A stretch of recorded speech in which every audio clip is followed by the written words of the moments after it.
5, 4, 3, 2. This is not moving. We're about to be live momentarily. I hope. Got to stay off the henny. All right. I think the right screen is showing. That man said got to stay off the handy. We get that on camera, Jim. All right, edit it out. Anyways, um, I believe we are live on the JTV channel. Um, just want to hide these menus so they're not in the way. Wait for everybody to start joining the room a bit before we get this going. I found it. Hide everything. Awesome. Okay, folks, we are live for a JTV Live podcast recap here tonight. We got a few familiar names in the house. Make sure y'all hit that thumbs up, like, comment, subscribe, share, everything. Because we coming to you with the conversation you're not going to want to miss. Some of the most interesting conversers in the world are going to be in the house. And I got to believe that because they was on an edge to get here and do this. So that's exactly what we finna do in a little bit. I got to look down to see who it says. Are we live? I think we're live. No. We're not live. Yeah, we are live. Yeah, we live. It says we on. We live on the air. Let me see if I can get a screen so I can see. Yeah, we definitely live. We got four people watching, and let me make the introduction for the Hall of Famers that are in the building tonight. Let me make sure I get this shit right. Let me see if I can get a screen. I hear myself. So, ladies and gentlemen, welcome to the JTV Wrestling Live Podcast Recap. What are we doing here? What is this? What are we going to talk about? Well, that's what we're about to find out here. Let me shed some light for everybody. So, we on here doing this right now because last night, obviously, this year's Royal Rumble happened, and we're going to talk about that. WWE pertains to us because we're linked back to 2K, so the WWE really kind of is JTV, and that's where it all started. So we are going to talk about that. That's one of the things that's going to be talked about here with all my special guests that are here with me now, and the ones who may pop up. And we're also going to talk about the last 3 JTV wrestling shows over the holiday weekend. It's been the first time that we ever did that. It was historic, and I think that's something we should shed light on. And along with those 4 things, the fifth thing that I'm going to talk about is something a little less pleasant, you know, and that's Vince McMahon. Obviously, that no good cocksucker motherfucker is somebody who we should shed light on. And in memory of New Jack, I will do that. But I can't do it by myself. So we have some special guests that are coming in here tonight to really run roughshod on this thing. And it's my honor personally to introduce some of these individuals. I think I'll do it like this. First and foremost, my brother from another mother, the third eye, Chris Conscience is in the building. For sure. Yes, sir. My tag team partner in crime. You know what I mean? So that's what it Yes, is. sir. That man is I'm here in the building. I'm ready to discuss, and I'm ready to talk about what and the whatnots of this week of wrestling. this week and the last several weeks that have gone by, you know, and the last month. I mean, it's we've been out for a while, but these things they take time to build. Mm. But the conscience is definitely with us, and we've got the kid here with us, but we also have the Rapture here with us as well. Dan Rapture is joining us live as well on the Zoom call with Conscience. Welcome to the show, Dan Rapture. Good to have you here. We also got yes, sir. Thank you. We also got you've been having a real good year. We're gonna talk about that in a little bit.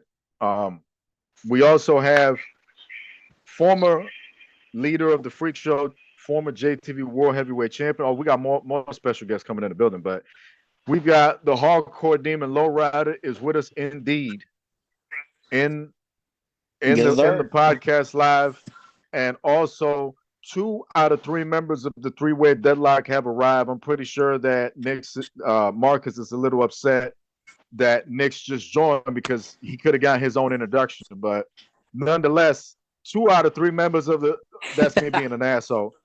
2 of the 3 members of the three-way deadlock in the building, no question about it.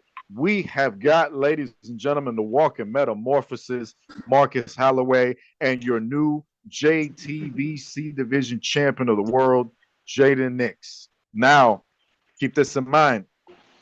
There could be others that could pop up here. It's possible. But in the meantime, this is your panel for this live podcast. So with our 9 to 8 people watching, listening live to this, welcome to the show. Welcome to the show, gentlemen. Welcome to the show, all of you. Good to be here. All right. Yes, Glad to have. Thank you for having me. Yes, indeed. Yes, I was indeed. about to say glad to have you. too. Yes, indeed. I'm gonna stall a little bit until I can pull up some footage that I'm looking for, so we can go into it. But let's. If we got next year, you already know what we gonna talk about. Oh, I mean, Yeah. as soon as he joined, See that shit? it absolutely went in my mind as soon as he joined. But let's get into it. Let's see. So JTV Mega Rush episode 131, Las Vegas, Nevada. Sitting on YouTube at 463 views. Came out a month ago, and in my opinion was an absolute banger. Before I even say anything at all, I just want to give you guys the opportunity to anything you might want to say about that show that comes to mind. every show that we do, every show that we call, every match that you see that's on that card is always gonna be top five matches. Right. I think there's a lot of people here in the pro wrestling circuit who work hard, and we don't shy away from controversy nor from the truth. You know, you got a couple of slackers, you know, that wait for their opportunity or ask for an opportunity, and this is not a handout type of place. You know what I mean? You truly have to build yourself up to the top. You know,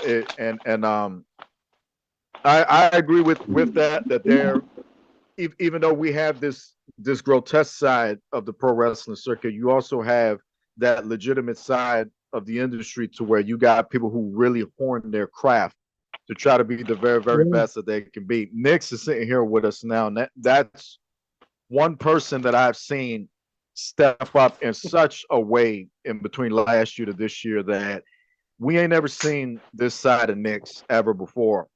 So, and not just to blow smoke up his ass because he's here, but you know, if I'm cherry picking what I'm seeing on the program, that's just one person that I've seen elevate, and like he's just exploded. It was almost like when 50 Cent came upon the scene. I don't know what was it, 04 or 05, and he's dissing everybody. He's coming after everybody, and he's making this impact and this statement, and boom.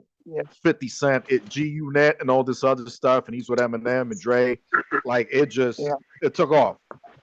So, I mean, if you really think about it, 50's career, he already had a rap career, and just like you said, he came out and he started swinging. He made a diss song called "How to Rob." He talked about everybody in the industry. He was like, "I'm whoever you are, I'm coming for your plate. So go ahead and get your little doggy bags and treats or whatnot, cause I'm on the scene now." And all the love and respect to 50 Cent, big fan of 50, but we're gonna stay on topic. We're gonna continue with it. Um, Yeah. the first thing right out of the gate, Mega Rush 131. Um, I had a funny feeling in my gut something was going on, and I'm sitting there at the booth with you, and the next thing I know, I find out that Shendon's running a meeting without me for BKS. And Yeah. I decide to run over there, and I get over there, and he's got this stupid look on his face, and he's got this smart mouth, and you know, all of a sudden I get distracted because one of my producer comes to me and tells me something's going on I got to take care of. And as the night progresses, it turns out that Shendon and everybody in BKS goes and bites the hand that feeds them. And I get completely removed from my position as the founder of BKS.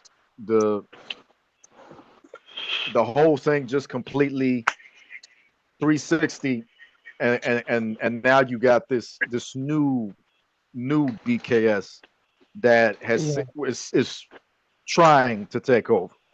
You know what I mean? Yeah. Despite the fact that they did what they did to me, I still know and understand that there are a lot of very talented people in that franchise, in that particular entourage. What's y'all take on all of that and this new BKS? What's y'all take? What's my take? I can tell you what's my take. Go ahead, Nick. Let's talk about it. What do you want to talk about? Exactly. What do I want to talk about?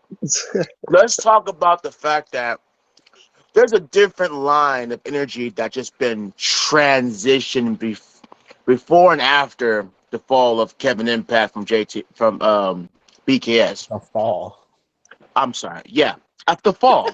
Because when Kevin Impact was running BKS, they were dominant. They were on top of the world. They were like smashing through everybody on different cylinders, on different levels.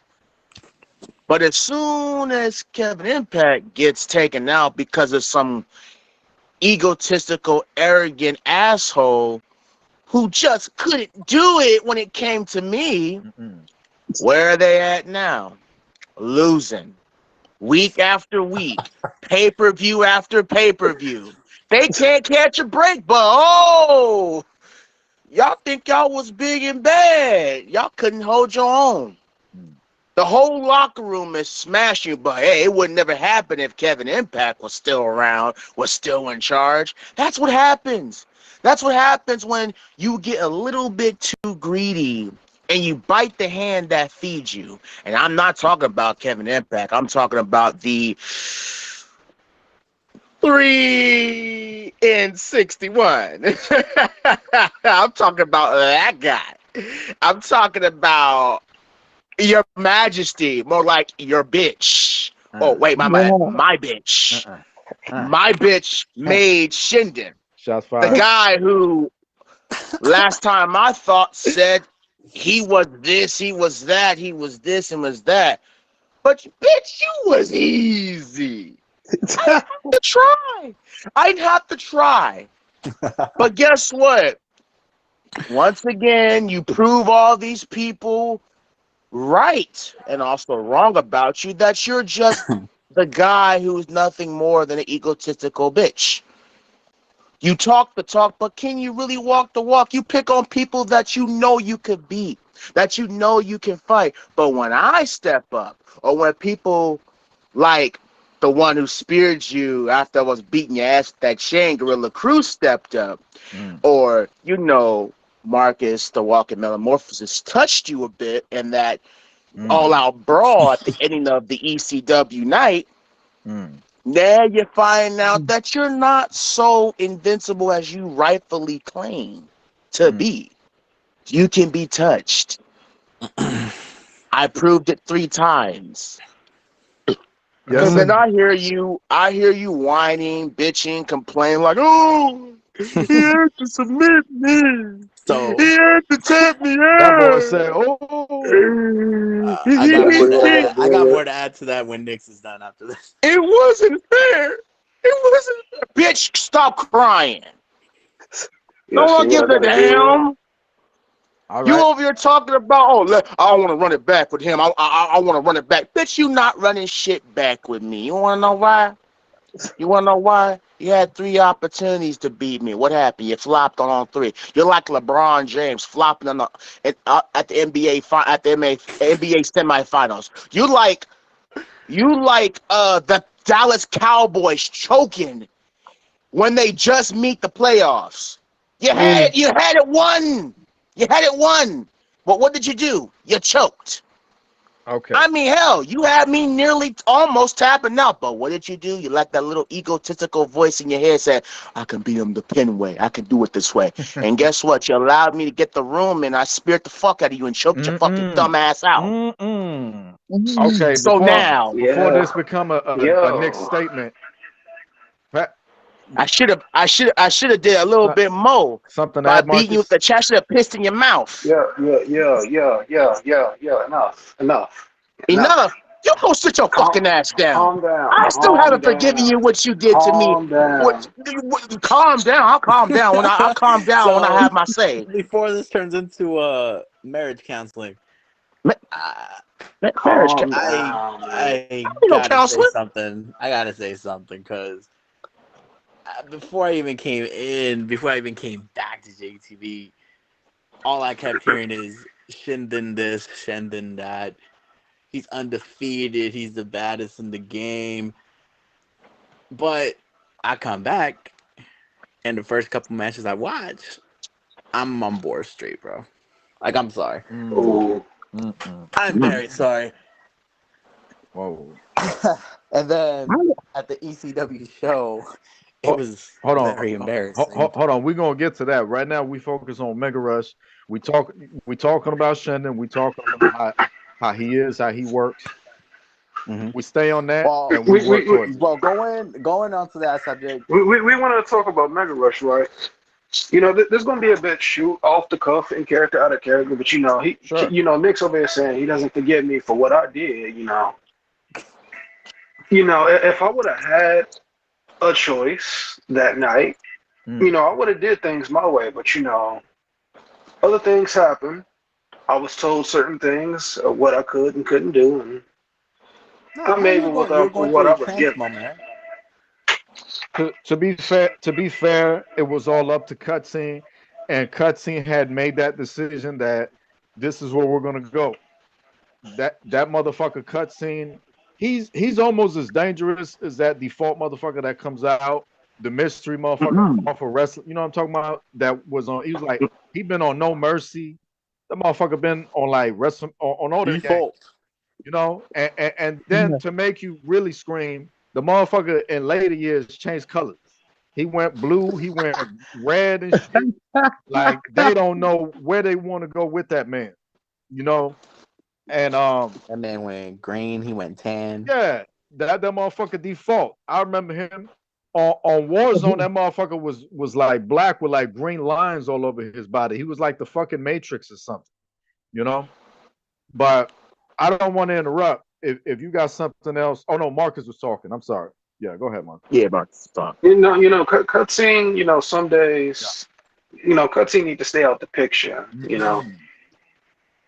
Cutscene need to stay out the picture some days. Let people do, what they need to do for their character. You can't assume everything that people's character. Uh-oh. Sometimes, your creative input is just not needed. That's all I got to say about that. Well, I'll say this. On my behalf, I didn't know who Shinden was from day one. But I picture his demeanor whatsoever.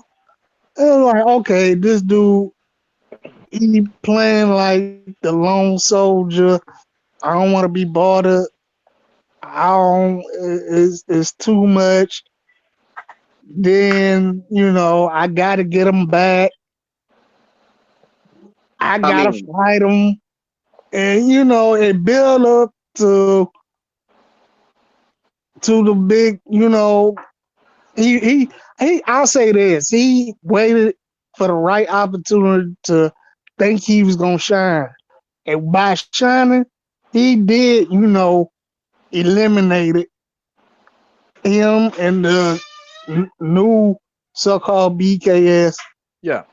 They got rid of the old leader, which is now my colleague. I do want to touch bases on that part. Who is this I talking? feel like Oh, Knicks. Okay. this. Go ahead, I Knicks. feel like the real reason why he got rid of Kevin Impact is because he strongly believes that Kevin Impact sent me to destroy the streak. I think he is That's interesting. believing Yeah. that the reason why he took you out is because you may have had something to do with me breaking the streak. Mm. Like you put me up to it in the shadows or something. Mm. And it's Damn, like that is interesting. That is interesting. and the sad part about it is it's all in his head. See, I've always been a part of Shendon's inner mind from day one. When I first shot that promo on Next Gen 19. It kind of started from there. He avoided me a lot. I called him out numerous of times. He didn't once respond. Yeah. He didn't want to fight you at first. Yeah. He wanted to fight me at first. He wanted me to go against his buddies that he brought in, like Matt Dagger, Tommy Hawkins, Vardy, and all these other people. But my thing to that day is like, why face all of them where I could just face you? Oh, because the same old line, you're not worthy, you're not this, you're not that. How do you know these things? Are you like God himself? Are you Houdini? How do you know this? How do you know that I'm not worthy to fight you? I think personally from day one, he didn't think I was worthy. He knew I was worthy. He knew that if he got into the ring with me, he was gonna lose. But here's the thing. We all know, again, Kevin Impact got some good deep connections. He got some connections with a lot of people. I truly believe that this man was playing rent free in Shendon's head, talking about, hey, you know what? I think Jaden Nix can actually touch you, but I'm not gonna say nothing. But you're gonna think that I'm gonna. He thought you put him up to. He thought you put me up to it, and that's why he got kicked out. Hey, if I gotta maybe say, maybe that's the reason. If I gotta, maybe that's if I'm gonna put my 2 cents into this, Kevin Impact in, Kevin Impact out of character, I'll say this. Yeah, it was my idea to book that match. The reason, and I'm trying to think about this before I say it with a smile on my face, wondering if I should, but and you told me, Kevin. Well, I mean, the reason why Shendon and Nix collided in a wrestling match for that time that they went at it, the first time that they went at it, is because it was supposed to be a tag team match and Keith Ocean was supposed to be a part of it. But Keith Ocean, of course, Keith no show, right? And then it popped into my head the idea of doing the wrestling match. And this is just like me talking to you guys in a party chat. My saying, my things that I say, it just doesn't change. This is the same person talking to you all the time.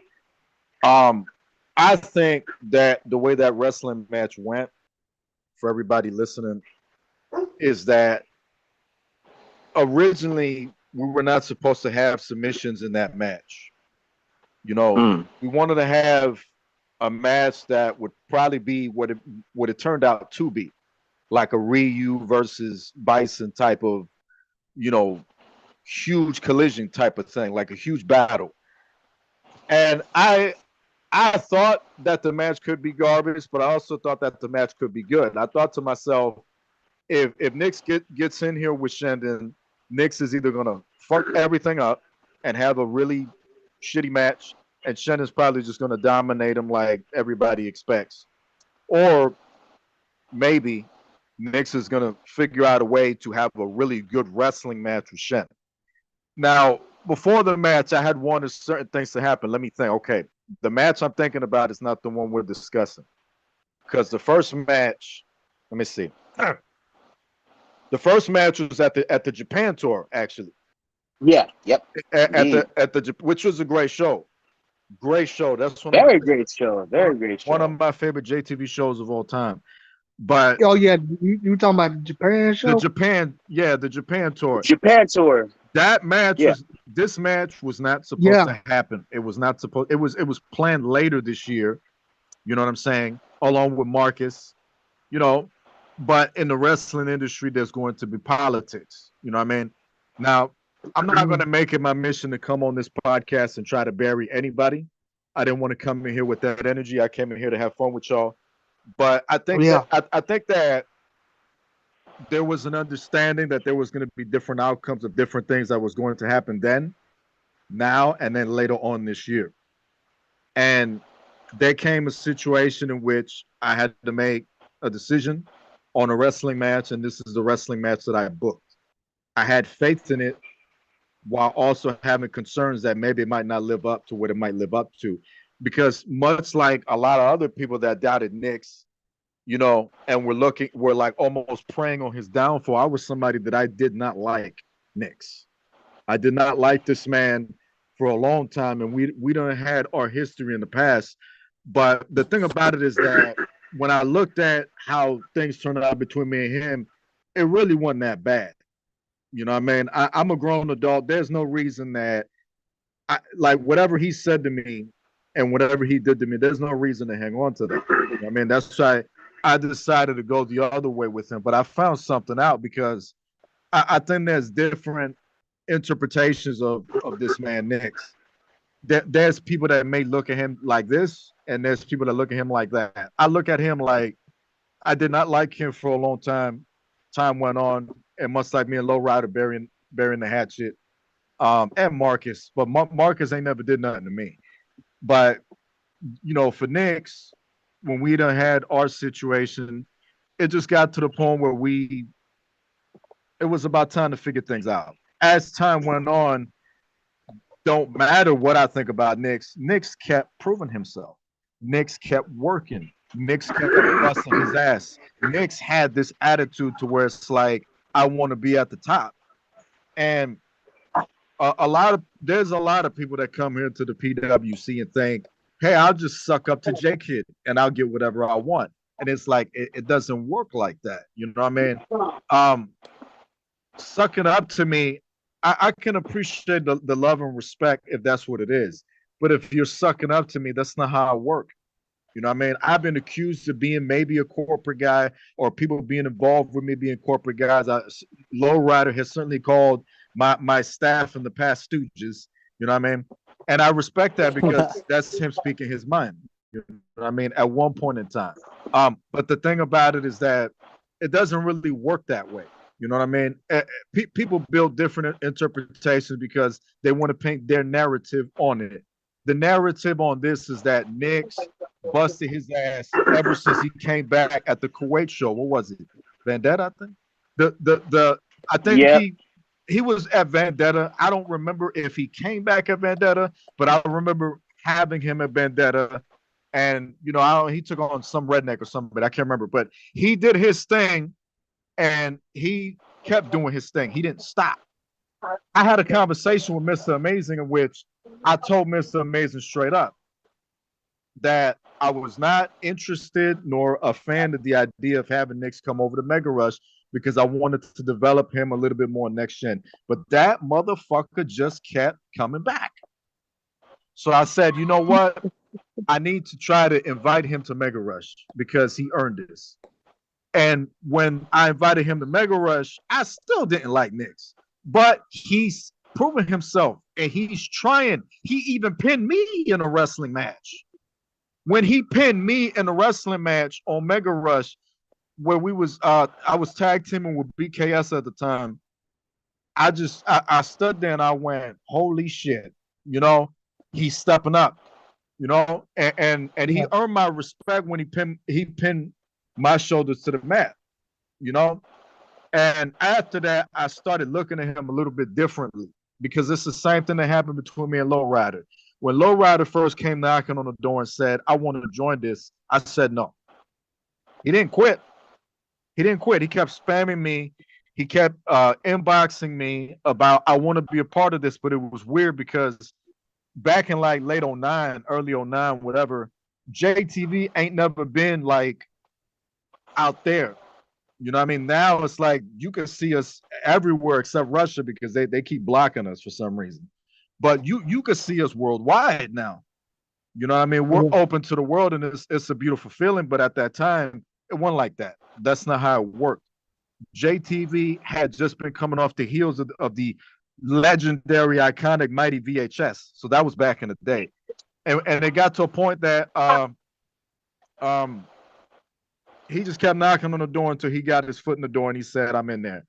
But there ain't never been nobody online outside of me creating a wrestler in the game that had ever been given the opportunity to really join JTV, with the exceptions of our beloved King Leo and a few other individuals who I ain't gonna mention.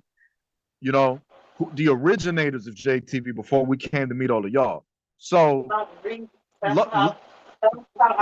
oh yeah, somebody in the back. Low kept proving himself until he finally got a JTV contract. Nix kept going until he got his opportunity, and when he got his opportunity, he has not looked back. So I had no choice.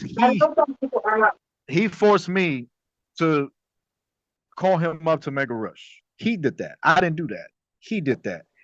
And ever since he's done his thing, he got this one opportunity, and that's how things go. He took on Shinden in Japan. He beat him.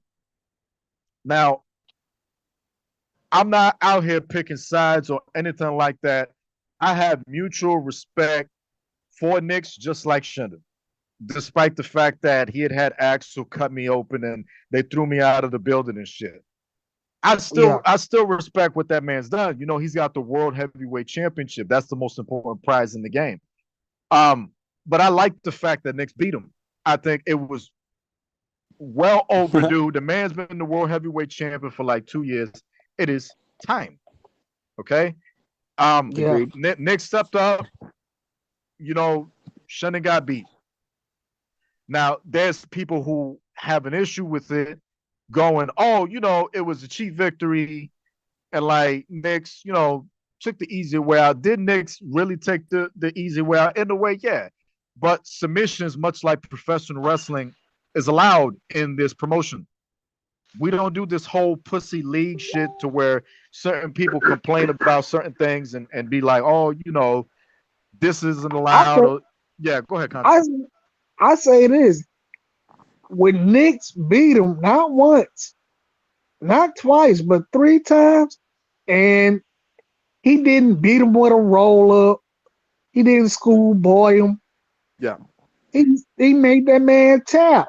And Conscience is one of them that he feels like.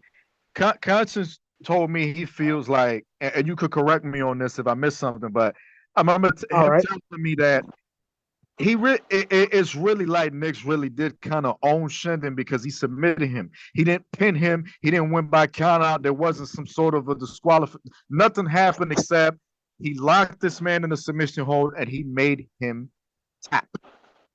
Okay. Yep. Back in the 90s when Stone Cold Steve Austin was the World Wrestling Federation champion, you didn't see Stone Cold Steve Austin on TV tapping to nobody. Eventually, he tapped to Kurt Angle in 01 and all that other stuff that went on. Yeah, there was times when there was this and that, but as the Stone Cold Steve Austin, you would not see this man on television tapping out too many times. So, not on pay-per-views. Right. So for Shinden to be tapped out, submitted by this man like that, Nix, he made a loud boom.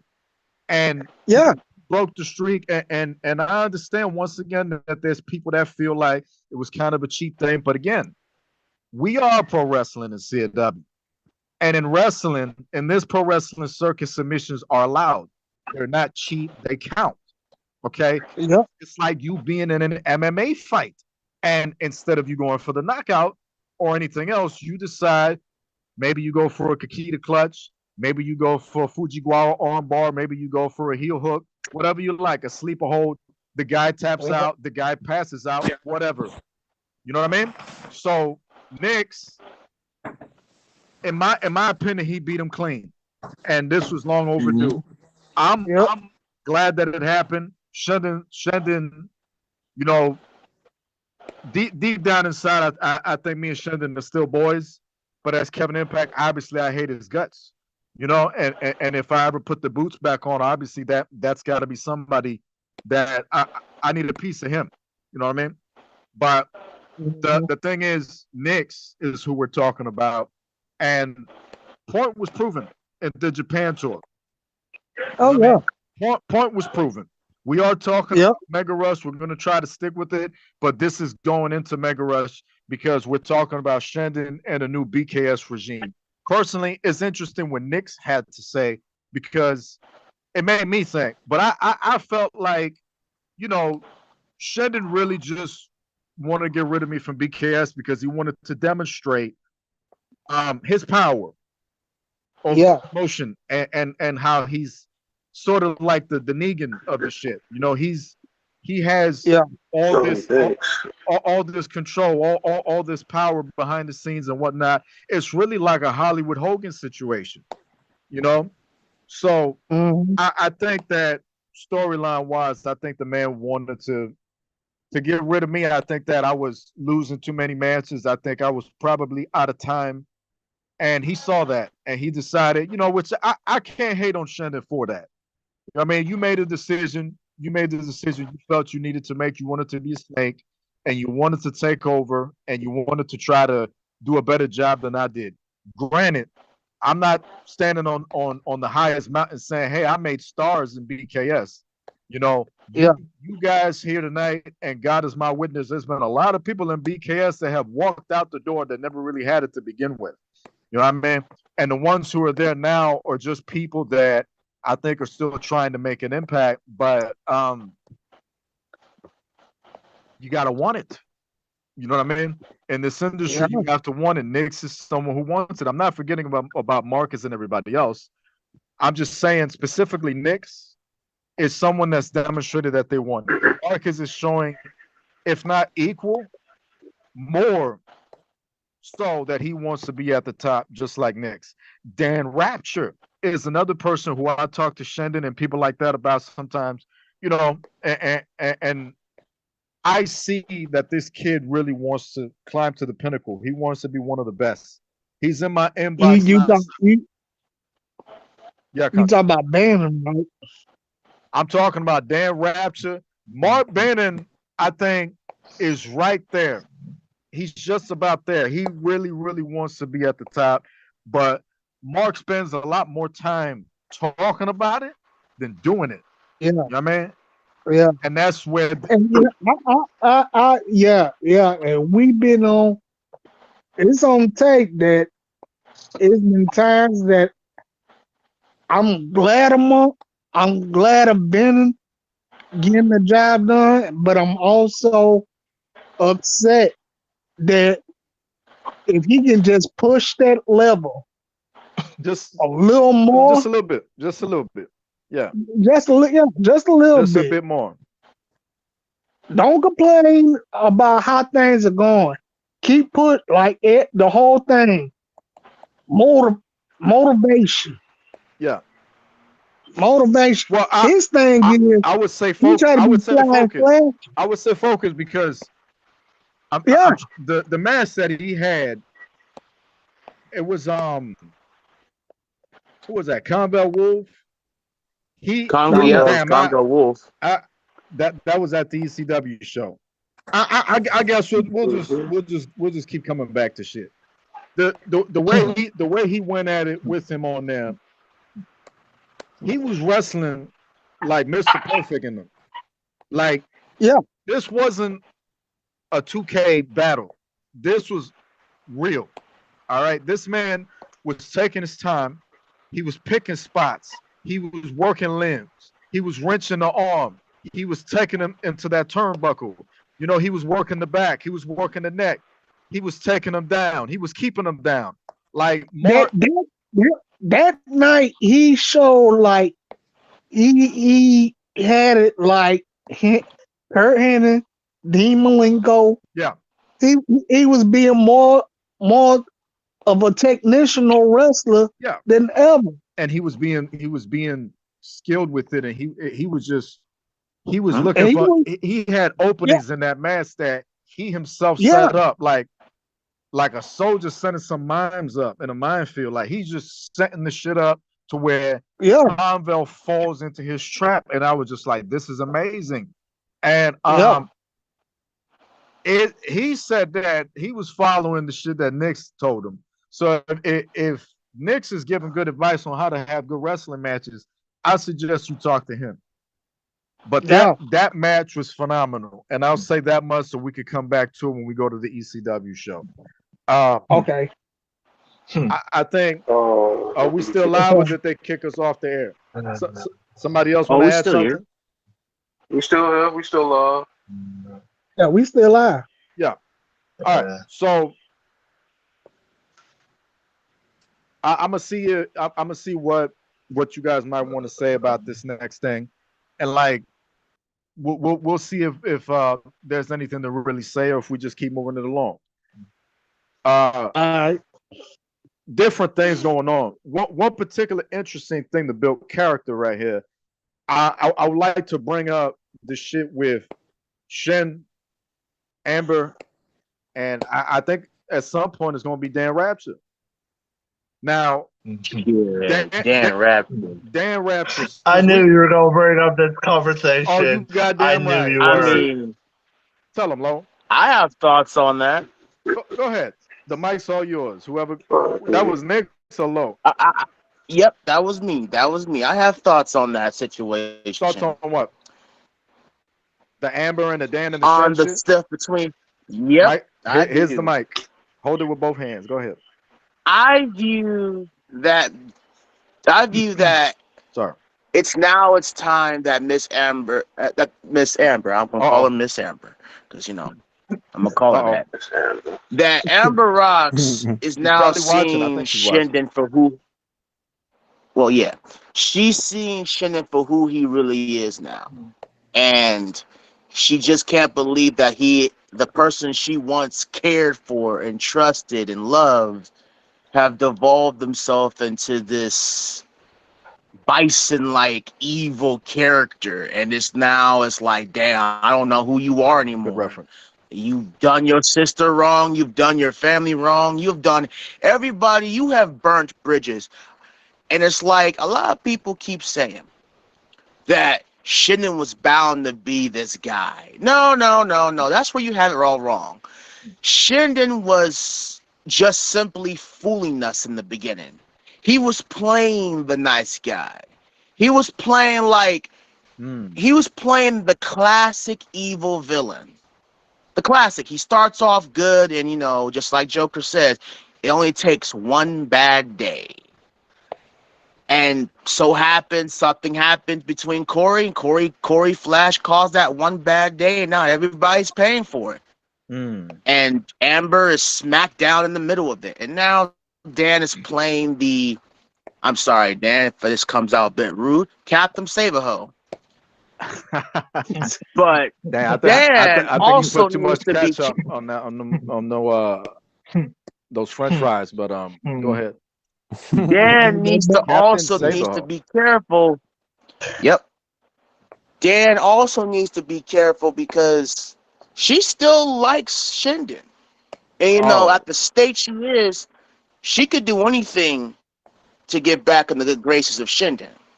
She can literally, like a Black Widow, lure someone to Shinden and boom, You think destroy another person. You think it's possible? She could be Shinden. Miss Amber Ross can be a Black Widow that will lure Dan into the shadows of the BKS, and BKS can just jump him like they did Kevin Impact. Take him out for a long time. Sounds like something Mewtwo would do. Exactly.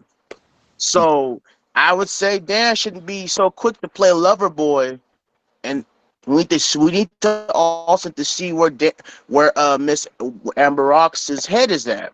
We just see if she's for the fact that she really done with Shendon, or if this is just another ploy set by BKS in a secret plot. Okay. Very, I mean, very good points. Yes, I like But it. very You got a interesting. point, Dan. because remember, she is indeed the one goal that BKS is still having is to retake some glory by any means, any division. Yeah. Gold is what they want. They can use Amber to get the women's championship off That's of how I've always made Sophia. it. I can't dictate Shannon's leadership going forward in BKS, but that's how I would do it. If I was running BKS, beware of us because we'll sign anybody. Gorilla Cruz, this person, that it don't matter. If I put the money down and I say we want to have Corey Flash's trash ass and BKS, then that's what we will have. Corey Flash in the shit, you know. And it's interesting what you're saying, you know, because originally outside of the pen and paper, Amber didn't really want to work with Shin at the beginning. You know what I mean? And I thought to myself, you know, this could be good for TV.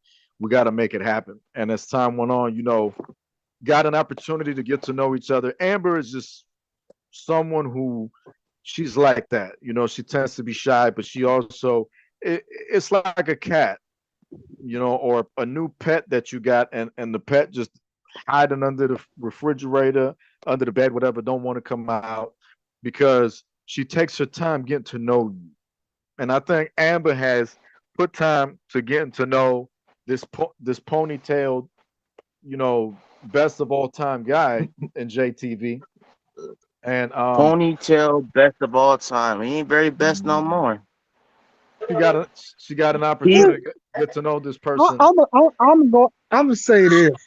I'm gonna say this about Sydney.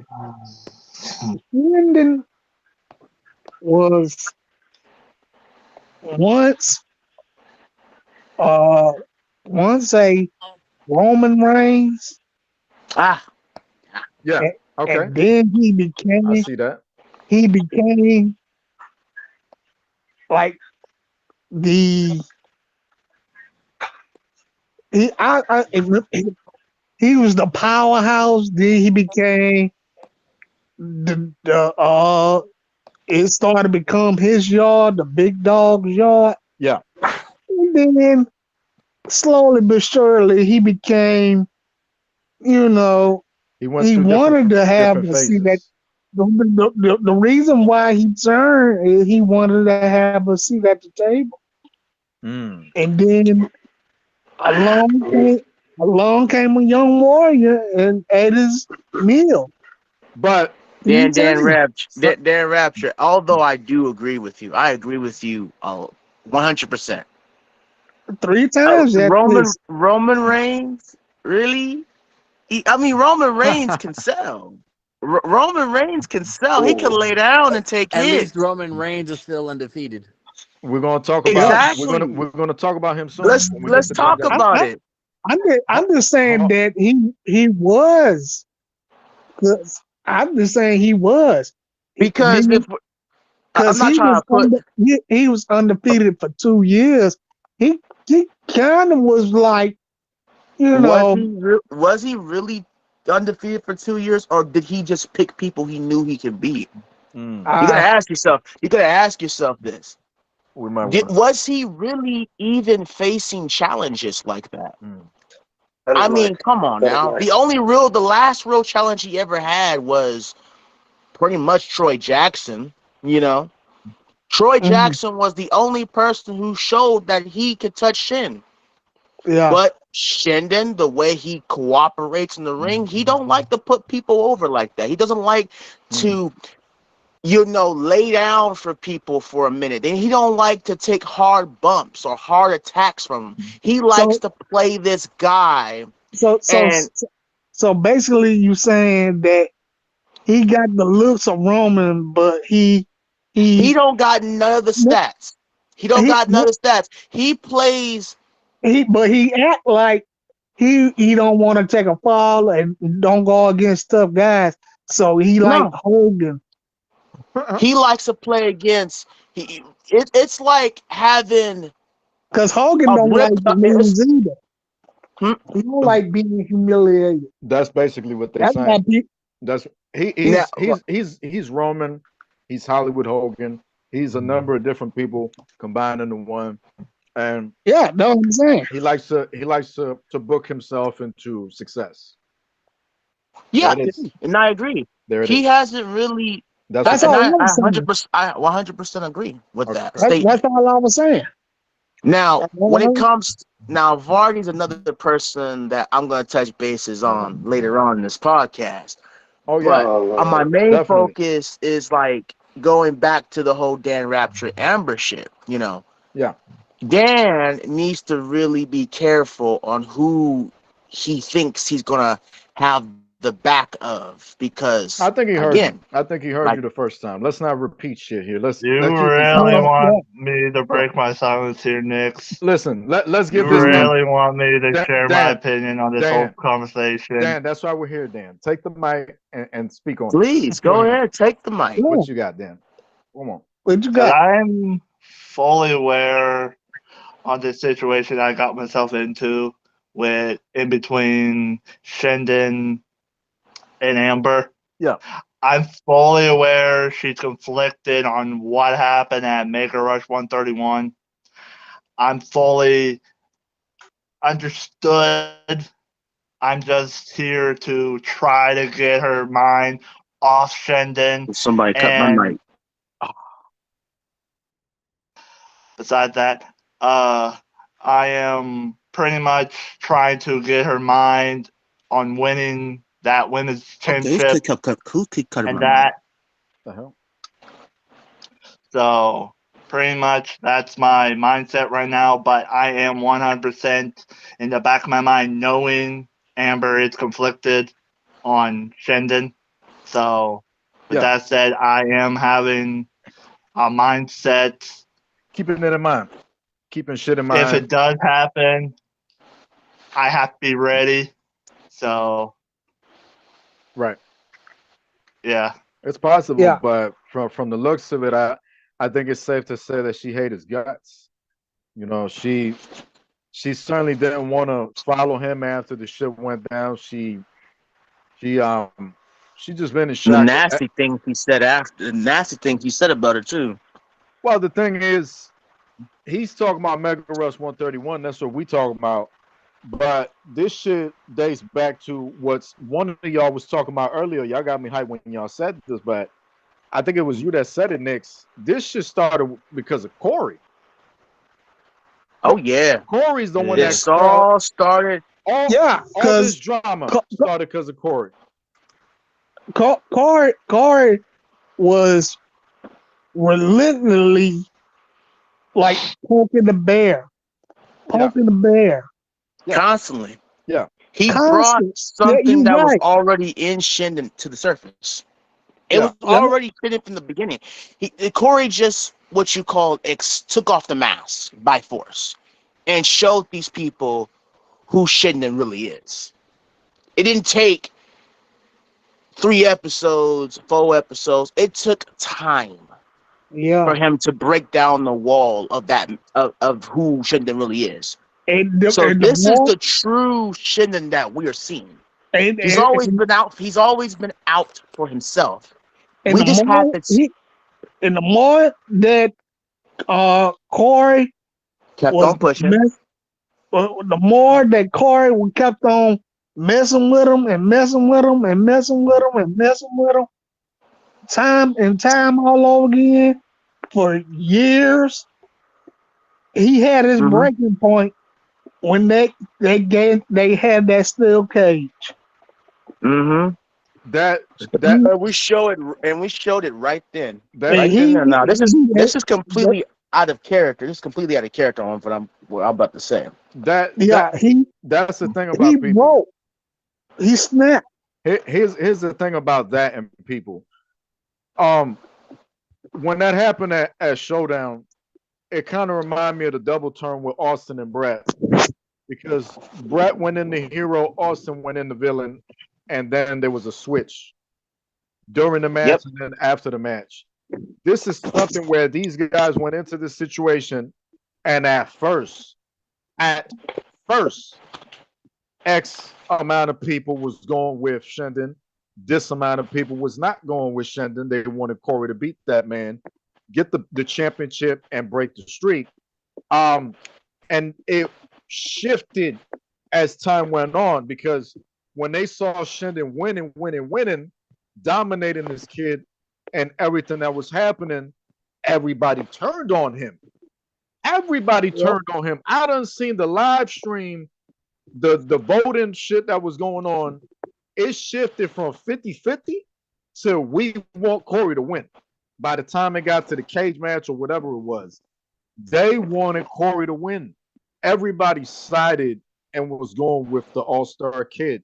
And then after the match ended, they really wanted Corey to beat this man. They really wanted this man to come back. So when Shendon started beating on this cat with the chain, it became a real life situation to where the fans, they turned on this man. They booed this man because they saw that his hatred for the All-Star Kid had consumed him so much that in the eyes of society, it became a problem. It became, we don't like that because y'all know this just like I do and everybody else. You should know this if you're an idiot. You should learn it.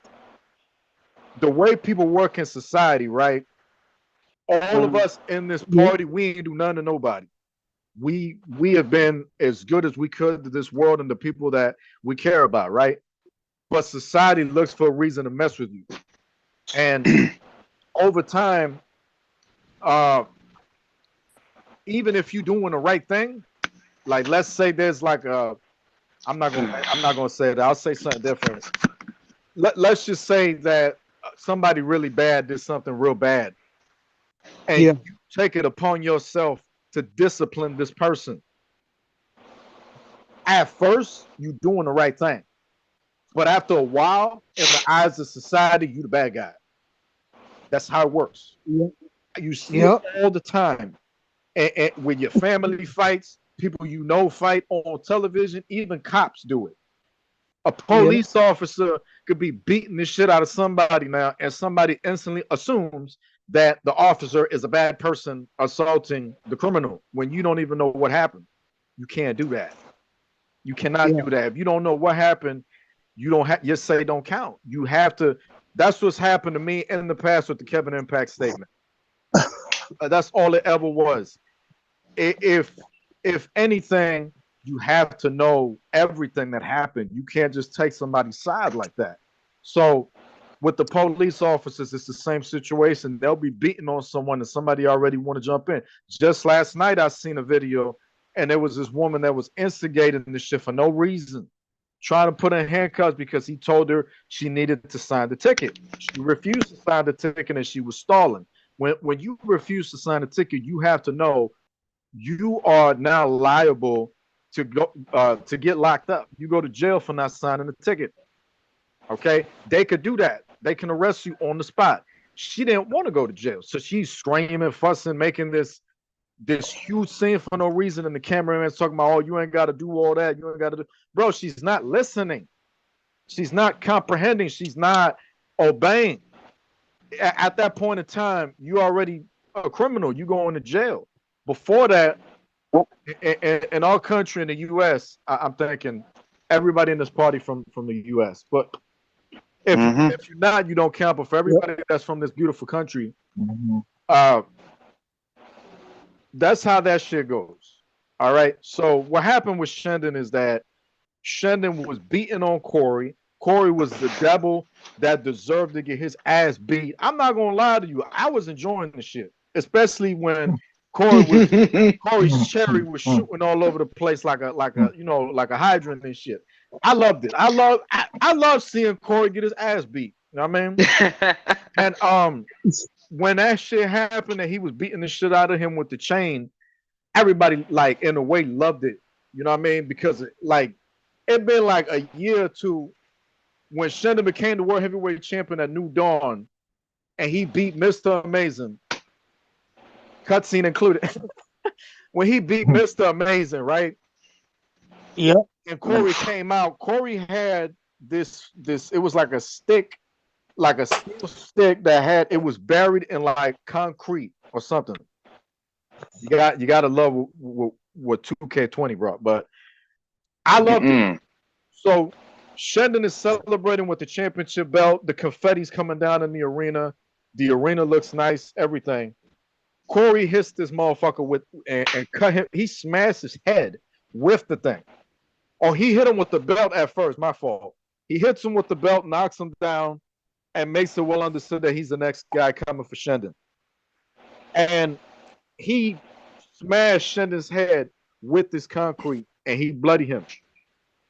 A lot of people want to join the call. I added some people. I don't know if they could join. I think, Jocelyn, I think we're loaded already. This is the panel right here. Y'all going to have to just listen in. More down to the bottom on my screen. Yeah. So, to the point with this thing, so we can move on to Maverick. He was beating the shit out of Corey, getting revenge. Shendon was doing the right thing. Shendon was the good guy, so to speak, right? He was doing everything he was supposed to be doing, but Shendon also gave so much he could to everybody, and over time, because of his ability to be able to beat all these people that wrestled him, he became hated because it was becoming stale. And it did become stale. And that's why we've had to switch things up from time to time. You know what I mean? So Shendon, not now, Shendon then was trying to do the right thing. That's it. He was trying to do the right thing. He beat the shit out of Corey. And instead of waiting for some infinite God to come along and teach Corey discipline, Shendon took it upon himself to deliver Corey's karma. He beat this man senseless, okay? And then it got to the point that his pops tried to go in the ring with a chair. Yeah. All right, and he got his goofy ass knocked down. You know what I mean? Like a pin. And he bloodied Just both like of them. his daddy. Now, if it's me personally,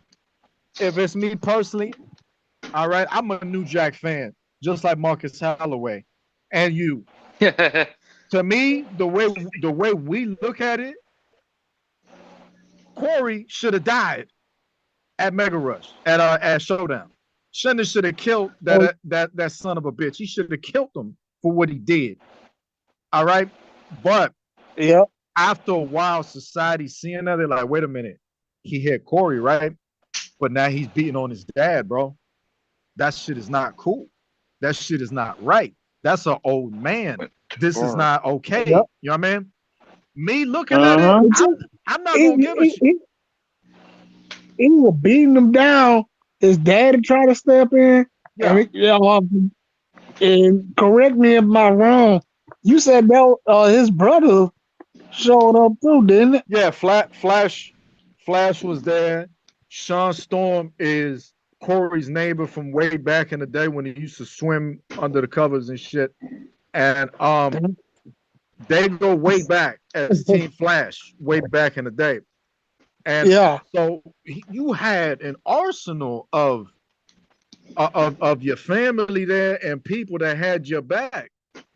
You know what I mean? And then he had his hired gun was there too. Corey's hired gun. Who's that? Oh, Troy Jackson. Yeah. Yeah, you had all these people by your side. Shendon Snap, he didn't give a shit. He's the good guy, quote unquote. But after a while, you see all of that, and the eyes of society, as delicate as society is now, and easily offended, it's not gonna work, bro.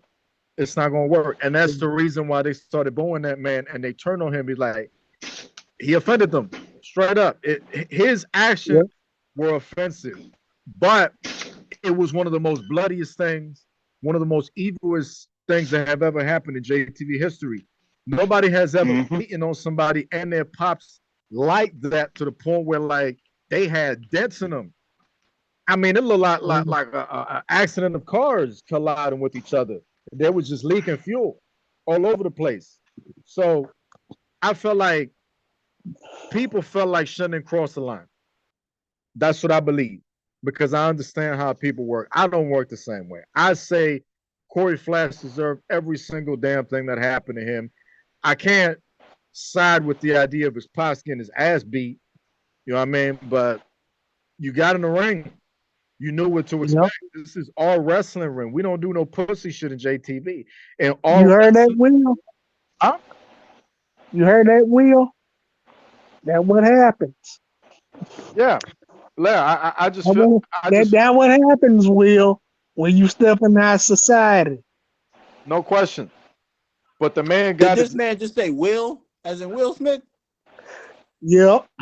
We're going to get to him in a little bit, but let's close the door on that and let's move to a sensitive topic for you, Lowrider. Let's talk about the freak show. Now, I was talking to somebody recently, no names, and they told me that they were a very, very big fan of how Maverick was portrayed in that episode of 131 Mega Rush when he came out. He came out with a bit of an attitude. I liked it, but there's still things that I don't really like, and I might talk about them. I might. But we're going to talk right now about the freak show and Maverick. Maverick has taken the wheel conscience, and he apparently has reformed freak show, and it seems like he's picking people up. He's bringing people into the mix, and I don't know if you said a conscience, but somebody was coming after this man for having people like Cliff and Recto backing him up, and what can they do? You know, with an AI mindset. You know what I mean? We now have Jocelyn and Colin Klein who have joined up with this man. How do y'all see this new freak show stable forming? What are your thoughts? What are your honest thoughts, everybody in here? On Maverick and the freak show and all that. Honestly, okay. Who's this talking? Of course, I'm the former leader. Low? I'm the creator. Yeah. Okay. You know, I made Freak Show what it was back in the day, but it being reformed now is like having the LWO being reformed in WWE. I like that. I like what you did there. I like that. Can't beat the original, of course. My Freak Show will always be legendary. Back then. Who is that? You know, I'm at legendary status now. But anyways. Gossip, low Maverick's gossip. Doing okay. I'm gonna admit that. Maverick's doing good. He's doing something that I bring in the actual freak into it. Sorry to cut you off real quick. Me, I was just sadistic. I was twisted. I was the hardcore demon. I just want to introduce Mark Bennon is in the house real quick. The JTV World Television Champion is with us. Sorry for cutting you off, Lowrider. Please continue. Or now. But nah, like this man has done something that I did, and I'll give him credit for it, and that's actually make the freak show more sadistic than I am, and what it was. So I give him credit on that. But as far as being the greatest leader of the freak show, I gotta disagree on that. No, I don't think anybody said he was. I just don't see it. I just don't see it. But do you? Do you think? Well, we have, but the thing is, do you see this freak show being successful? That's the question to all of you. Do y'all see this working out? If he keeps, I see it lasting maybe another few months. I don't. I give it 2 months. 2 months from I think it'd be able to work out if he's active and he shows up to everything. I'll give it to Chemical Warfare. Oh goddamn! We're running bets. Yeah, I'm sorry, but you can't trust Cliff. It's a big bastard out there. All right, not as stupid as he looks. Maverick, when you listen to this, if you're listening to this, I'm prone to agree with a lot of the things that they're saying. And this is what I'll say, and then whoever else want to say something about it, maybe you want to say something, Mark. But I'll say my side with it. I think that if Maverick, like somebody here said, if he's going to be active with it, it's possible.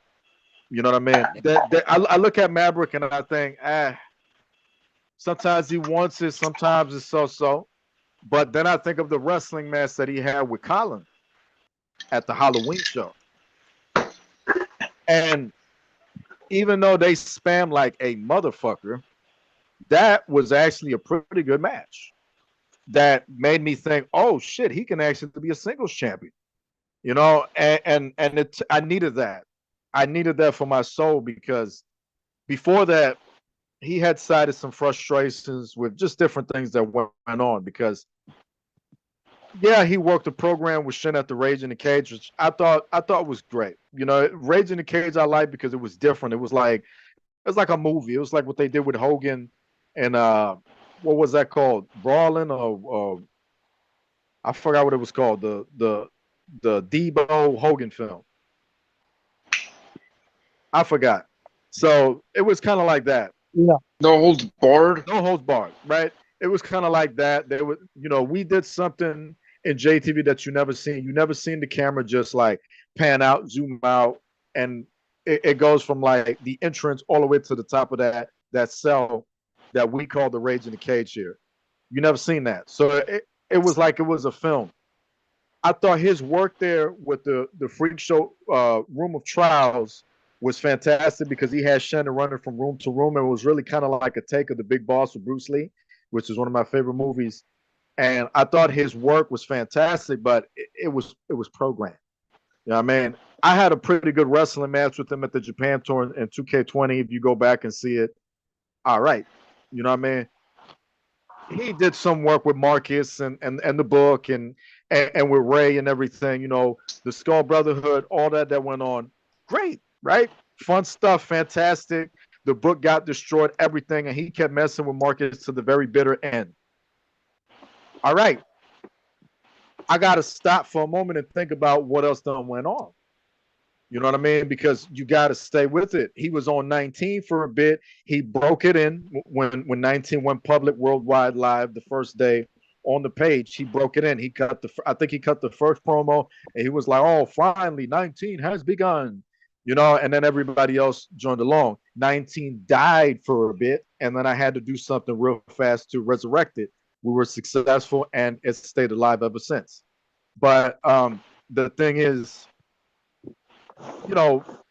Maverick is a hit or miss. All the respect in the world to you, my brother, but there's times when you're knocking out of the park, and there's times when you go to the plane, you just swing away at the punch out. If he truly wants to be a world's heavyweight champion one day, like I think, and Marcus is not going to like me for saying this, like I feel and think that Troy Jackson can be one day. Ew. That's another. That's not going. No. But no, and Mark don't like it neither. Let me tell you why Troy Jackson will never be champion. Spam. It's because the way he's similar to Shin, but except Shin can get away with it because, quote unquote, he says I play with some skill. Yeah. Why don't we talk about that motherfucker? Jeez. Mark, please. Yeah, Mark. yeah. Just bear with me. Just bear with me. The reason why Shin can get away with what he does is because, can't argue he's a champion. And he, quote unquote, says that his level of spam is, I don't know, like 2K. I guess, he tries to somewhat hide it, I guess you could say. Troy, on the other hand, doesn't even bother trying to hide that he's spam. He doesn't bother hiding his weaknesses. He doesn't bother hiding the fact that he spams or he does cheap shit. He doesn't bother hiding it. I personally do not see Troy being champion in the way that he plays. I don't see it. He gets a bit Why? a bit Because repetitive. he has to knock I out. agree with Jaden. He in has to this. get rid of that league style, fight style he plays as.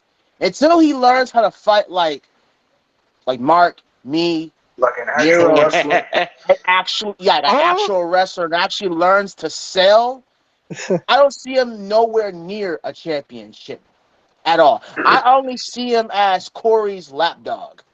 That's Ooh. the only Ouch. good place that he deserves to Yeah, be at. Corey's lapdog His definitely. lap.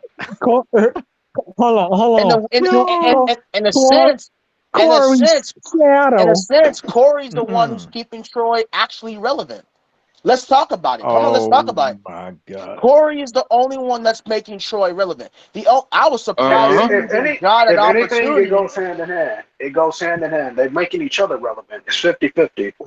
Well, Corey. Because Troy is doing all the heavy Who's his lifting. bodyguard? Corey ain't No. doing nothing. The CT, I had to disagree with you. It's not 50-50. It's We his all know bodyguard. Corey sucks. We all know Corey sucks in the ring. We know.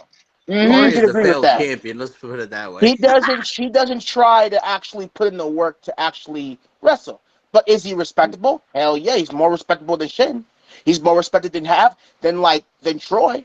He's more entertaining than Troy and Shin put together. He puts on God tier storylines. But Who? Corey? Let's give the call. yeah, Corey? Got your yes. storylines? if you had to literally say, okay, if you had to literally put together, who would you rather watch? Troy spam all day or Shinden being predictable as always, not selling versus Corey? Well, I that's I'd rather Shinden watch is predictable. Because at least Shin I'd can put rather in watch the effort to Corey. make it I don't know really what you smoking because Have you not seen Corey's acting? Someone Mm. else. I had to carry him in my match with him. Yo, Constance, hold me, man. it makes for a great move. It makes for great popcorn. Let's put it like that. It makes for great popcorn. Makes for great popcorn, boy. He spoiled the popcorn with that acting.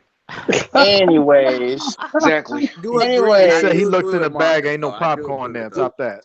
Shin at least has some better fucking. It's cream corn. Yeah, Corey can't have shit.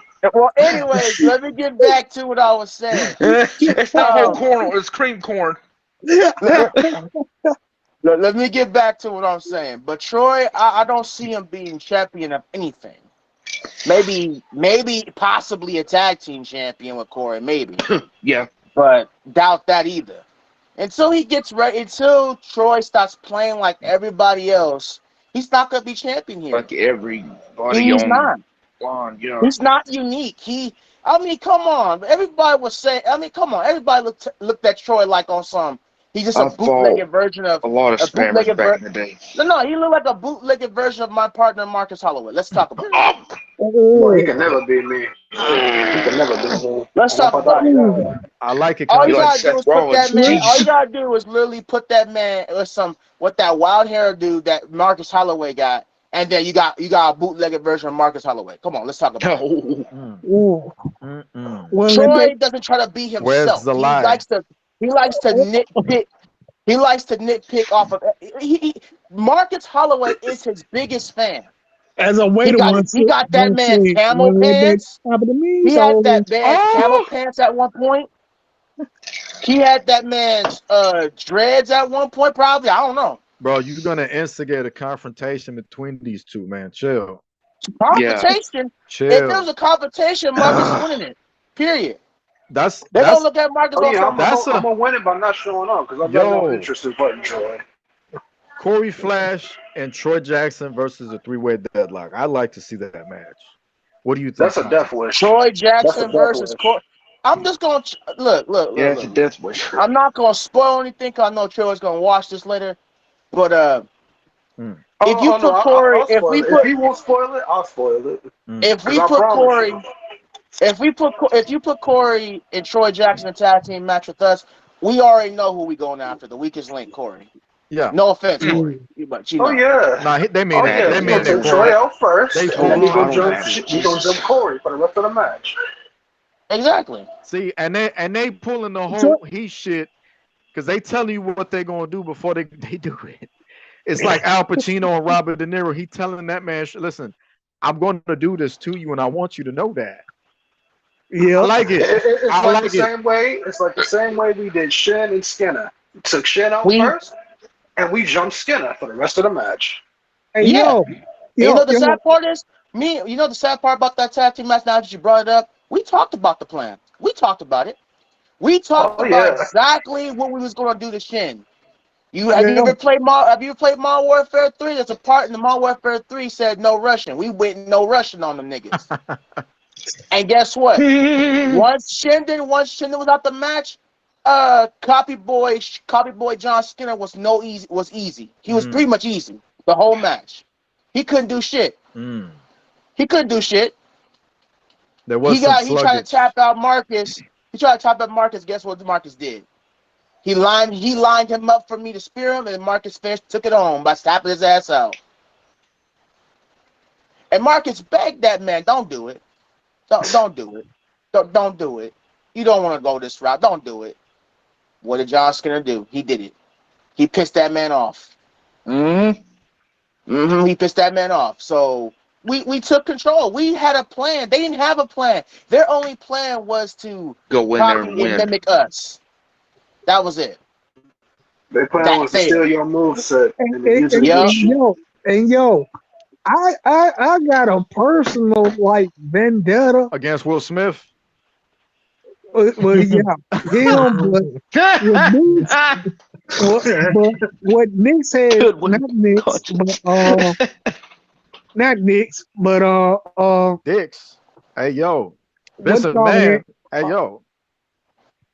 No, my bad, Concha. Come on, man. You. Yeah, we talking about that dumbass. You gotta expect I'm gonna say some stupid ass shit. My bad. Go ahead. Yeah. Go ahead, Concha. Billy. Billy Ray. There we go. Billy Ray. Again. Please no. Billy said a word. He said Nick, but he. Yeah, he did. And he got why for that doing shit. this? Why? Then he got the random mark shit. I tell you this. Fuck that gutter. I will take no part in this. I take no part in this. Look, after that, Billy Ray gutter dog. After Will, Billy next. Yeah. On paper. Yeah. You heard me first. Me versus Billy. Man, you gonna need a damn clothespin to cover your nose. Hey, Punches, I'll help you on that. Yo, that was funny. Chill out, low. I'm gonna walk that dog all the way home, but for him to say that, you just activated Mark, bro. Now he's not gonna stop talking about Billy. Oh no, no, we're not not going this to do time. It. We're not going to do it. We're not going down that lane. We're not even trying to do it. Homie. Not even a little bit. Did you say homie? Yeah. He said homie. Mark, don't make me drop you at the dead end, man. Yo, so I I wanted to hear what was being talked about Troy Jackson. And it's interesting what I'm hearing here because yo, you know what? I got to give him a little bit of credit because Troy started coming around a bit. I've seen him talking to some of the boys and whatnot, and he ain't never done that shit before. But he been around so long. I mean, Troy been around so long, but that's the problem that he been around so long that he should be like just around lifetimes away from a lot of people to reach him. Troy will be he will be great as a tag team champion if him and Corey. No. Yeah, man. I could see Troy being a lot of great things. You know, I'm not trying to I'm saying as a match though. Yeah. Troy and Axel. Ew. As a team? Troy and Axel. See, thing about Axel is Axel and him go together because Axel's the same way. And Axel, I haven't quite had that chat with him just yet, but we got to have that talk about, warming up in the ring because he'd be repeating some moves, So, I have my own opinion about Axel. Okay, well, go ahead. What do you think? What do you got to say about Axel? No showdown. That ECW. Oh, thing. God. You know exactly what I'm talking about. Well, we ain't talking about ECW yet. Damn, quit time traveling. We on Mega Rush still. Slow down, sweet thing. All right. Oh, brother. So anyways. So yeah. We're gonna get to it. Weed down. Yeah. We're gonna. Anyways, we gotta get back Put on the subject. Down. All right. Look. Yo, Conscious, this is Will Smith. Where? Tyson. Oh my God. We're getting slapped by conscience. Mark, we got to organize. We're getting bitch slapped by conscience. Well, let's talk about Third Eye Chris Conscience and Will Smith. Because this Mega Rush was very, very interesting because everything that has led up to this point culminated. And in JTV weren't going to bullshit you.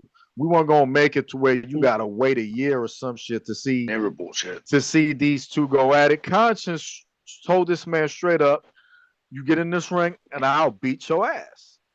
He let him know ahead of time what was going to happen. Will Smith did exactly what he would do. He started acting all crazy. He was doing the taunting shit. He doing the goofing around shit. That's how I picture Will Smith fighting in real life. Just like that. Nah, you know what's funny? Like a pussy. Acting crazy. I got respect for Conscious, man, because he actually did what a lot of these JTV superstars don't do. What? He actually did what he said he was gonna do. So the Conscious. I'll whoop that man on. I like Mega Rush for all that, and I like Mega Rush because that episode. Because when Conscious came out, Conscious had his own Def Comedy Jam. When he was roasting Will and roasting all of them, he called Jada a bitch and everything. I was dying, bro. Like we were putting together this show, and I was just losing. I'm like, yo, this is gonna be amazing, man. And it was great. And then when Will got in the ring, you know the rest. So I wanted to get everybody his side, their take on that segment and that storyline leading up to that point. What do y'all think? I loved it. I enjoyed it. It was good. It was really good. I liked it. I appreciate because be for real, man. I after that Hollywood Oscar slap thing, man, I was so pissed off when I saw it. And to be honest with you, I like stand-up comedy. Yeah. Like everybody else in here like stand-up comedy. Right. It's like, well, because you the goofy dude from Bel Air. Yeah. Like, look, I'll say it like this.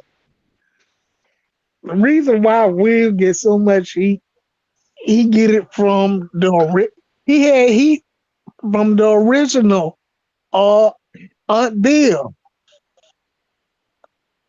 on the show. Yeah. She didn't like that man all because he thought he can just do whatever.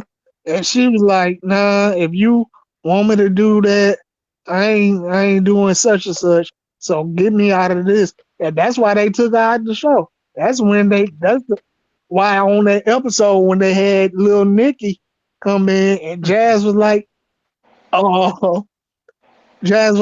know, Mrs. Banks, after you had that baby, it says something different about you. And Will Goofy is gonna look up at the camera like I ain't gonna say that. I ain't gonna say nothing. Well, yeah, and plus, we're gonna talk about the kids. Nah, man, we don't want to talk about none of that shit. let's get No, we back. don't. Let's get back to this. Let's get back to this. You don't whoop this man's ass on Mega Rush. There's nobody else here talking They about it. slapped him. I'm Too. gonna call you out.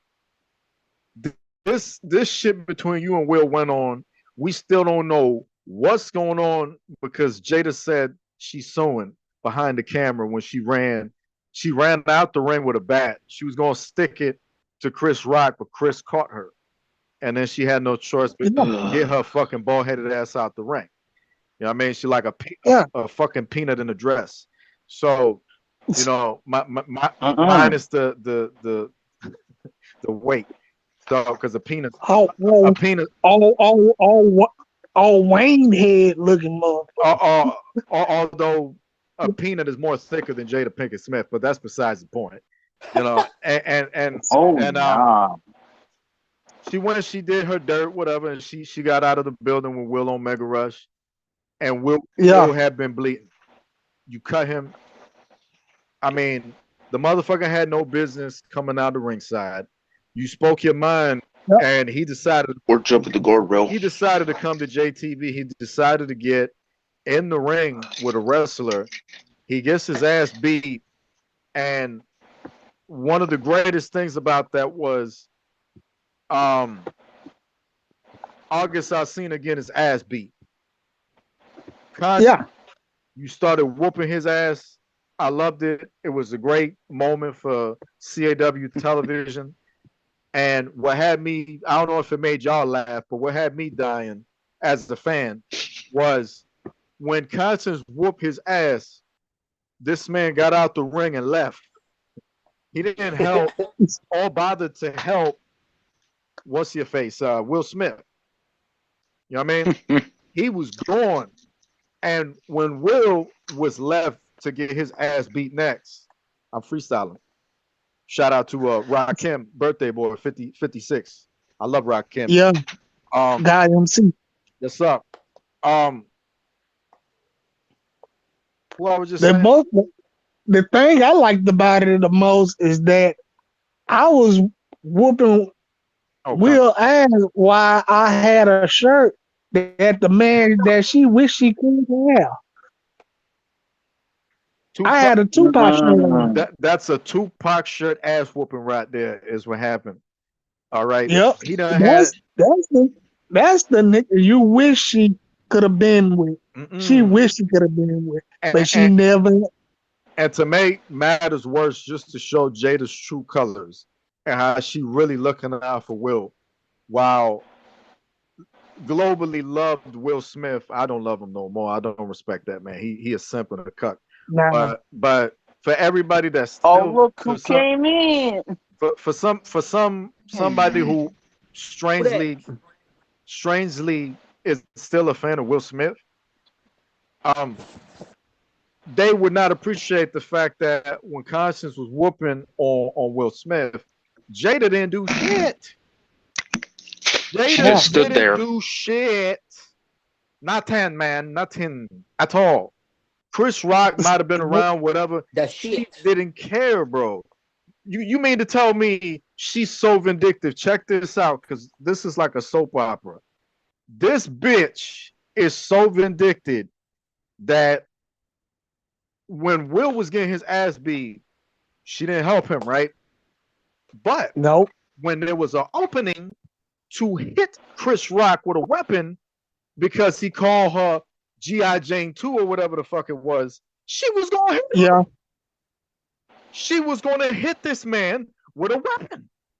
And when he caught her goofy ass, she was gone.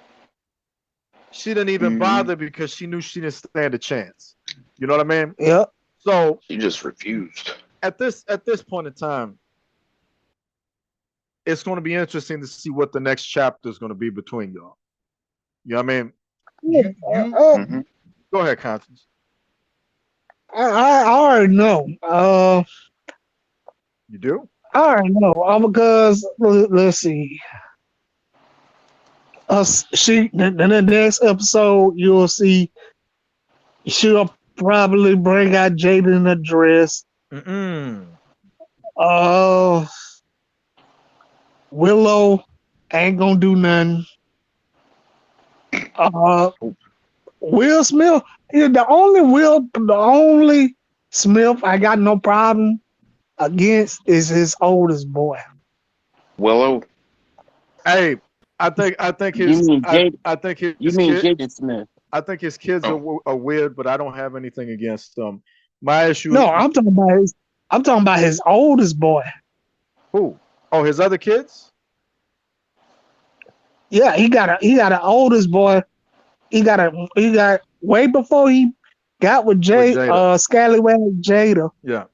He said Scallywag Scallywag. Jada. Scallywag. Balls to the wall. Hold on. Uh, Excuse me one moment, real quick. Let me get on my Mr. Kennedy shit real quick. Okay, I'm looking at the chat, and I don't know if he's here or not. I can only assume he's listening. But from my understanding, ladies and gentlemen, our beloved JTV World Heavyweight Champion, the leader of BKS, Shendon, is in the house. Yeah, beloved. Welcome to the conversation, Shendon. You know, thanks for the bandages. Thanks for the love. How'd you been? I've been fine. I didn't expect I even I believe be you. here. We didn't want you here, but welcome. That's adorable. Are you by yourself? Well, I'm here. Or is there people waiting for me in the parking lot after this? You tell me. Variety of both. Really? I'm 61-3. Got to be unpredictable. So it's not over, huh? It's not over. It's never over. 2K23. What is it? 2K24. Wink, wink. Okay, amigo. Yeah. We're gonna move on. Welcome to the party chat. Yes. Can I watch? Shen, Can I watch? you want to say something about what they was talking about, Shen? Because I want to talk about somebody. Go ahead. Whoever's gonna talk. I just joined and I noticed that the show been live around an hour, so I actually don't know what you guys were talking about. So that's fine. We're talking about. I'm just gonna go with what you guys these are the topics talk about. at the beginning of the show and now. We're talking about the 3-day holiday JTV weekend that happened. So we're talking about Mega Rush 131, the Hall of Fame. And we're talking about the ECW show. Now we could mention like Japan and whatever. We could talk about whatever we want. But those are the 3 shows we're talking about. And then we're going to talk about the WWE Rumble from last night in a bit. And eventually get to Vince McMahon, who I'm looking to give him a Kevin Impact statement of my own. But so dirty old man. That's what we're talking about. We talked about a lot of things, including you, and now we're just going with whatever's on the table. So I believe you. Yeah, I believe you back. We was done with my side of the story. Let's see. All right, yeah. Sorry to cut you off, Constance. But if that's true, then good. At least we got it done. So let's bring up for the fuck of it. Let's bring up that old school battle royal on Mega Rush. X-Pac, Rob Van Dam, Kane, Doink the Clown's twin, whoever that was, and who am I missing? Blue Meanie. No, I wouldn't know damn Blue Meanie, Constance. It was Rick Steiner. Blue Kane? It was Rick Steiner. Rick Steiner. Any thoughts from that match for anybody in here? Oh, my bad. I got Blue Meanie. I got a my bad. Blue Meanie was from the ECW show. My bad. Yeah. Now that good. Kane was fire. That battle royal was the Boogeyman, some Doink the Clown, Kane, Blue Kane. Yeah, X-Pac, Rick Steiner, and Rob Van Dam. That was everybody in that battle royal. Any thoughts from y'all on that match? Yeah. What you got? Classic. I mean, it was good. It's always good to see them come back. You know, it makes my heart melt. And then Teddy Long to be there with us, and Katie Forbes. But I mean, that's a different thing. It's a good it's a good feeling to see those legends come back from the Attitude Era, and I'm looking to do a lot of that in 2K24. That's something else we could talk about in here.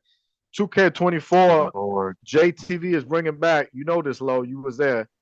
Our own JTV referees are coming back Yes, for sir. 2K24. So Kirk Adrian, I'm gonna hit you up, and we're gonna be having special guest referees. Wink, wink. That are also gonna be a part of these shows. Yo, but since, What you got? since we on the topic of referees, Uh-oh. do we have any names of our referees? Let's sign Earl Hebner. It's our universe. We can sign anybody we want to. I'm looking to call up a lot of legends to come in and work with us and get a closer look at y'all to develop talent this year and to see how this thing grows. And that's all I'm going to say because this is everywhere. But the thing is, I want to get the referee from Beyblade. I know from Metabots, Mr. Referee. you need to settle down, darling. All right, Let's get Red Shoes from you Fire begin Pro. you begin real edgy, Conscience. I like everything I'm hearing, and again, I love seeing these legends come back. And we could keep that there unless somebody got something else to add. Okay, I'm in what you got? What you got? for for that Rumble. That was nice, man. Just that, like you said, just to have the originators, the classics. Yeah. R.I.P. to one of Teddy Lone's endorsers. He used the black dude. I can't think of him. His name was like Icebox or something. Ice Train. Ice Train. Ice Train. Yeah, I'm sorry. Yeah. Ice Train Ice recently passed away. Is what Conscience talking about. He was close with Diamond Dallas Page and when Teddy Long used to manage him in WCW. Yeah. And he was one of the WCW guys that like you would see on Saturday nights. Because in our time you didn't have like Velocity and all this other stuff, you know. And Sunday Night Heat was going up against WCW Saturday Night, which was a wrestling show they did Saturdays, and it was kind of like Next Gen. It was like a small show full of good wrestlers. Shotgun Saturday Night. Yeah, WWE had that mark, yeah. But Ice, what was his name? Ice Train. He'd be like on shows like that, but he was a great talent, and he had a really, really good physique. And if you look at him, he looked like he'd fit into like Harlem Heat or something. So I thought he looked really good. So I knew about him for a while. It's unfortunate that happened. You know, me personally, I hate to see my heroes and people from my time get old and fall off. It really, really sucks because, you know, at the flick of a nickel, it was yesterday, and you guys were really nowhere to be seen, or you were coming up in the world, and it was people like me and King Leo who were there. You know, King Leo's younger than I am, you know, but I was there back in the day when you didn't have a lot. All right, when I was watching WWE, SmackDown didn't exist. Okay, and then it came along, and then you had all this shit that happens now. When I started my JTV career, the lights did not blink. The lights did not go out for The Undertaker when he came out to the arena because it was in WWF Warzone when I started. It's on the K7 hits. The lights did not blink until we went to Attitude, but I don't want to just go into my whole life story. All right. Yeah. So it's really good. It's really good to see that nostalgia, to see all that shit go on. I'll leave it at yeah. What's up? I say this for WCW Saturday nights. I like they arenas that little side door. Yeah. With the smoke that came out, it was fun. Yeah. They need to bring that back, yo. I agree. I agree, but I mean, if they did it, and obviously they are is the number one wrestling company in the world, it just shit ain't the same. You know what I mean? So I'm not even fussing with it like that no more. I'll leave it at Yeah, that. If you're finished, I'm finished. We can move on. yeah, I'm finished. Something to add, Shen? Somebody? Talking about the battle royal, With the we legends. usually do this. Yeah, I love that because there's some people, obviously I knew, and some people I don't know. I'm not really too hardcore of a wrestling fan like you guys compared to me. So it's always cool to learn who are these guys and look in Somebody the humming? past, and I can hear that kind of Yo, hear an Constance. Yeah, Lo, you here? Yeah. Nix, Yeah, I'm here. Marcus, I'm here. damn. Mark. I'm here. Yeah, I'm here. we got 8. All right. What the hell is that shit? I don't know. Somebody moaning. Huh? It's a damn demon Hey, in this yo. motherfucker. Go ahead, Shen. Yo. I don't know. So yeah, so it's great to see to see some old legends that I may not know who they are and look them up, look in the past. It's really cool. We obviously do battle royals or Royal Rumble type of matches that for years, but I feel like those recent ones, if I'm not mistaken, we did 2 recently in ECW, No Showdown, also Hall of Fame, correct? Because I just We woke we up. did three battle royals for the whole weekend. 3. Yeah. Oh, I'm fired. The ones I really enjoyed when Hold on. Sean Hold on. Storm, Yeah. I think it's from me. Yeah. That's coming from you. You got. Is it loud? It is loud. I hear it. It's like a whole big mic. So maybe Yeah, like it sound like muffled.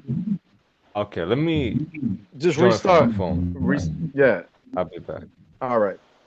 All right. While he steps out, I'm gonna bring this up because it seems to be a popular topic from what I've seen. And the next popular topic is blue and red cane. The I want to see it again. mic is all yours. I'm very interested on that.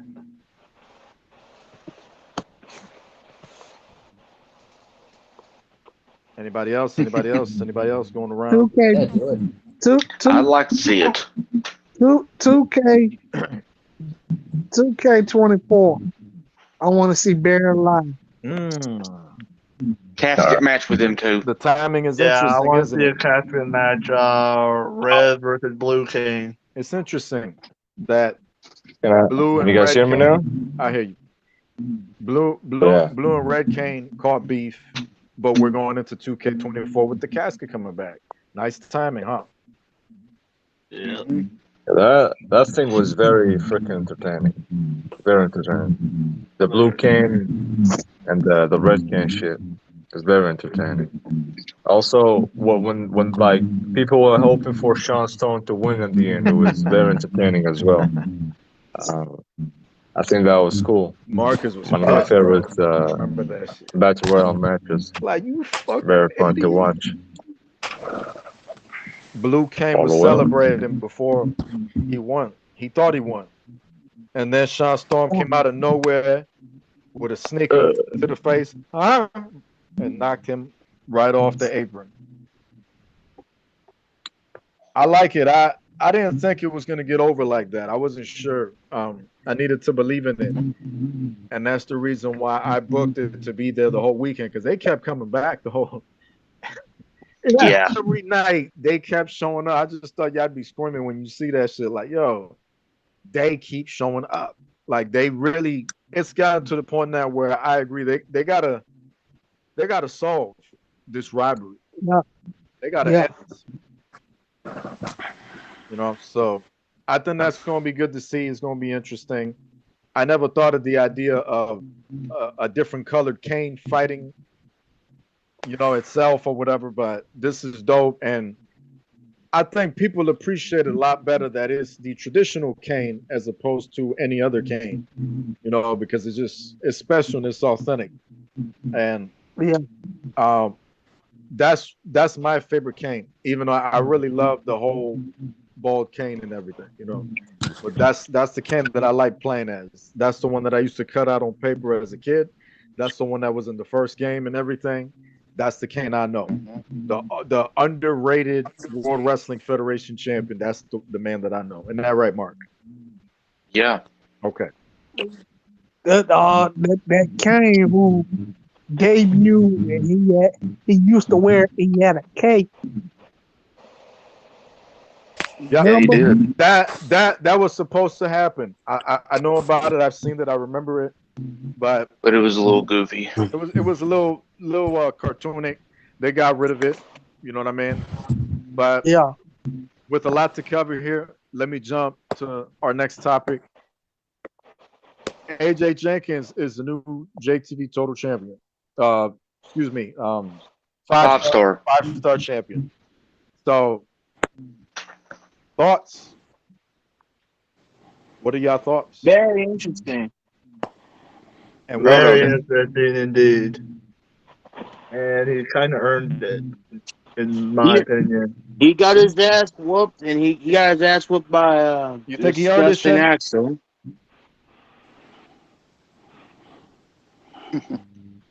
Okay. You hear, Shin? I say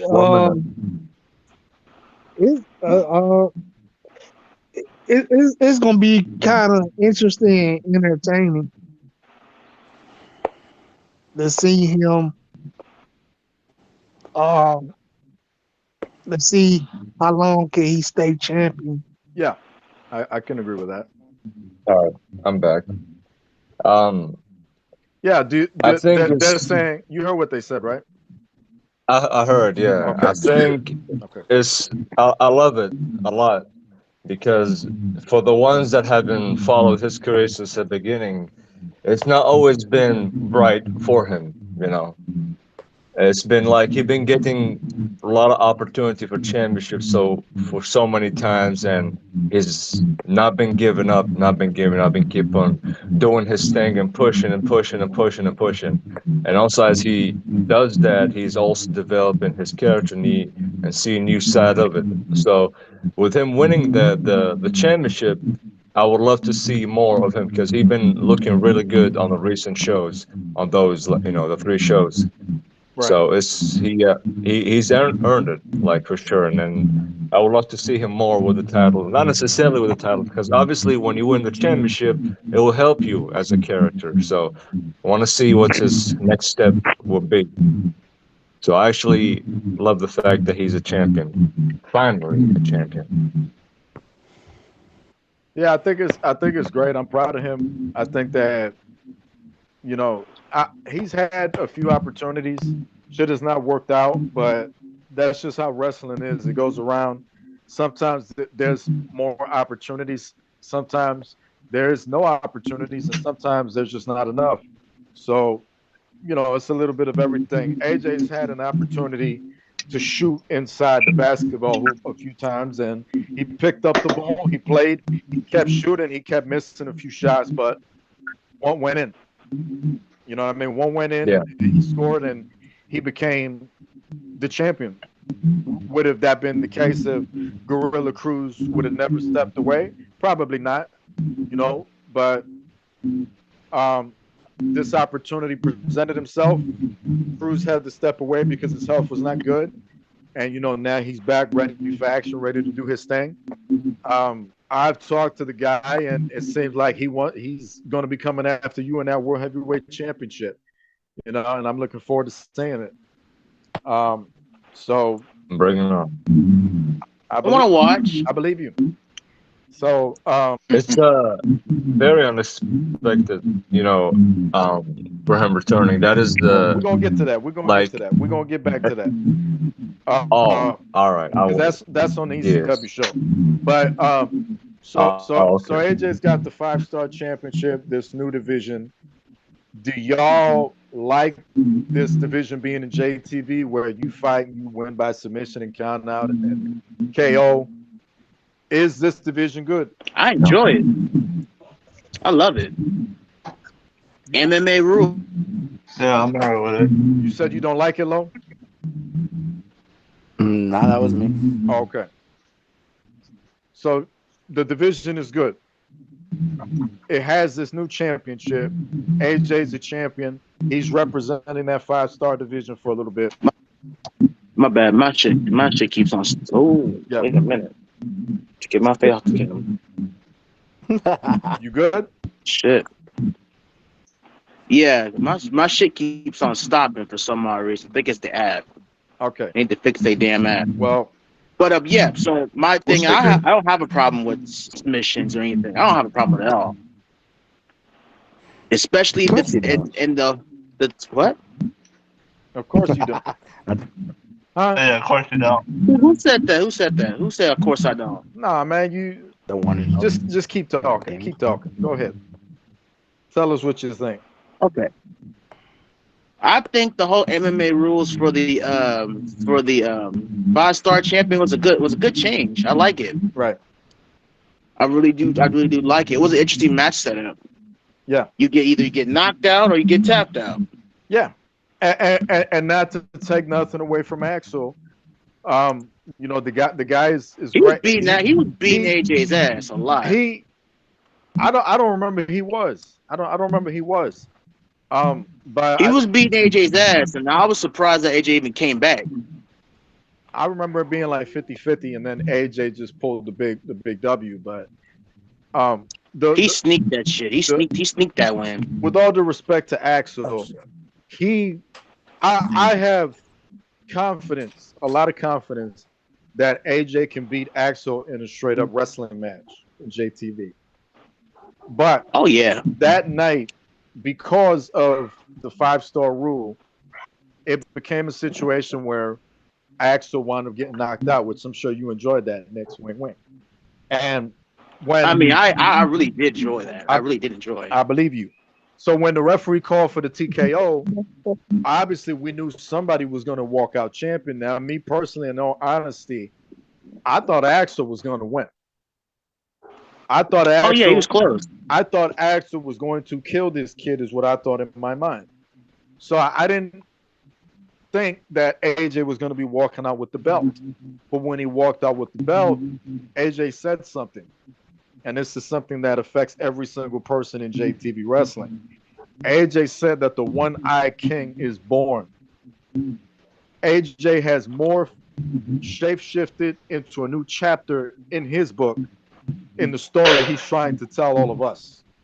And it appears that the One-Eyed King, you can't disagree so far that the One-Eyed King is a little different and interesting, because this man was meditating in the backstage area with his championship while the entire JTV was falling apart. I mean, all of us were going to war. All of us was going to war. We're trying to kill each You know other. what I mean? And Watching AJ Bugs is Bunny. in the backstage area watching Barney or some shit. All right? He's back there chilling, watching anime shows and everything, and everybody else is fighting for their life. I even saw Luke Welch trying to hide in one of the locker rooms. He had a steel chair ready just in case somebody came at him. All right? So You know? I picked. So, yeah, so like, I think it's fantastic in my opinion. He's come a long way. I think the One-Eye, what do y'all think about the One-Eye King thus far? I don't think it could be denied. I think it's going well for a new We're talking transition. about Fetty Wap. AJ Jenkins, That's what I'm excited about. the One-Eye Interesting. King. When he won the championship with the new chapter was perfect, perfect timing to see the new chapter of himself. Yeah, He watered the glasses. I want Right. to see water. I'm interested to see where it goes. Why did that man say Fetty Wap? you said what, He, Constance? what? He said, "Yo, the One-Eye King." Somebody. Oh, I thought you said he watered the glasses. Oh, man. Then he You got went me. back on Fetty Wap. So Real. that's what he said. Yo, Dan, Yeah. Why you looking at me like that? You got pants on? Anyway, Hey, yo. conscience. What? I don't That's know what. if I've ever had the displeasure of introducing you to him, but that's Shendon right there, and that's conscience if you ain't never talked to him, Shendon. I I want to mention that, and this Yeah, is actually the first time we freaking talk, that's him. and I don't know That's for a while. him. It is him. It's him. Hello, it's nice to Yeah. meet you. Yes. What's up, man? Not much, man. What about you, man? It's finally we chatted, man. That's for the Yeah. first time. Yeah. That's a history of making, man. Finally, we gotta do Hey, a podcast. Not a podcast, nah, a don't. freaking commentary stuff. Hold We up. shit on Kevin Slow Impact. down. Don't trust that Nah, we man, do it, conscience. man. You He'll, go he'll away. spare, he'll We spare go you when away. you give your back to him. Yeah. Don't trust him. Nah, we're sick of tired of hearing, it, man. Nah, don't worry about it. You know, Conscious is cool, man. You know what I mean? Yeah. We take over commentary. Nah, We take over I conscience commentary. appreciate, man. I Conscience, appreciate. man, conscience is gonna be with me. All right, you stay the hell No, away. no. It's over now. No. Why don't you put We your we be head? we be a team now. You go Why don't away. you put your head You in go away. a party mix bag, Shen, and let it just suffocate you. Do us all a favor, all right? Moving on. AJ Jenkins, the one-eyed king, the JTB five-star champion of the world. Thoughts? Final thoughts from all of y'all. Your honest opinion. AJ Jenkins as champion, you said? As champion and his new phase. His Character. Champion, I like it. Royalty wise, I don't know. he still got to We prove have a too lot, much royalty already. right? Yeah. Yeah. Not even that, but we got too much royalty, That's nigga. All that's right. what's interesting about it. Much All royalty. right. That's what's interesting about it. It's gonna We get got it's the You gonna know? get Majesty more over interesting in here. a We bit, got Shendon. the Fetty Wap King. Yes. I'm ready for the next You say topic. Betty Wap King? Where's Marcus at? Yeah. Marcus is here. I'm here. Oh, it's time for a Kevin Impact statement now. All right, Marcus. Oh, I want Lord. you to listen closely. All right, it's about damn time. 'Cause y'all getting soft as shit in this party chat. He said So Betty Wap King. We're not gonna skip past that, are we? Maybe Oyo. I didn't hear that. Yeah, we over that. Who said that? That was me. All right, hold up. I He got. I got. said Betty Wap King. We're not gonna just skip past Nah, that, are we? man. We got Yo, what is it? I don't know, man. What does that sound in the background, It bro? sound like a beat. Shen, mute yourself. Jesus Christ. It sounds like you started a motorcycle that died 19 years ago. What I know, the who fuck is is that? that? Everybody mute themselves. What is that shit? Mark? No. It went away now. The podcast getting invaded by a damn bee. And I don't think it's by me. and the bee just want to be the biggest superstar of all time by being the loudest, making the loudest noise in JTV history. Yeah. So, anyways, all right, time to get edgy. Somebody watching the stream right now. Trying to get controversial. Yeah. Can y'all hear me? Yeah. Yeah. All right. Yo, we gotta get back to Shen, you here? Damn I hear it again. Not me. Yo, Shen, Yeah, I hear myself. It's not me. Not me either. did you mute yourself, Shen? I did, and I still hear it when I'm muted. Okay, I'm gonna mute myself again. All right.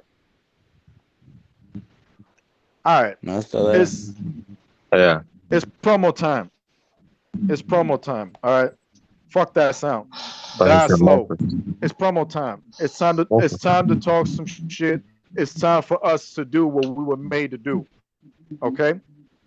The time is now. Elephant in the room, elephant in the room, brother. Y'all ready? Uh-huh. Yeah. Lowrider. Why I gotta be the elephant? God damn it! That's the top. You better chill your monkey ass Nigga, down. I couldn't be the mouse. I had to be the Chill fucking elephant. your That was ass funny. down. That was precise right there. That was well versed. I give you that. But let's get into it. Lowrider. Yes, sir. Lowrider. Do y'all Yeah. think that this conniving, evil rap motherfucker from the past should have came back to JTV? What do y'all think? Conniving. Hell no.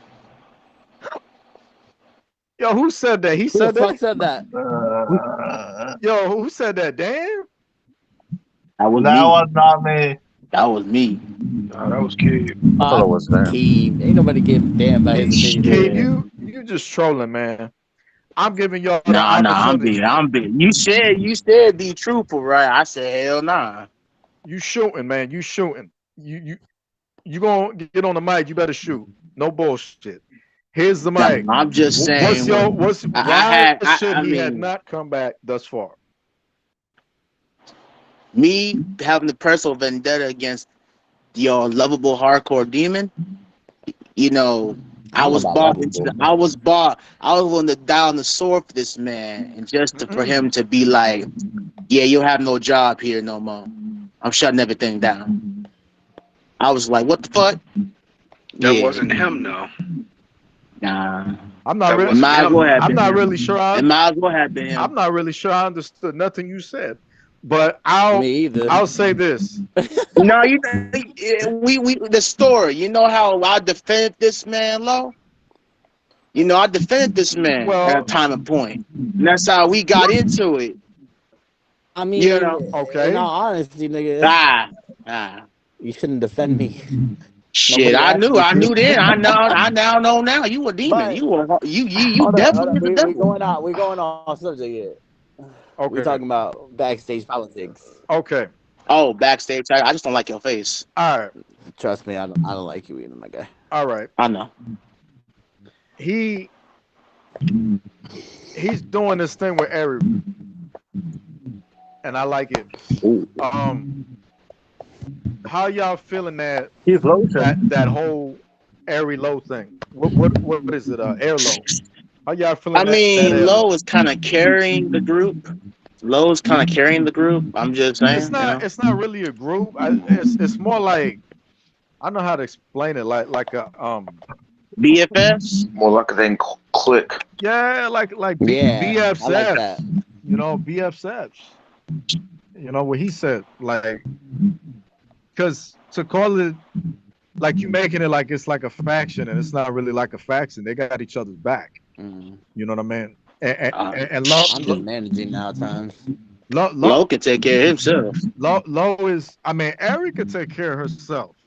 She's proven she's still adjusting herself. Taking them L's. She's still adjusting. Adjusting. Okay, I hear you. I hear you. She's taking some L's, but she's still adjusting, bro.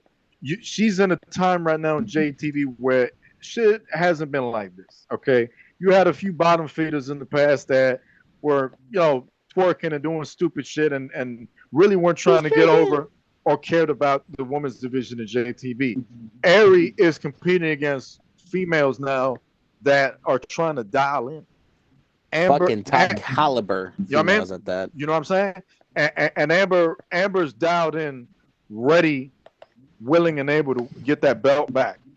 That's all she wants right now. She's hunting. All right, and I love to see it. Sophia makes a mess of everything. Sophia is like the little girl that's running into every room, knocking everything down, wanting all the attention, everything. Character-wise, I love it. I really, really love it. Honestly, okay, I do love it too, because ain't nobody ever fucking call themselves the Savage Queen. Yeah. I like that. So, I like that. But the most important thing, Who called himself the Savage Queen? Hold on, who's that? Anyways, Sophia. The most important thing is That's that interesting. the most important thing about her is that she's got the JTV Women's Championship.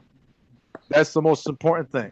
So she in a situation where it's like she's bringing it in some way or form, and Amber bringing the shit, you know, and more girls keep joining because we got a few coming. You know what I mean? Stay tuned.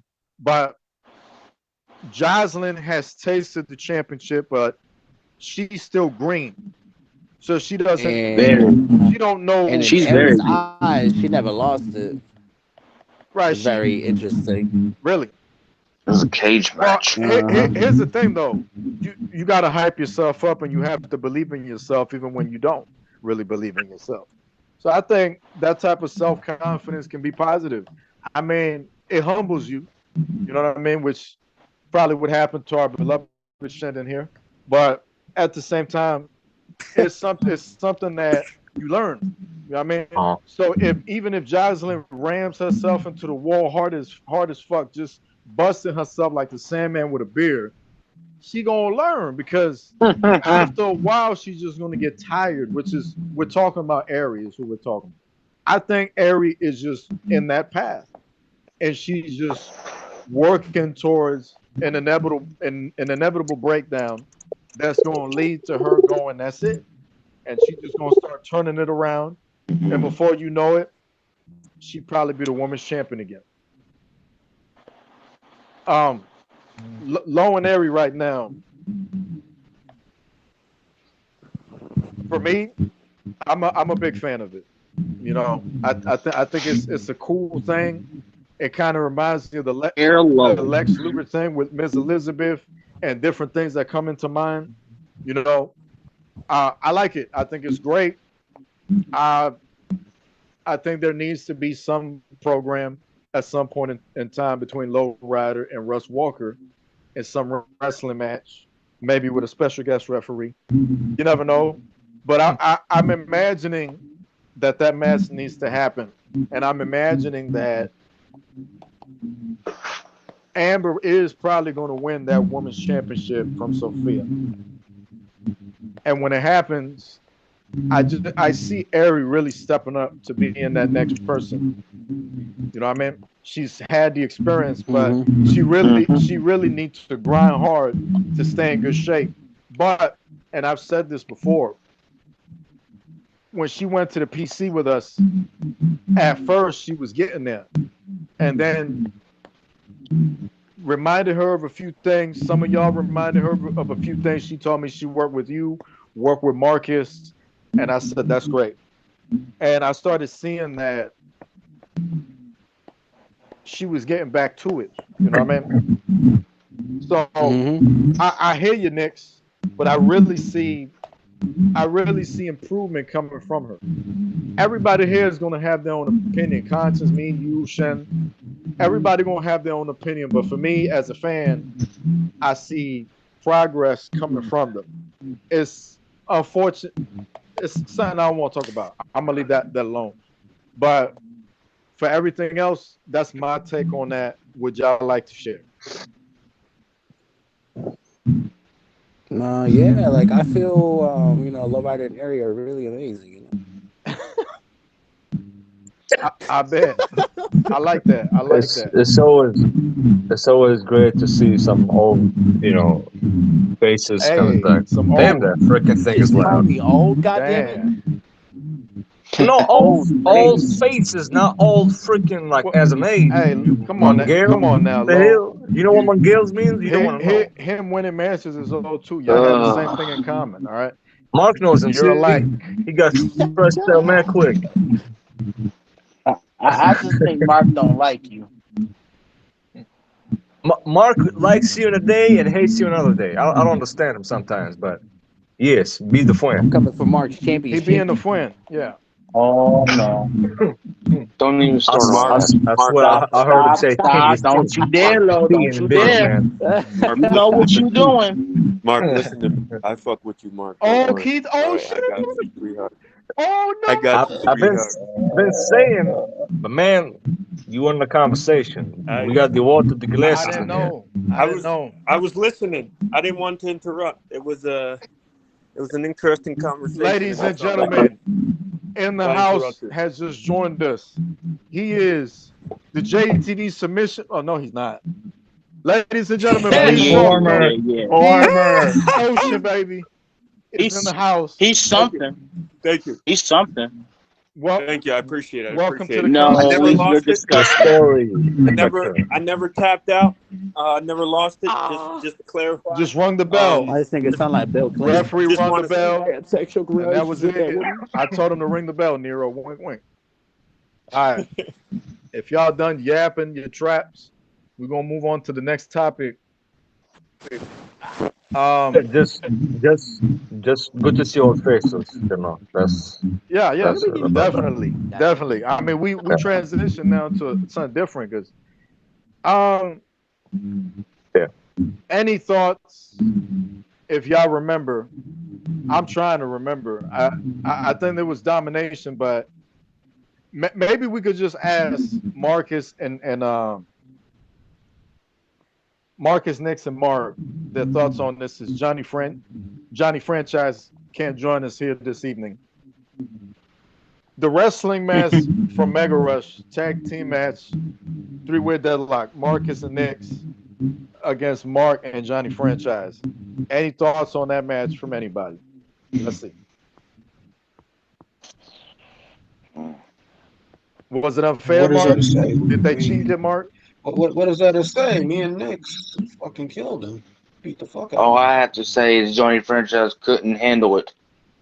So you I think would like to agree with that statement. I feel like putting Mark with a guy like Johnny Franchise, first of all, he should be on suicide watch for a couple months ago, but we don't got to talk about it. Second of all, This man had to be on. Damn, this I man don't has already started. understand.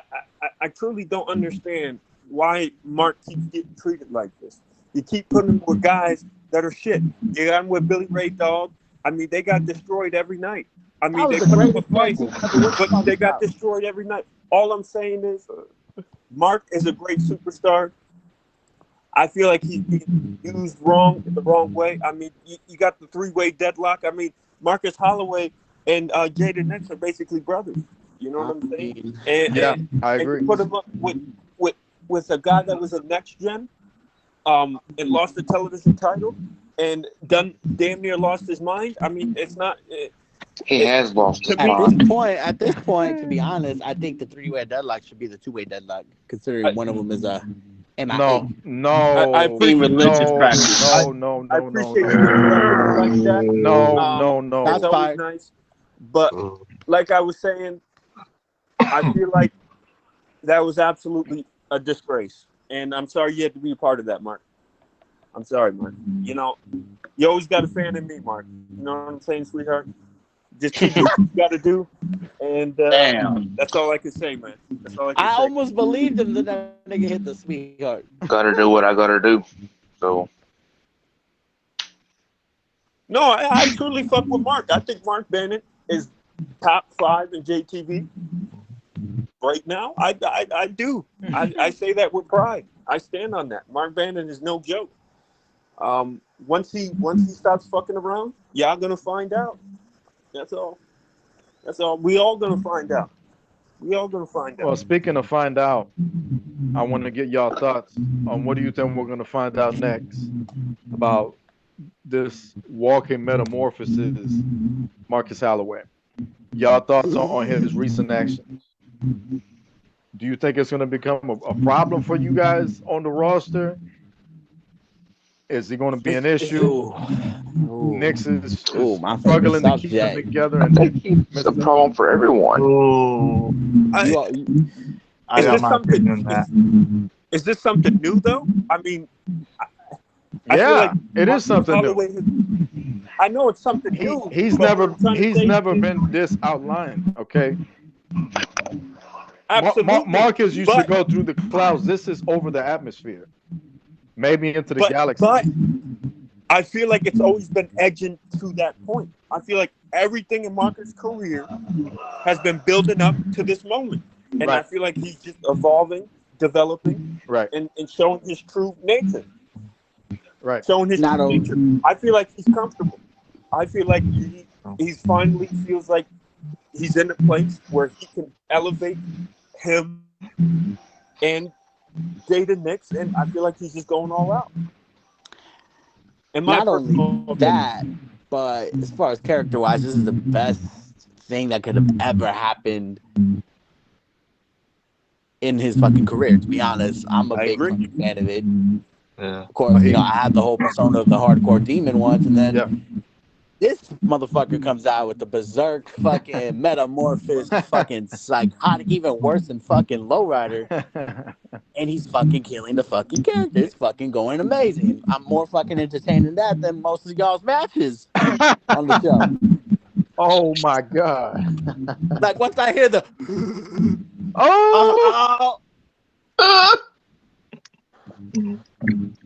let's be honest. Definitely, I'm not just saying this because Nero's my friend, but Marcus fucking Holloway is the shit right now. I'm sorry to say. Without a championship, with the championship, it doesn't fucking matter. This man's character is elevating to levels that even Lowrider can't surpass. He's up there. And these days, that's hard to find. It's hard to find. I agree. To push a character without a championship. Yeah. To push a character without leverage like that.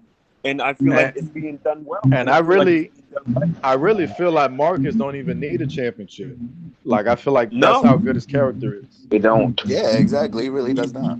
If he had a championship, then he can't win a championship, but he doesn't need it. Yeah, he wants championships. He deserves championships, but his character is strong enough to probably stand on his own without no belts, because there's so much depth to that character. You know, that's not like a one trick pony.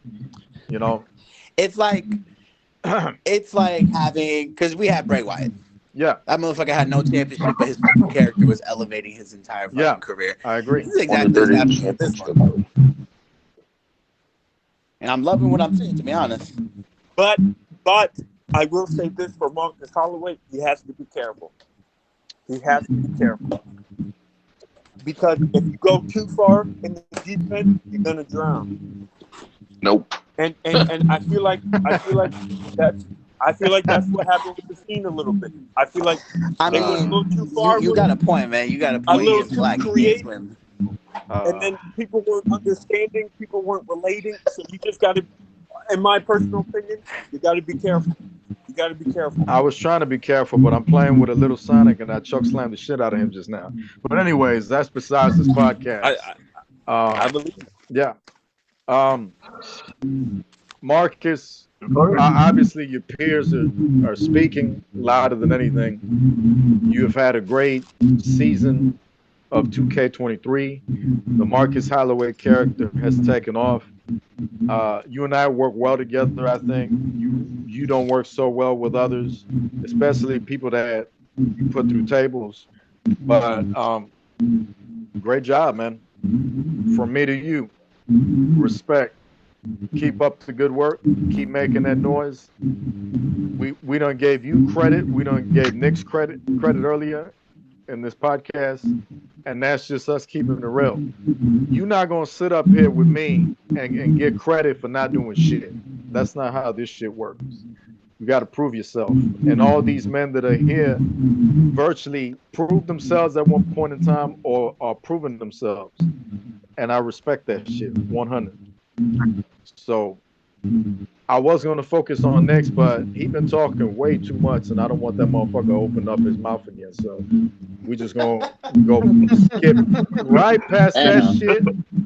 Then I won't say what I want to say then. Nah, don't say that word. Go ahead. What you wanna say? I'm going to have to take you off TV for 2 years. Don't say that word. Anyways, don't worry. Let's go back. Let's go back to the women. This is something I'm sure you want to talk about, Dan. Let's go back to the shut out, Mark. The women of JTV Wrestling. What is y'all opinion? Who do y'all like? And what's your thoughts? Break it down for me. My personal opinion, I think Amber's dog shit, and I think Sophia Esposito should be champion. I'm glad. My personal opinion, I feel like she should hold it for a very long time. Yo, Dan, she be a champion when she doesn't want the product. Dan, she's a champion. Yes, champion. I don't know how you could be pussy with no pussy, but hey, it's okay. Everybody has their own thing. Everybody's into their own thing. You go right ahead. But Dan, you ain't that good either. So don't make me get started on you, Dan. Don't come after me. All right, I'm warning you. I'm not coming after you. That's the thing. All right. All right. I said what I said. That's my personal opinion. I might come after that submitted title in the near future, but that's beside the point. Somebody take the mic away from him. Somebody take the mic away from him. Cut his mic off. I Cut his paid mic to off. watch. All right, the women though. Cut The this mic women. off right now. What do y'all got for my question? The women, the division. Who do you like? Somebody said. Who said? Sophie. Oh, Tillman. Excuse me. Yeah. Ocean said that he like Sophia. And I guess think she's a wonderful talent. I feel like she's worked hard to be it's not done. where she's at. safe bet, low, Ari. No, just period after Ari? that, right? You got Ari. Of course. Always got my guy. What about you, Nero? Yeah.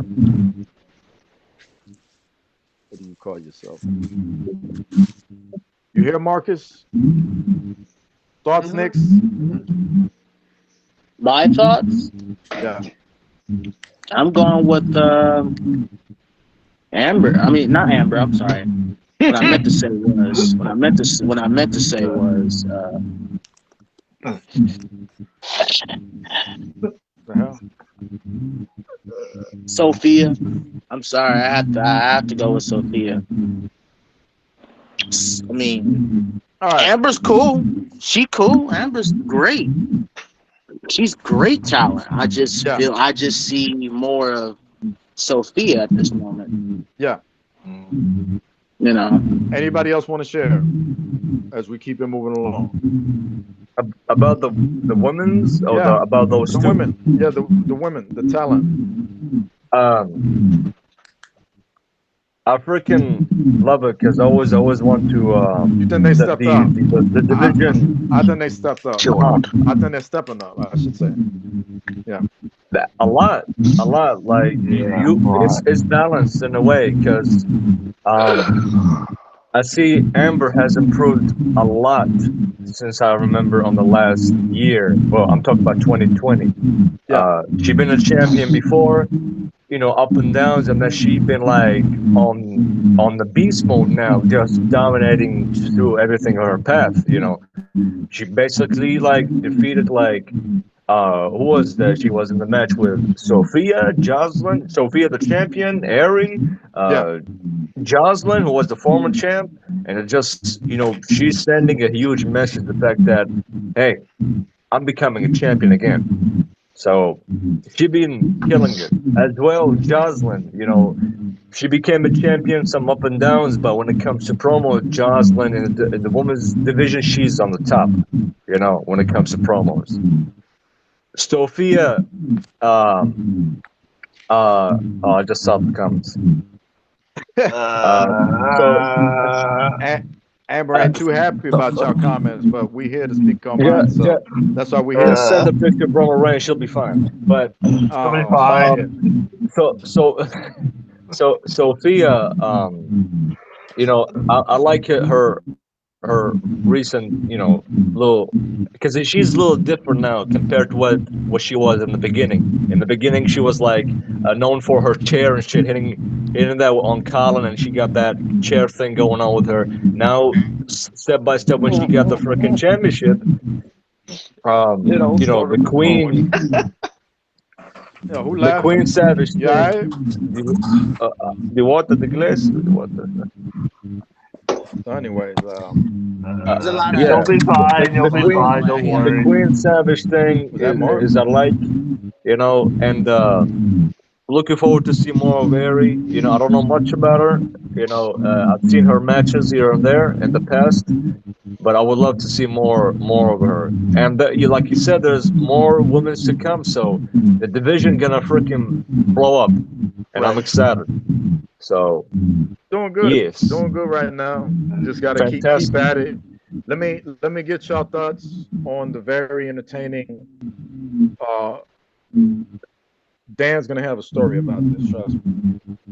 The very entertaining hardcore championship match from Mega Rush that Colin had. You know, he started running. They started chasing him, and then what was it? Cerberus came out. Go ahead, guys.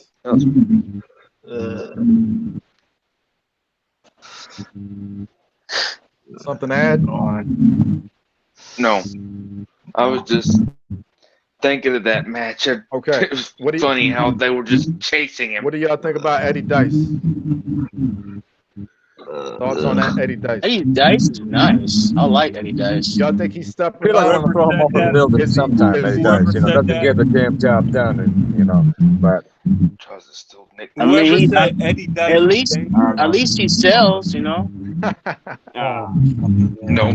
that man got half red hair, half black. That's at least he sells. He looks ridiculous. Yeah, at least he sells, I feel very insulted. Hey, I don't know what the hell that's supposed to mean, but still, you gotta take think. it however you want to take it. I'll take it however I want to take it, but still feel the thing. Yes. He's calling bluff. As long as you don't take it with somebody's wrestling name, I'll be all right. We'll get to that later. But any thoughts about what happened to Chris Saber with me in the ring and VIP joining BKS? Well, VIP joining BKS was a dumbass decision. Conscious, you hear? I mean, I didn't know BKS was running a charity. Yeah, to be honest, that did. Like making a wish foundation. Third eye. BKS is like the Make-A-Wish Absolutely Foundation. no comment to that. Conscious, you hear? Whatsoever. Conscious. Because boy, VIP joining BKS and then he loses. That's kind of sad. All right. Having VIP and BKS is like having R-Truth in the Judgment Day. All right. Something like that. Something like that. He likes hot wings. He's like hot wings that you don't want. I forgot to talk. Yeah, I hear you, Conscious. I forgot to talk about this. Amanda, thoughts on Amanda and the shit going on with her and Shannon? What do y'all think? I like it. I like it. Cinema. What do y'all like? What do y'all like about it, so I could collect information? I think Amanda's trying to get out of that shadow of Shendon, and it's a little bit interesting. Yeah. But I mean, he made it difficult with BKS, which is what happened between him and Amber. He made it difficult between both of them. So these two women, I think, deep down inside, really care about him. But he made it to where. And then you got to check out the new girl that was with BKS. The chick with all the tattoos, and she choked out. Toyota Muhammad? Yeah. Yeah, that's who we talk about. Yeah, and Constance is right. You're right. I forgot about her, bro. You're right. I'm over here thinking about Amber and Amanda, but yeah, he brought up Toya Tamahami. She's been built like what Ronda Rousey should have been. And she stepped on the scene and one will only have to wait and see and assume exactly how shit is gonna work out. But the shit she done did to Amanda on the stage, making Corey watch. I mean, Corey liked to watch. She choked her out. Yeah. And so you play into that. And she broke alongside with Shindy. She broke and everything else going in BKS. Toya broke that one chick's arm on Mega Rush in that in that fight that they had. They had like a kickboxer fight. And she broke her arm. And what's her name? Yandele Camacho. Yeah, Yandele Camacho. She was undefeated, and she was an athlete. You know what I mean? This is a character that we thought out. And from that area, Brazilian, and she done fought this woman. She broke her arm, injured her, and took her streak. Amanda shows up to the party to lay the smackdown. Your monkey ass and Amanda go to run it, Shendon, and now the rivalry obviously is going to continue, but when and where?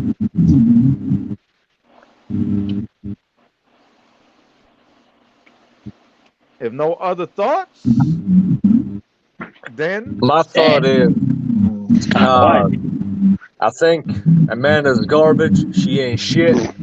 Tori Tamahami will destroy her because Amanda not going to understand how to mind her business. You know, if she's just gonna stick her nose into my damn business, and then Tori Tamahami is there to take care of it.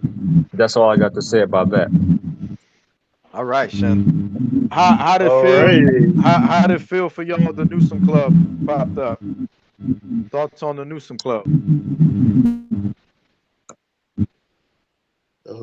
Marcus Holloway mentioned you about that before, like hoping to see them back, and you said they never come back, and I see them, they come back. I'm like, oh. No, there is no Newsom Club. I killed the Newsom Club. They came back, actually. They're dead. Newsom Club is dead.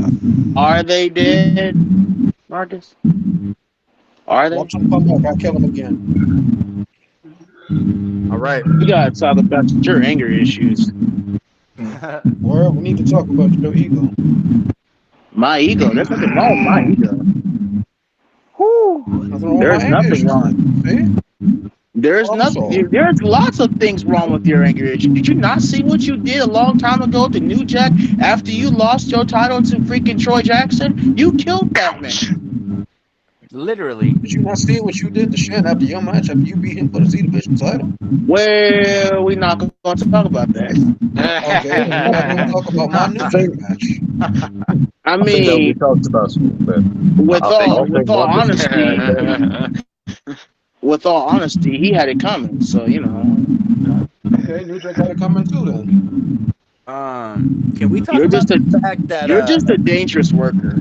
Can we talk about the fact that Jaden Nix called Shendon his bitch?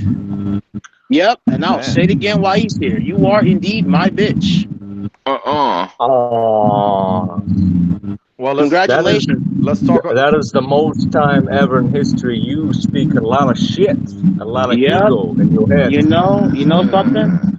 You know something? I'll do it again while you're here. You know. It don't matter. The thing wars don't affect. You know. I don't give. Let's go into. Don't matter what you say. Let's go into that real quick. But let's go into this conversation y'all having right now. Let's talk about that. In the main event of Mega Rush, the blue steel cage came back from the 90s, and Corey Flash tagged up with Maverick against. Oh yeah. I almost said the Bloodline against BKS in the steel cage match. The steel cage match, and Corey and Maverick, in my opinion, got lucky. And then after the match, all hell broke loose. Everybody fighting everywhere. There's a war. There was like JTV security and everything. Well, that was at a different show. Oh no, it was Mega Rush. There was war and chaos everywhere. I think the only person I didn't see out there was AJ. Because even Marcus was in the back beating the shit out of Red Shoes, you know? So I think that was on Mega Rush. I'm trying to think. After this shit broke out, Shannon goes, spears me, takes me out. Axel cuts me open with the chair. I get thrown out the building. This war, all this that done went on. What are y'all thoughts, initial thoughts on the ending of that Mega Rush with all of that? My opinion is pretty much, I know Kevin Impact is going to get revenge on BKS eventually. You think I'm going to get revenge on BKS? Yeah. I like the sound. I love the sound of that. Put that boots on. That shit sound real good to me. Especially on I Cinder. mean, Impact kind of have to. He can't let that shit slide. Yeah. Either if I War would. games. Did someone say war games? Oh I no. did. War games. I like the War sound of that. Interesting. I like that. BKN We Hey, can't versus call it war JTV. games though. I like that. BKS versus the top stars of JTV, who's shown to have a rebellious attitude against BKS. Yeah. That was well said on And your part, Kevin Nix. Well said. And Kevin Impact leading the charge. I like that. I like that. So that's going to conclude Mega Rush right there. A lot of good insight from you, gentlemen. Now, quickly move to the Hall of Fame. We had a very interesting battle royale to start. We have had a tiny battle royale the night before on Mega Rush, but this one extended a little bit more to 20 guys in that ring, and there were talented people in that match. You know, Dan Rapture was in that match. Convell Wu. Even PJ Storm was in that match. But the highlight of the match was when Blue Cane and Red Cane went at it, and Sean Storm was in the middle of the entire thing. What are y'all thoughts on that? They kept going after each other. That shit was hilarious. I mean, I remember somebody mentioned before, like, they love the Blue Cane and the Red Cane thing going on to the point they want to see Red Cane joining BKS, and there would be like a blue BKS, and Blue Cane be in it. I heard and that. They go at it. I heard about that. And I lost it. I love it. Yeah. So we're gonna have the Bloods and the Crips on JTV. Mr. D. That's interesting. I love the Blue Cane and Red Cane thing, but Sean Storm getting this win was a shocker, in my opinion, because Sean Storm hasn't been in a JTV wrestling match since 2011. That son of a bitch. All right, he been gone forever, and now he came out to this match, and he got lucky. And out of all places, he does it at the Hall of Fame, which is a career accomplishment, because who do y'all know won a battle royale of this magnitude, this caliber at the Hall of Fame? Nobody. Nobody's ever accomplished that. You know what I mean? So he's done. Yeah. And also, who else do you know have a show that have a battle royal? Right. We're the only ones that have a Hall of Fame that has A Hall wrestling of Fame matches. at the battle royal. Yeah, I'm with you. Yep. True. Oh, it was unique. It was definitely a moment. You know, something special that happened, and something that I think boosted Corey's ego just a little bit, not a lot. Any quick thoughts on Bob Ross going in the Hall of Fame? Me personally, I love Bob Ross. I watch him every now and again. I love saying that because of Mark. I think he's a great addition to human history. I think he's going to inspire a lot of people, because he definitely inspired me. I think he's a hero. He seemed like he was a great man.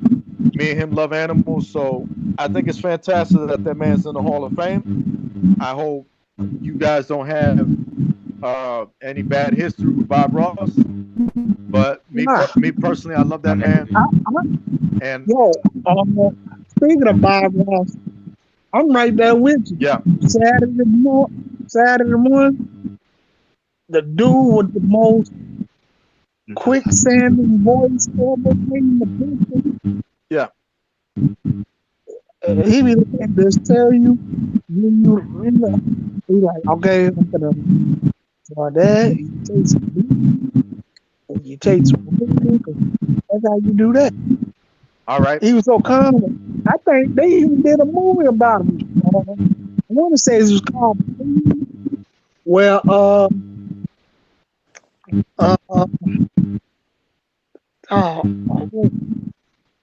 Luke. I think I remember the movie you talking about, but Yeah. I know what you're saying. I get you. Let's move. Yeah. Let's move along the timing. All right. Tommy the Green Ranger, Jason David Frank. That man touched all of our hearts. Every single person Yeah. that's Grew up probably watching. listening and everything. Jay,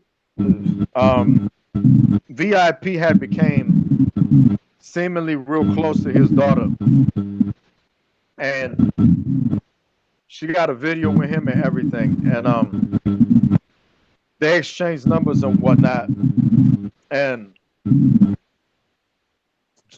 VIP had she told them, I guess, there was a certain song that she wanted used at the Hall of Fame for him and everything because she was thankful, and she sent her thanks.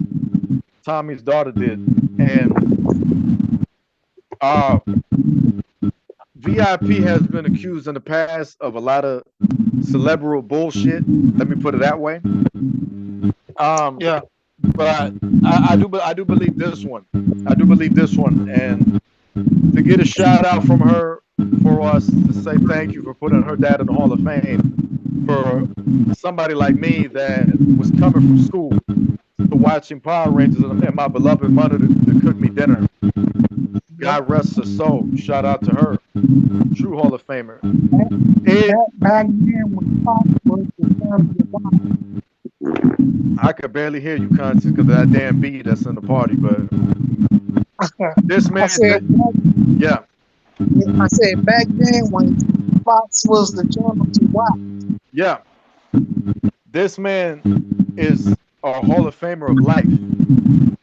Forget the JTV Hall of Fame. Forget about anything. This man is I believe in Hall of Fame humans. You know what I mean? People who are so amazing they belong in the Hall of Fame of life. And he's that. I got a story real quick about him, and it involves I think y'all remember Quinn. You know whose brother. And Quinn told us a story about when they were around. Told us a story about that they went there to the store, excuse me, to see Jason David Frank. And this white man, Jason David Frank, and these black kids that was out there waiting to see him, they told him that they didn't have no money. And they told him that they weren't able to get a picture and this and that. And this man said, come and take a picture anyways. Yo, that shit gives me goosebumps till this day. All right? And it's a great story. That he would take this black kids, come in and take a picture anyways. It don't matter whether you got the money for it or not. I've been blessed. I've been given all this opportunity. I'm who I am. I know my worth. I respect that. I respect that from that man to do it like that. You know what I mean? It's unfortunate the way the book ended for him. Everybody got their demons and he figured that was going to be the way out. I don't think it's the way out. You know what I mean? Life is a beautiful thing. But the legacy, unlike Vince McMahon, bitch ass, we'll get to him soon. His legacy, I don't think it's going to be how he ended it. I think his legacy is going to be that we love him and we're going to remember him for everything he did for us in our childhood. You know what I mean? So, shout out to Jason David Frank and VIP if you show this to his sister. Thank you and your family for all y'all done for our childhood.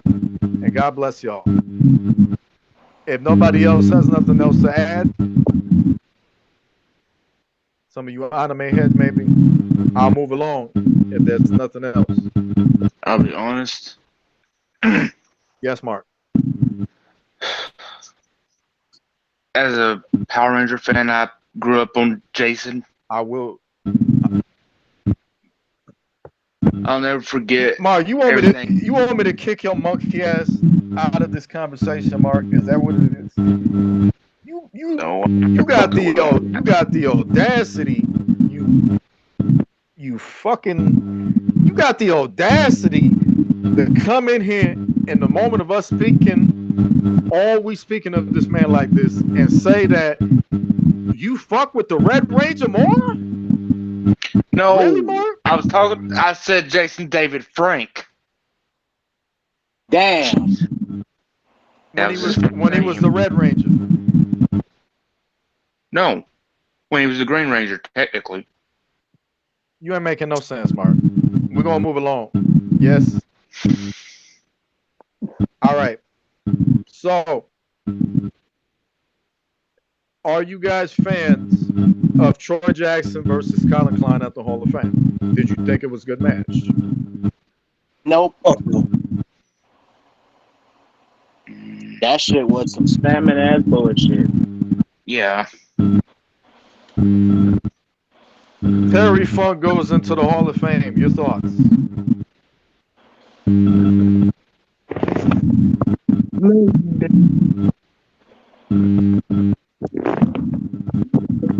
I want to bomb it. You wanted to bomb it? Yep, at that match. Oh, now we move. The only good person that was in that match was Colin Klein. Yeah. That was it. And we talking about the Terry Funk Memorial. Kind of wish he didn't miss that move constantly, though.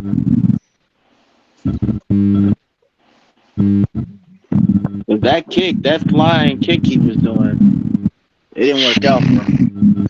He kept missing. I mean, he couldn't really work because Troy being through, but he do. He couldn't really do shit. You're right.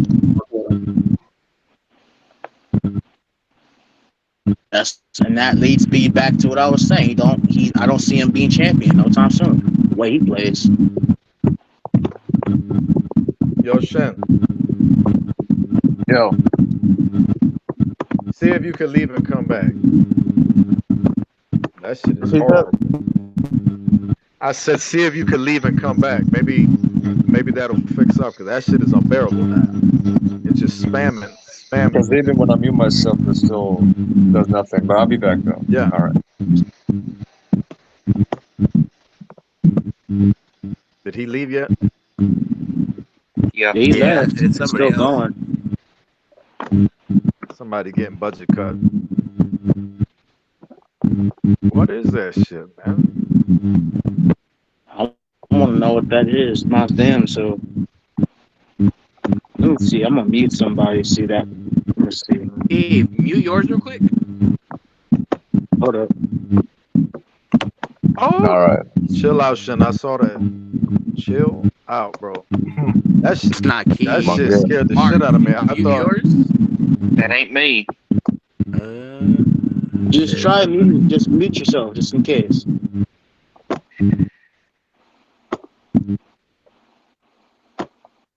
That's Mark. That's Mark's shit. Yeah, I fixed it. Is it Mark? It's Mark. Yeah. It ain't me. Yeah, Mark. Just Are you using a headset, Mark? Mark. Just go and Or come using back. your phone Mark, speaker? do you have a fan on? No. Just No. go and come back You to the said call, using a Mark. headset? If Mark, you're using a headset, don't have a that's fan. probably the reason. Oh, the fan. yeah. Mark, just go and come back, Mark. It sounds really bad, Mark. A little bit, yeah. Jesus Christ. Oh yeah, it was Mark. Yo, I feel like we in I don't peace hear it now. anymore. Yo, the village is in peace, man. Oh no, the village is in oh no. Chill out, Mark. Chill out, man. He finishing his dinner and shit. Chill out, Mark. That man had a grapefruit in his mouth. Chill out, yo. He looked like Barney Rubble on there with that haircut. Wow. I'm trying. All right, let me get professional again. So, all right. Yeah, some there steak and everything. Terry Funk goes in. I mean, should I really even ask? I mean, we're gonna move along. We're gonna move along.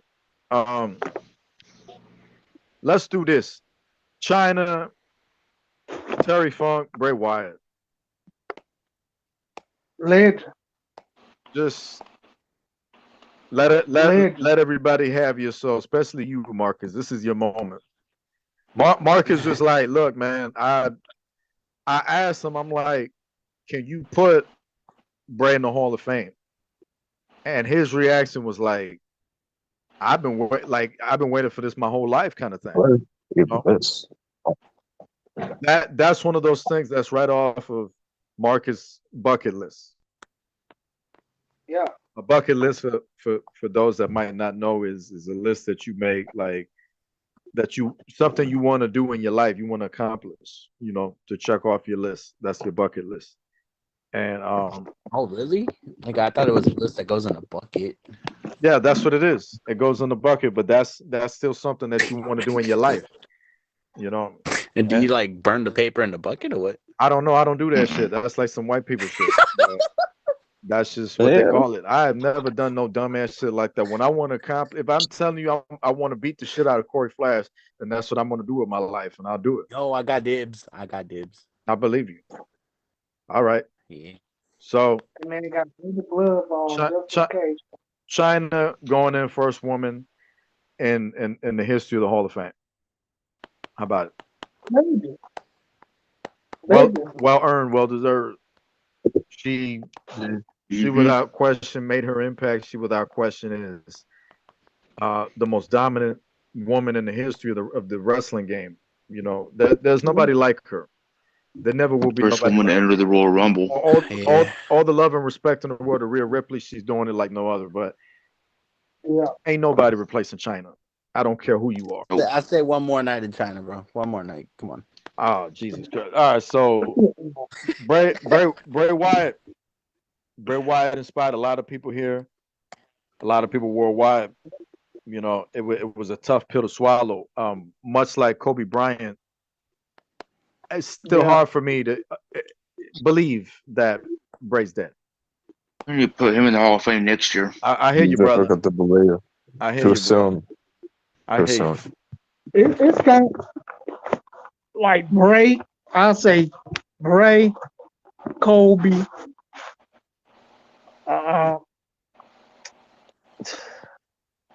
It's a bunch of them. T'Challa. Where is it?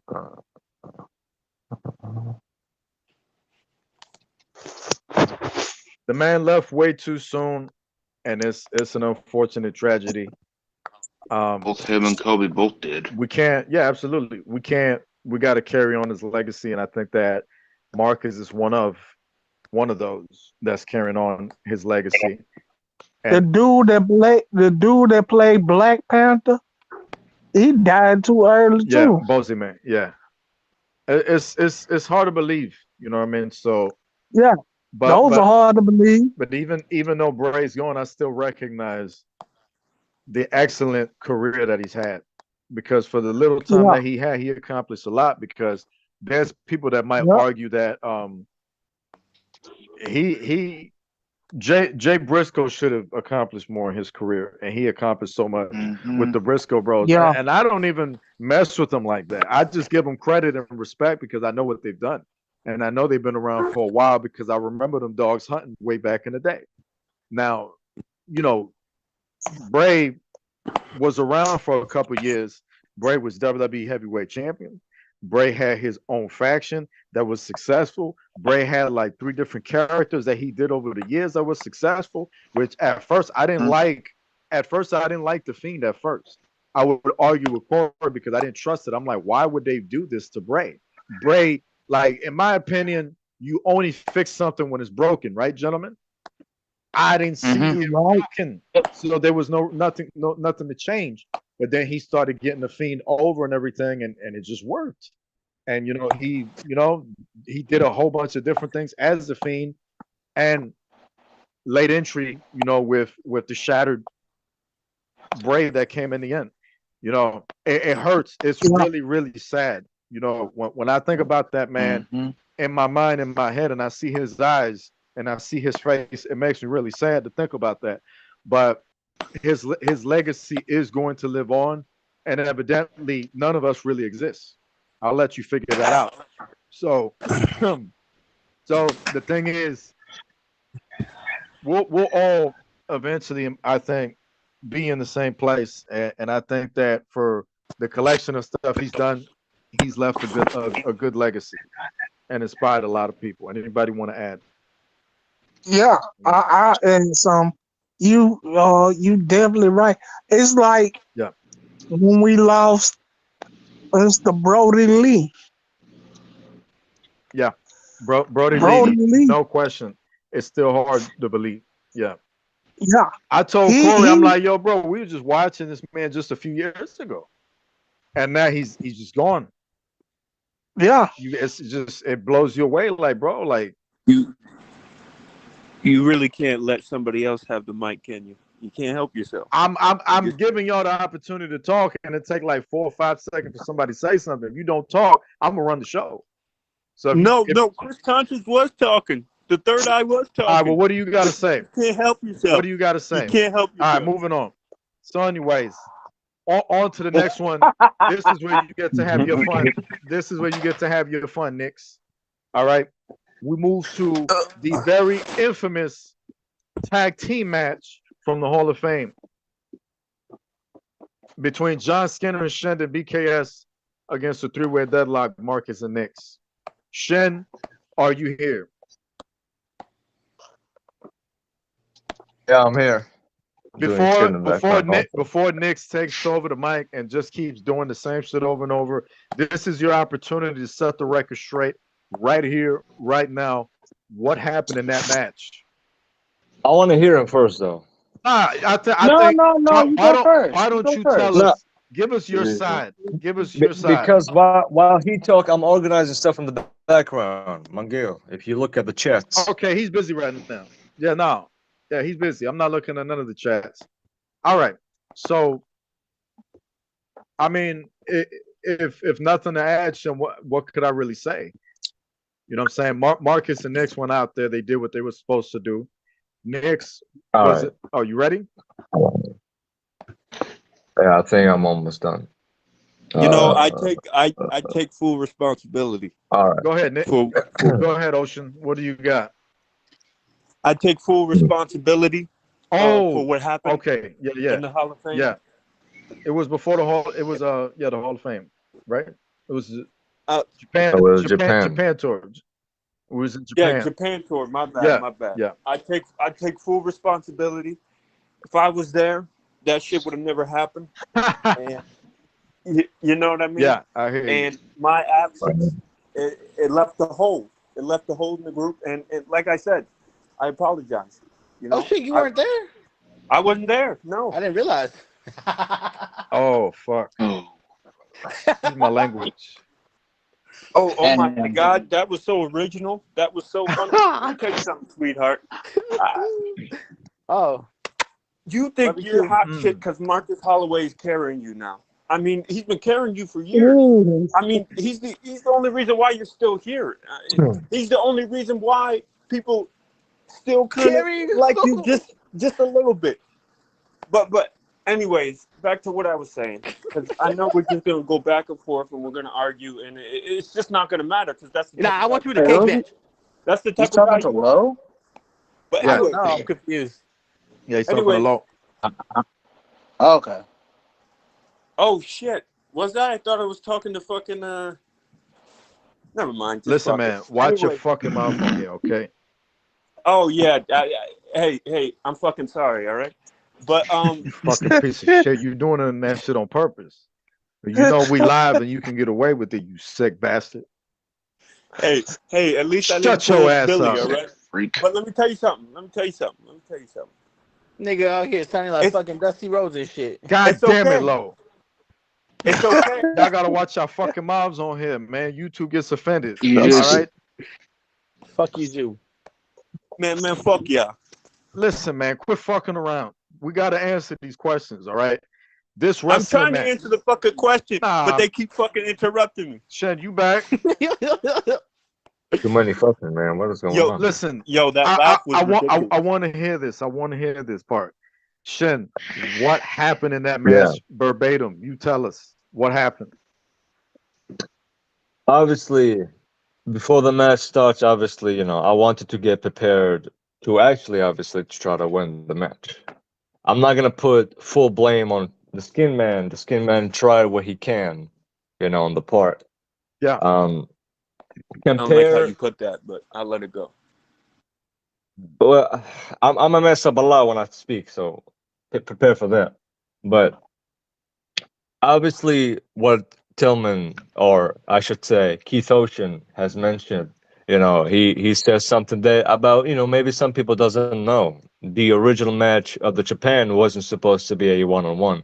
It was supposed to be a 2v2 match Right. between me and him as BKS Right. against Marcus and Nix.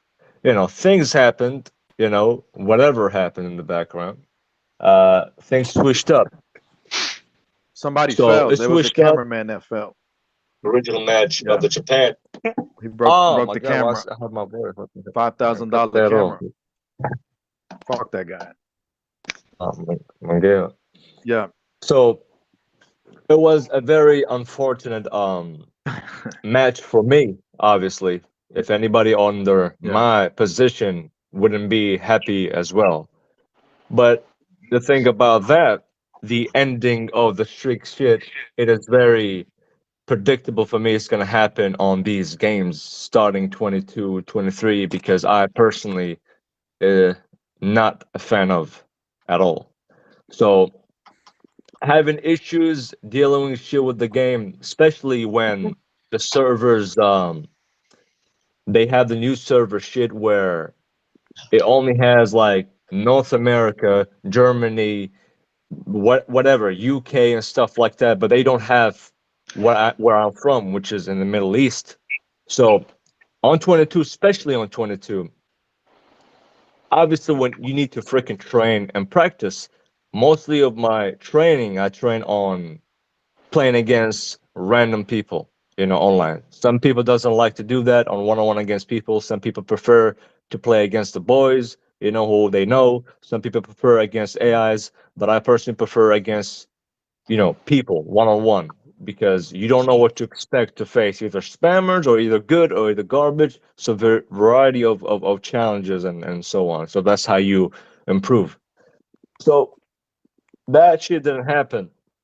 I don't freaking like play the shit like I used to on 19.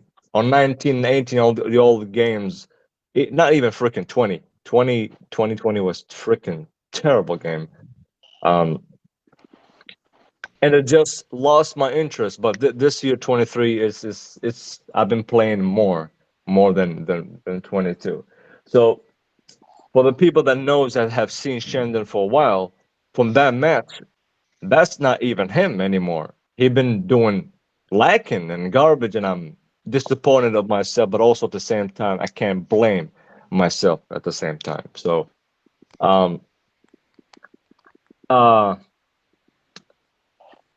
we're talking about the Japan and then the tag team. So obviously, when you will definitely love to have a revenge. So I was trying to prepare for that match, and compare to what I did on Japan and compare to what is that tag match in the beginning, I've seen myself did a lot better, and I was taking control of that match.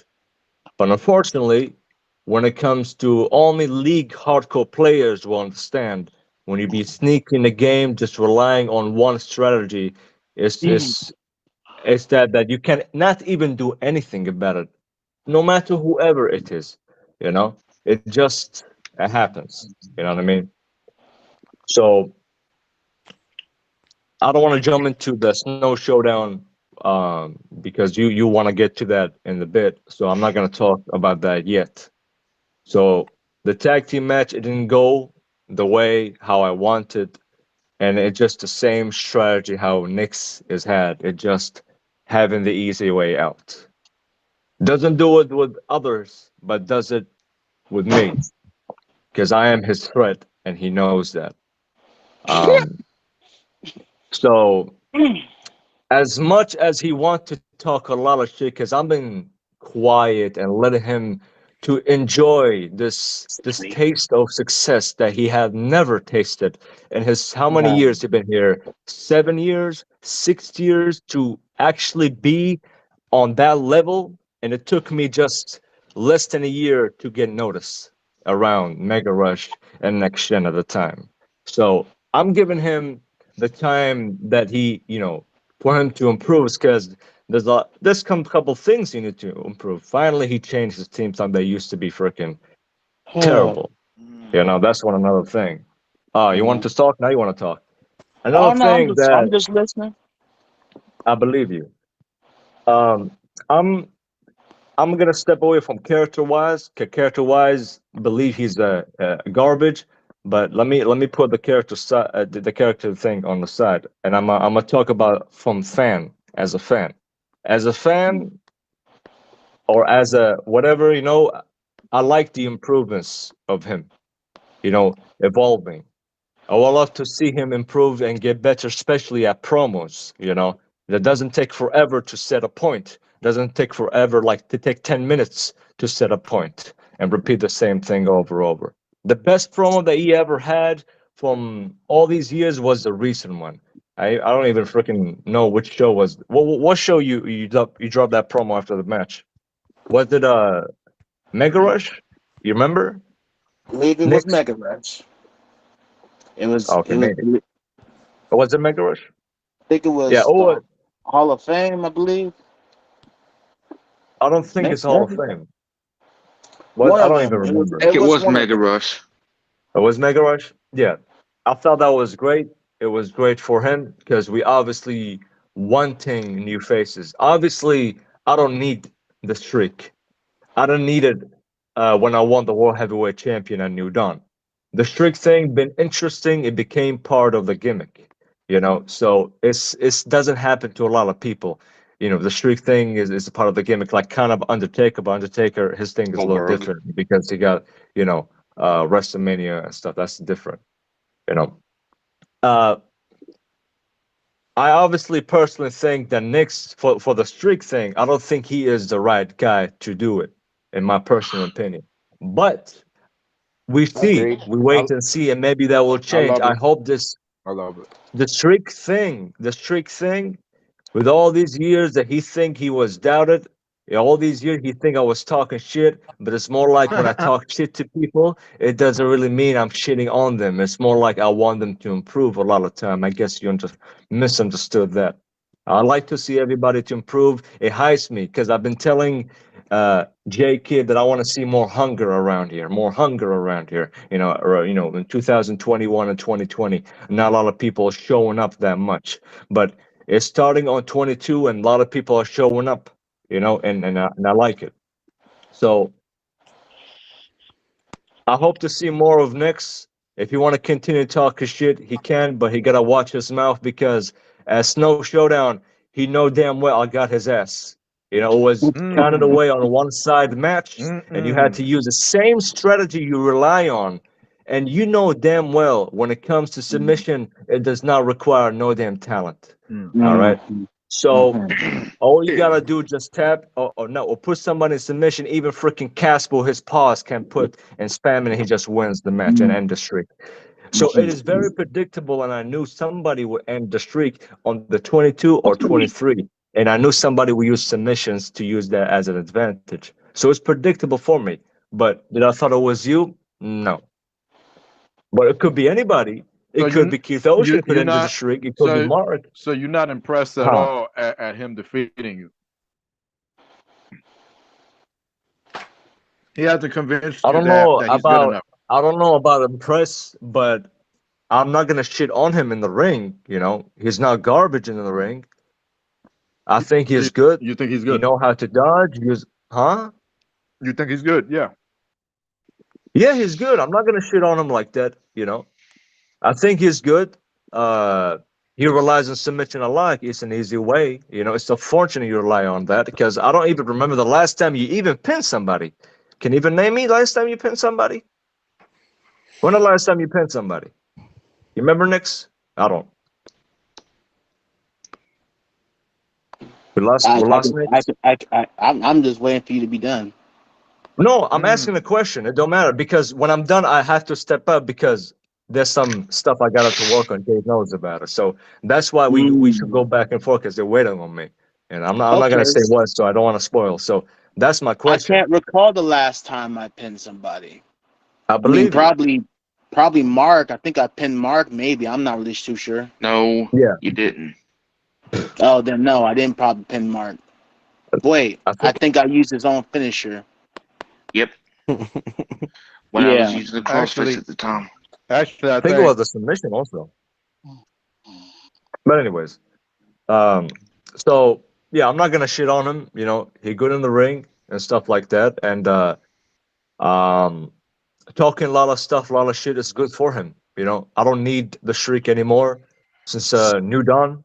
We got the world title, got the goals that I wanted to reach 50-0, and also at the same time winning the world heavyweight champion as being undefeated. Nobody has done that. Been undefeated for half a decade. You know, I'm proud of it.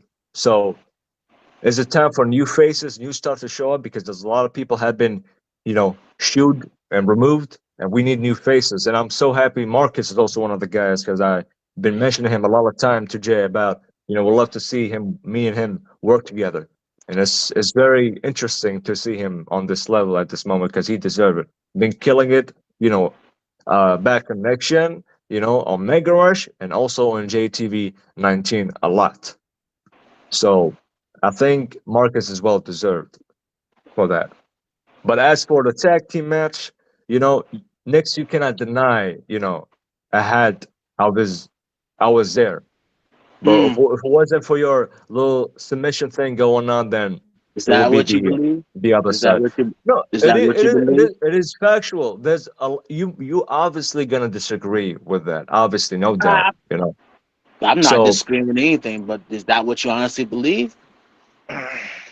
believe about what? That you had me. Of course, of course.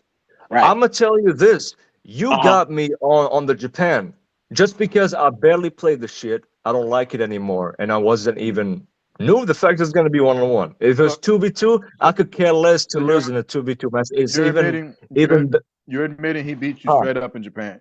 That's what you're saying. I'm getting to that. Yeah, I am admitting. Yeah, he got me, but it wasn't my best day, obviously. You know, for the ones that knows Shendon, I don't play like that. You know what I mean? So I admit that he got me on that match, but was I 100%? No. You know, so I'm admitting. So congrats to you, but you cannot deny the fact that when moving forward on also Snow, because I want to talk about Snow because I don't think I can come back after that. You know, Yeah, go ahead. I have told you after the Japan, you know, just imagine when I somehow, someway able to master the game and get improved. And, you know, and you're like, bring it on. And I brought you and I gave you the intensity, you know, and you felt the pressure on that match. But unfortunately, it relies on luck and relying on the freaking who hits the finisher first and hit the submission after. There's that Yeah. word again. That word luck. There's that word again. Of course, luck. Of course. What you think There's on that word. 2K22? Listen, on 2K22 and 23, the gameplay has a change into what? Into guessing mode. So when you press squares and stuff, when you press the striking, you gotta guess. Oh, is it circle? Is it square again? Is it X? When it comes to grappling, is it square? Is it X? Is it circle? It relies on luck. So it does rely on luck on this gameplay, you know, compared to 2K19 and the others. You know, it relies on timing and it relies on patience because it has reversals, limits and stuff like that. You know what I mean? And strategies. So it does rely on luck because you gotta guess what is guessing. You gotta be lucky to guess the right choice. You know what I mean? So I hope nobody takes this and me, you know, putting out an excuse. But it is that is factual about it. You know, it does rely on luck because ever since I started 22 playing practice, I'm like, damn, you gotta keep on guessing. You think that some people think you're making excuses? I don't know, maybe. Because people can think negatively about you nowadays than positive, unfortunately. You know what I mean? So that's why I say that. That's what this generation be thinking about you negatively all the time. Well, that's you know, nothing instead new, of the but positive. I think it's often used now. Yeah. So that's my take on that. Are we finished? Are we done between you and me? Absolutely not. You know, I'm a practice more, and I hope you practice more. Shen, and then I'm gonna stop you. That doesn't work for me, Huh. brother. I've literally almost fell asleep twice listening to you talk. Oh, I so hear, it's turn the table. I used no, to no, fell no, no, asleep no, when no, you no. speak, now you fell asleep when I All speak. I Okay, heard was a go bunch ahead. of bullshit coming out your damn mouth. Obviously, Okay. you will say that. Go ahead. We're Yes. gonna recap of what you just said about the whole luck thing. It's not luck, my dog. It's not luck. It's the fact that I beat you and you couldn't do shit about it. Period. All this time, all these years, how long you've been undefeated, you've gone on to be this guy who the type of guys I fight in leagues and everywhere seem to be untouchable. You put yourself into predicaments that favors you. Okay? It favors you. You can deny it. Hell, you can run from it. But we all know the truth. You know the truth. Deep down in your soul, you know the truth. You put yourself in predicaments that you know the outcome is in your favor. Where this time, matter of fact, not once, but twice, maybe three, and also 3 times, that the outcome was not in your favor. You believed that you couldn't be touched. You faced competition for the first time since Troy Jackson. I'm not knocking Keith Ocean, but Keith Ocean was green when he stepped into the ring with you. Same with John Skinner, green. Same with so many others, green. Hell, Marcus, you beat Marcus back on probably 19 or somewhere else. I don't know. But he wasn't playing for real. But me, you fought a person that was playing for real, who wanted to touch you, who wanted to beat you. I had what you should have probably been working on since 2K23 dropped. All you've been talking about is like, oh, I don't play this, I don't do this, I don't do that. That sounds like a skill issue, bro. That sounds like a personal issue. That sounds like a you problem. Let me problem. cut you off there. No, Let me cut I'm you not off. done yet. Sit down. I'm not done yet. Sit No, the no. fuck down. I'm No, cut sit you down. off I there. don't want no, it's my turn. I'll let you talk. Let me talk. Sit down. Sit it on down. I said sit down. I'm gonna reply what you said on that, then you Go can ahead. carry on. Since So you wanna you say cut me off. that's fine. That's fine. Go ahead. Because you compare me from 2K19 and 2K23, Mark, and you your say mic. it's all bullshit and stuff like that. You know what I mean? If 2K19 me face me right now, he will squash me and destroy me. Okay. Another thing, I don't think I am untouchable. That's what you think. That's what many people think. I've lost many times to get to this point. I lost so many times in 2K17, 18 to get where I'm at. You have to lose in order for you to learn. You know, played against plenty of people online. I gotta lose to learn. Obviously, you know what I mean. We got plenty of people here went from freaking losing streak and became the best version of themselves. You know, so I don't believe that I am freaking untouchable. You know, I'm just difficult to deal with. That's it. That's what I believe that I'm difficult to deal with. Am I untouchable? Hell the fuck no. I'm not untouchable. You know what I mean? Boy. So that's what you believe. You know, you want to believe what's in your head. That's the thing. That's the problem. You know what I mean? My God. I don't want to freaking make this an issue because at the end of the day, it's a game we enjoy. You know what I mean? It seems to me you took it to the heart more than I did. You know what I mean? That's what it looks like. Shin. This wasn't something I just woke up one day and decided to speak about. It's what I've been seeing. You say, I feel like it's self-denial, of course, but it's better to just admit it than to just keep on denying it, because you did believe you were untouchable. Because if you didn't believe all those things that you were untouchable, why'd you go up against people that you know you can beat? Corey Flash, Keith Ocean, John Skinner. Mark. Jeez, man. So many I don't people, know. AIs, for instance, even You're AI. making Now, yourself sound oh my stupid right God, now. are you gonna let me speak or what? Because you're sounding stupid. I You wasn't done sound speaking. Okay. because you are making pointless Okay. points that you They don't ain't know what you're pointless. talking about. It's not pointless. It's not Let me pointless. ask you It's not- this. Let me ask you Okay. this. Am I the Go one who ahead. booked myself with me and Corey? No, I didn't book myself with me and Corey. You know, the matches you're talking about that I had on 19 with Keith Ocean and John Skinner, you're shitting on them right now because you believe, I you know, didn't even say I was shitting on them. whatever you Yeah, say, because I you was say that saying that you against put people that yourself in Okay. You gonna let me talk? You gonna let me speak? You gonna let me counter? You gonna let me reply? your points are pointless. Go That's ahead. the Go ahead. reason. Go That's the ahead. reason. It's Go ahead. pointless. You're It's just talking pointless. out your ass right now. I understand. You're in denial, bro. You're in denial. I'm not shitting on them. I'm shitting on you. The fact that you know you can beat these people easily.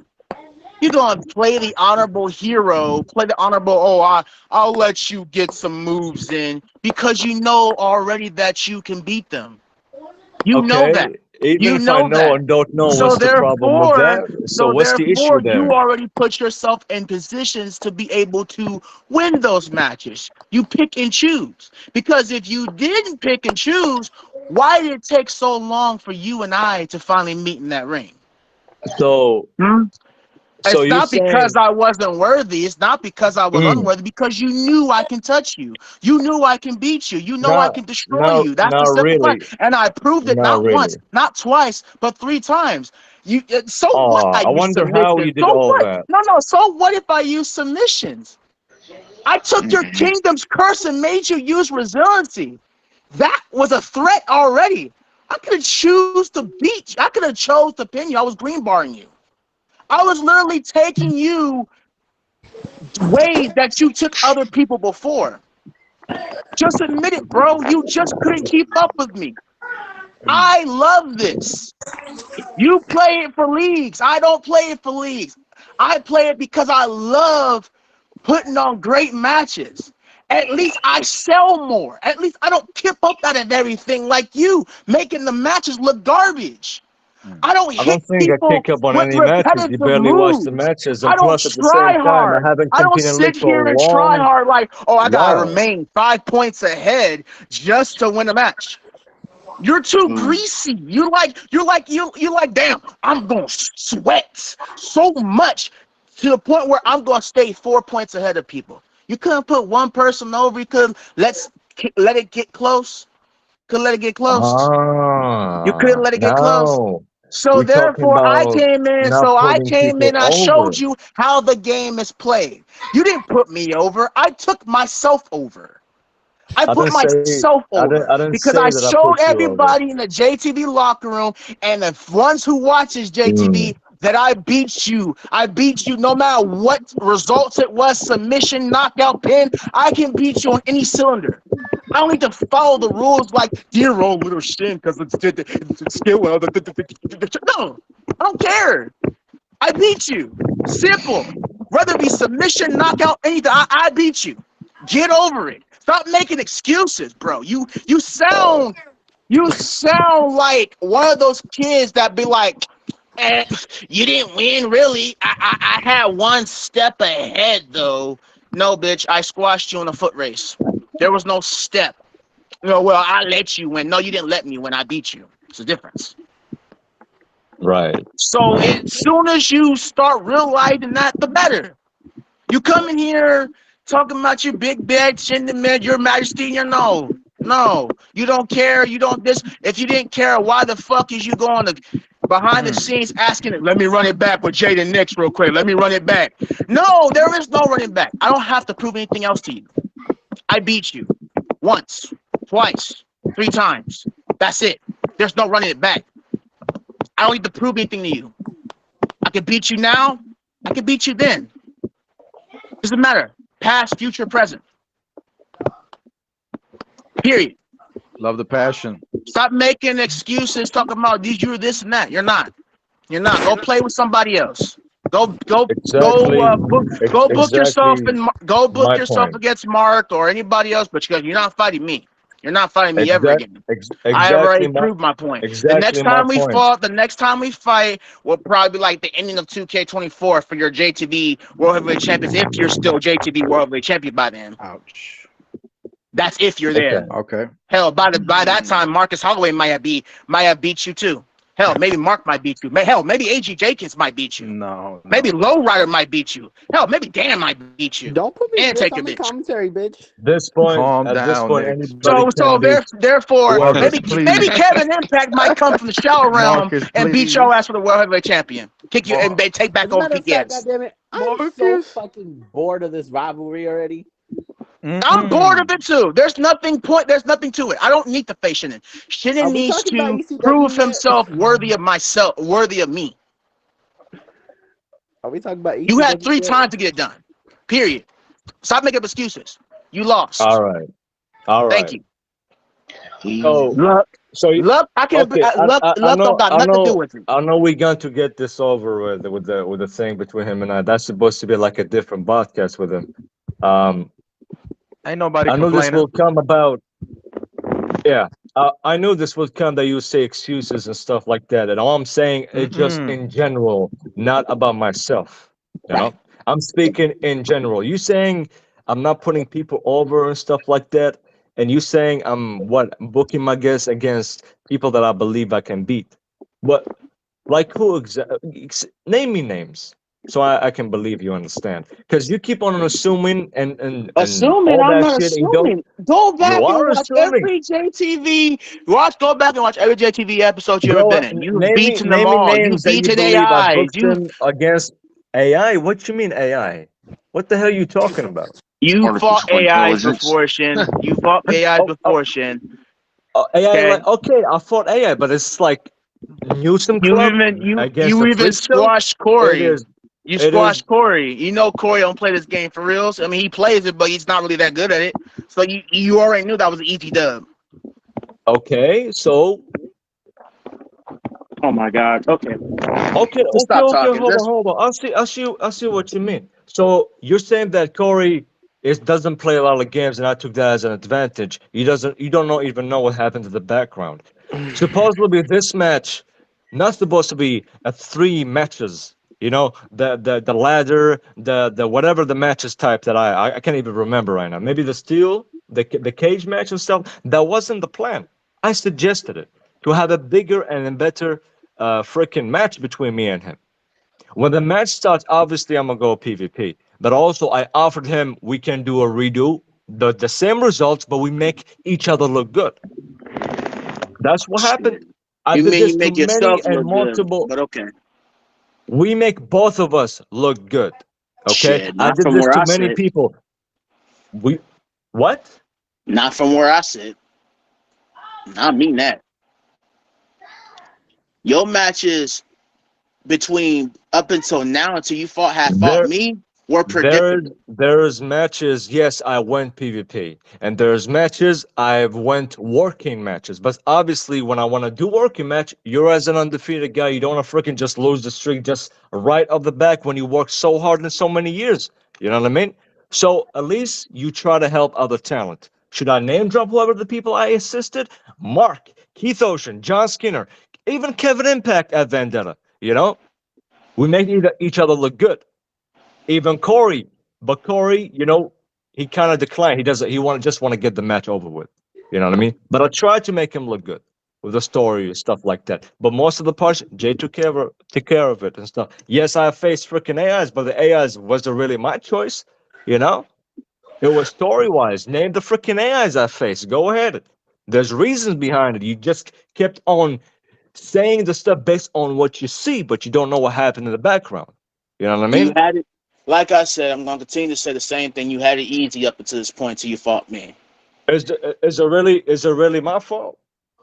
You know? Do I need to worry about you all the freaking time? You think I ducked you? You know? You and I faced each other in the tag team match at 19. You saw what I did to you on 19, right? That was 19, buddy boy. I also... Plus, yeah, 19. at the exact same time. Oh, so if we're bringing that up, let's talk about it. Let's talk about it. You know, the Go first ahead. match we had, you know, when you supposedly, you know, got me eliminated, I could have sworn Actually, that not. what was his Actually, not. name? What was Actually, his not name? eliminated. Actually, not What what, eliminated. what was his name? Ah, yes. Billy pinned you. 1, 2, 3. Okay. But oh, negotiation Shin. Let's redo it. Let's run it back. Oh, I personally could never. rematch. I could never. I'm sorry, I could never. Since I was, if I was in your shoes, and I was the supposedly king of legends, why the hell would I get pinned by Billy Ray Dog? Let's talk That's a about J. it. I retire. Why the hell would I get pinned by him? Why? I've future champion. I've beaten everybody. I did this. Why the hell did I lose to Billy? And then negotiate for a redo. I bet you didn't tell nobody that, did you? Why we're quiet, I wonder. The reason why So we did either 2 matches we did, I believe, and we all agreed on it. That's the thing. Yeah, because it's a long time ago. We all agreed on the redo. The reason why, because the match was freaking short, and the match was terrible. So the match was That's the short, and you got so pinned in a short so match. Man, that so don't look too so good on you. no, but we still won the match. That's the thing, though.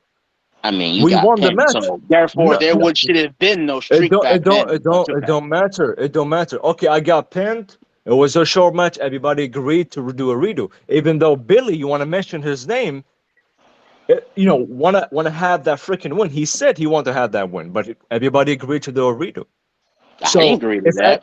if Shit, I didn't agree to that. if I was happy. I was good. I was looking at y'all like some, damn, shit, got pinned by Billy. I don't think you actually I gave a could damn never. about it. You said it's I could whatever. never. You know what I I could mean? never.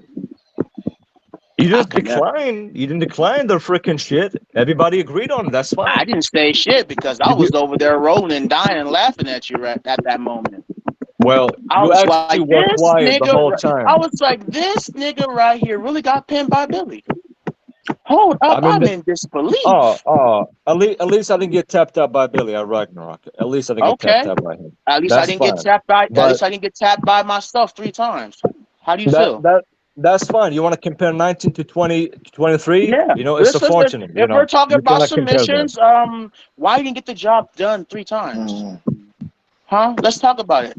Why did you lose to me 3 times and make up excuses? Why do you, every time I mention it, you go quiet? Because you keep on making me repeat the same reasons over No, and over again. Why do I even freaking talk You, about I mean, it? You know what I I mean? keep having The you first, repeat the same excuses. That's what I'm guessing at. no, You really, know it's just JTV. You know it's the JTV is reasons that not. are in general. You're not understanding it. You just want to go based on in your head. You know what I mean? Right. It's And you know what's crazy? You know what's crazy? Jay sat there and told you submissions are not allowed to be on. And guess what you did? Your ego said, you wanna "I'll keep them repeat the on. same I'm gonna keep them on." conversation. You want to repeat the same Actually, conversation we already had. you Right. basically put the gun to your own head and shot yourself with it Right. because you continued the match. Right. You was like, "Oh, I'm gonna continue the match." All right. So let me tell you again, since we already talked about it and you want to Yes, make me look like a again. freaking fool on here. Let's talk about it again. When Jay said that, yes, Jay did say put out the submissions, but it was the match already loading in. I was freaking tired. 4 a.m., 5 a.m. I just want to get it over with, you know? So let's just get it over with. So I guess Jay said I could have freaking closed the application or leave the match and switch it to apps. Like, let's just go with it. I personally didn't expect you gonna use submissions. I assumed you at first got me, taking me at first, which is, you know, I expected that because I don't freaking play this shit at the time, you know. And then I'll try to come back to you. You saw the thread is going and going and going. You saw me kept on kicking out after like 5 finishers or so, you know? And then you decide to use submission. I'm like, oof, he used submission. Damn. Oh, Wow, I shit. wasn't worried. I wasn't worried about you kicking out. Let me tell you why. Because when I hit you with your own Kingdom's Curse, before you magically changed it to the power bomb that you stole from me, by the way, your Kingdom's Curse was like your Kingdom's Curse was then technically the Batista bomb, but we're not going to talk about that. Well, but when I hit you, I don't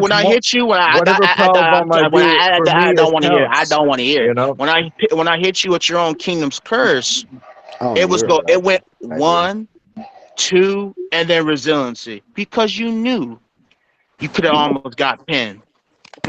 What did I do? I said, okay. You don't want to stay down? You don't want to go down? Okay, I'm going to go to my next best option. I'm going to tap you out because I simply can and I will. But at least I did moves leading up to that submission. Did you stop it? Did you reverse it? Did you do anything to counter it? No, you didn't. You took it. You took it like a girl with her legs spread open. Ooh. And that was it. That was it. That's it. Streak was over. I mean, what? Anybody can do submissions? Is that what you're gonna say? Anybody can do submissions? I don't say submissions. Open your ears properly. I said anybody can pin anybody. And that's the point of the freaking resiliency, right? To use it. You also use the resiliency mad quick when I put you on a submission attack match. I didn't even no. You know what the sad part? Let's stay on the first match before we go to the second match. You know the sad part? I made you use your resiliency. You didn't put that much pressure on me to make me use my res. Because you couldn't. Of course, because I don't practice. That's why. Because I don't play this game. Because I simply can't do it. Because the game's mechanic is so wrong. Boo-hoo! Cry me the fucking river. It's called practice. Train. You spent your whole time being a cocky little bastard to the point where you just couldn't start training. Train. I train day in and day out. I don't make excuses. I don't sit here and be like, I blame the game. So let me ask you this: you actually wanna play the game, right? Then the second time in the tag match, you put me in submission. I use my resiliency. Trying to talk, goddammit. Oh, go ahead. Now, is we talking about practice? Practice? You said what? Are we talking about practice? Not the game that I work hard for. Not the game that I bleed, sweat, and tears for. We talking about practice? Yep. As you now.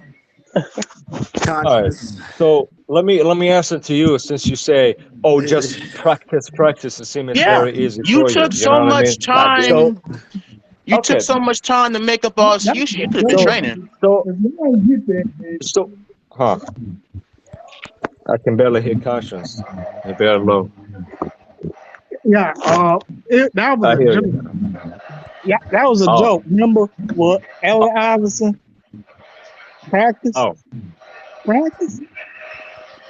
Damn. We were talking about the game. We're talking about practice. I thought we were talking about the recap, not a bitch fight. Yeah. But when you said practice, that made me start saying practice. All right, look. Moving on.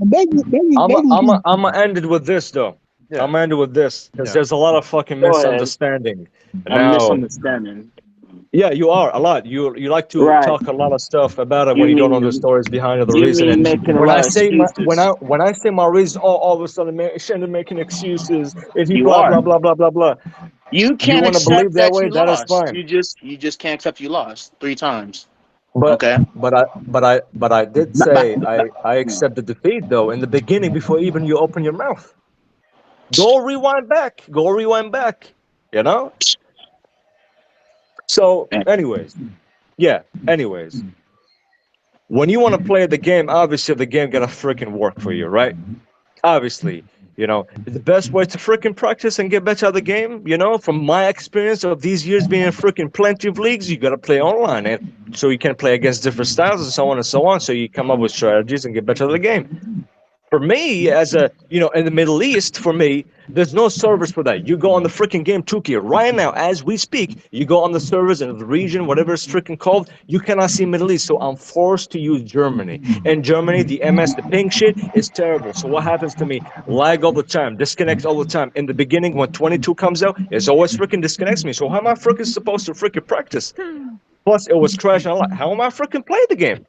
I'm like, this year gonna be freaking terrible for me. Kept on crashing, kept on disconnecting. How am I? I want to play with people. Split. I want to play the game. I want to get better as a War Heavyweight Champion, at the Z Division, at the freaking Global Champion, you know? I want to freaking get better, but I can't. It's pissing me off. I'm like, freaking screw it, you know? I waited for the next game, next year, 23. In the beginning, at the time, before they planned to put the freaking update, it was the same thing. Disconnecting. Every time I'm trying to play against randoms, it doesn't work. It's split screen. The freaking, you know that when you play, some time you throw somebody on the ropes and it split happened. And then the option will happen on the screen, yes or no. You know, you be replaced as an AI, stuff like that. You know how many times that shit freaking pop up my screen every time I play online? I can't practice properly, so I'm forced to freaking practice on against AIs. That's what I did against Corey. I put freaking on legendary mode and practice against AIs. And now real people, because it's very different when you play and practice against AIs and against real people. It's completely different. Against AI, it can help you to reverse more. Maybe you come up with some strategies you want to come up, and there's some moves that is a little off when you do combos and stuff. You know, playing against AIs is good, you know, to practice your moves, to test your moves. But when it comes to playing against real people, you can practice all of that. Plus, when it comes to strategies, because everybody plays it differently. You know what I mean? That is the reason. You could use it as an excuse. I don't give a shit. You know, that is my reason why I've been lacking, why I've been shitty. Why am I was on the freaking beast mode, you want to say, on 19 or on 18, because this game works for me. So I'm able to freaking practice, able to be on my A game and all of that. You know, the game works for you because you're from US. You got a server from US. So very little you have problems on 2K. Very little. But for me, no. So I can't practice. So that means I can't play the game. When I can't play the game, oh shit. Yep, just wait for the time when the match happens. Boom. That's for sure I'm gonna lose. That's fine. So now, since unfortunately the streak is over, you know, thanks to beloved 2K getting screwed up and stuff like that. But that's fine. Even though that wasn't the original match, that is fine completely. I accept the defeat either way, you know. So for me, my main focus. Now turning heel, all that is a shocking freaking turn. I'm gonna do my part as a heel. I'm gonna be asshole a lot, you know. You notice me, I wasn't being asshole in this podcast because I'm being real me. I'm not talking shit, you know. So I'm being chill right now. But on the show, you'll see me talking a lot of shit. Maybe on media, I'll post some stuff, staying in character. You know what I mean? So that is my reason to you. Since you're asking why I've been lacking, or you're asking whatever the question or what. Because I couldn't play the freaking shit. Finally, now, recently, you know, maybe a month or two ago, something like that, they drop a good update where I finally can play more now. Now I practice with you guys, you know. Remember that freaking, you know, Hall Scott and Scott Hall, excuse me, and the Hulk Hogan match. You and I and Nix, and I mean, you and I, Marcus and Jay played the championship with fellas. You know, it didn't work in the beginning when the game comes out first. It would disconnect from me. But now with the update, I can play more now. I'm like, oh shit. You notice I got better in the tag team and the one-on-one against you, and the ones that I practice with, I've been doing a lot better because the game finally works for me. You know, I am a competitive player at the end of the day. you know, but not as competitive like I was. I used to be in plenty of leagues. I don't be in leagues though right now. Now recently I'm in only one league, but before that I haven't been in leagues for like a year and a half or 2 years. Just JTV, because I don't like 22. It doesn't work for me most of the time, and 23 now works for me. A couple months ago, so that is the reason for that. I'm not gonna freaking complain and bitch about, you know, I'm not, you know, gonna whatever it is, you know. I'll accept defeat. You got me. Unfortunately, you know. Terrible timing for me. Freaking terrible game for me. So it happens. You know what I mean? So just what I'm gonna do is moving forward. So after the match, you were talking a lot of shit after the match, even though I'm like, Yeah. I'm trying to give you props, you know, do mentorship, but you're constantly talking shit. I'm like, damn, dude, you know? Yeah. I do that. Well, not to a lot of people. So, sometimes at time there's turns and places when you be in character, being a little child when you're, you know, you're over your 30s, and when there's time being real. You know what I mean? So, Here's that word again. huh? What word? Being a Am child, I huh? speaking? Am So I that's talking shy? shit? I mean, So that's shit. You shy? can be childish. You can be childish sometimes. It happens. It happens. Okay. Just one thing for sure to end this. You know, since if you don't want to say anything, I want to shout out to Vardy. You know, to Vardy. Just want to shout out to him. Shout out to Barty. Yeah, shout out to Vardy. That was a loud. At least Vardy won his match. You didn't. Let's Oh, talk that's about it. fine. That's fine. You talking about, you know, he only had like 3, 4, 5 matches. I've been doing this for like over half a decade. That's fine. You know, you are starting your career finally. Feels like a career. So I'm not really shitting on you. Finally starting my career. Okay. Yeah. Okay. So Go ahead. Go ahead. what? So what? You telling me this is not the best thing that's happened to you at the moment? I've done a lot of things in a lot of places. Just put it honestly. Like What I lot of just, things? A lot of, I what lot just of, did the one thing. I just did the one beautiful thing that nobody else here could ever do. Not even your friend no, Barty believe that me, beat me to it. I knocked you off anybody I knocked you off your little golden pedestal. uh, That's what I did. So here we go with the shit talking. I Here we feel go. very I'm just being proud real of right now. myself. Thank you. He's just being character all the time. I That wish is the I type of wish it shit. could have been. I wish it could have been at least more challenging than you claimed to be. It was too easy. So Thank you. even though Thank you for when I got thank your you ass for the at Snow easy Showdown, jobber you know, win. Thank you. believe Thank you. however you want to believe. You want to constantly talk shit. That's fine. But I hope you get better for What this you gonna shit. do? What you gonna do? But What you gonna do? You gonna go to Jay behind the scene? Be like, I want a match with Jay the next again. Is that what you gonna do? You gonna lose a fourth time? 5th, 6th, 7th, 8th, 9th, didn't 10th, you also 11th, didn't you 12th, also 13th, talk to him 14th, that it's 15th, not over or 16th, something like that to 17th, him also? 18th. It's over. It's me. I don't got nothing else to prove to you. What do I gain from fighting you again? That's fine. Unless you're gonna put that JTV World Heavyweight Championship up. That what you're gonna do? Because I'll be damned if I beat you for that JTV World Heavyweight Championship. What you gonna do? Call it luck? What you gonna do? Call it luck? It don't matter. I'm gonna get myself a bucket. I'm gonna put your face over it so you can cry in it and I have told build it you up with a bucket full of your tears. reasons Because of if my I liking, because and by that is God, my if I take reason. that And championship back, you ain't gonna be around hardly. As expected, you will see it as an excuse, as I mentioned. You know, as expected. I didn't say it was an excuse, but okay. You didn't say the whole. Like I said, Yo, Jay, what do I need to prove? I said, unless you're gonna put that JTV World Heavyweight title on the line against me, and I beat your ass again, what you gonna call it an excuse again? You're gonna say, oh, it was submissions and all this type of stuff. What you gonna blame? You gonna blame 2K too? What you gonna blame? What you gonna blame? You gonna blame Amber? You gonna blame Amanda? You gonna blame Conscience? When we meet up, There's You not know, gonna be no next I'll time unless be. you're putting that JTV World Heavyweight Championship on the line. It don't matter if It's before not gonna be no next JTV, time. if before JTV is for be Luke Welsh or for Luke Welsh for whoever, you know, Look, for you whoever. could It you don't look really you matter. can look you can have a house show with Corey Flash again if you want. Hell, you could have a house show with Marcus Holloway or something.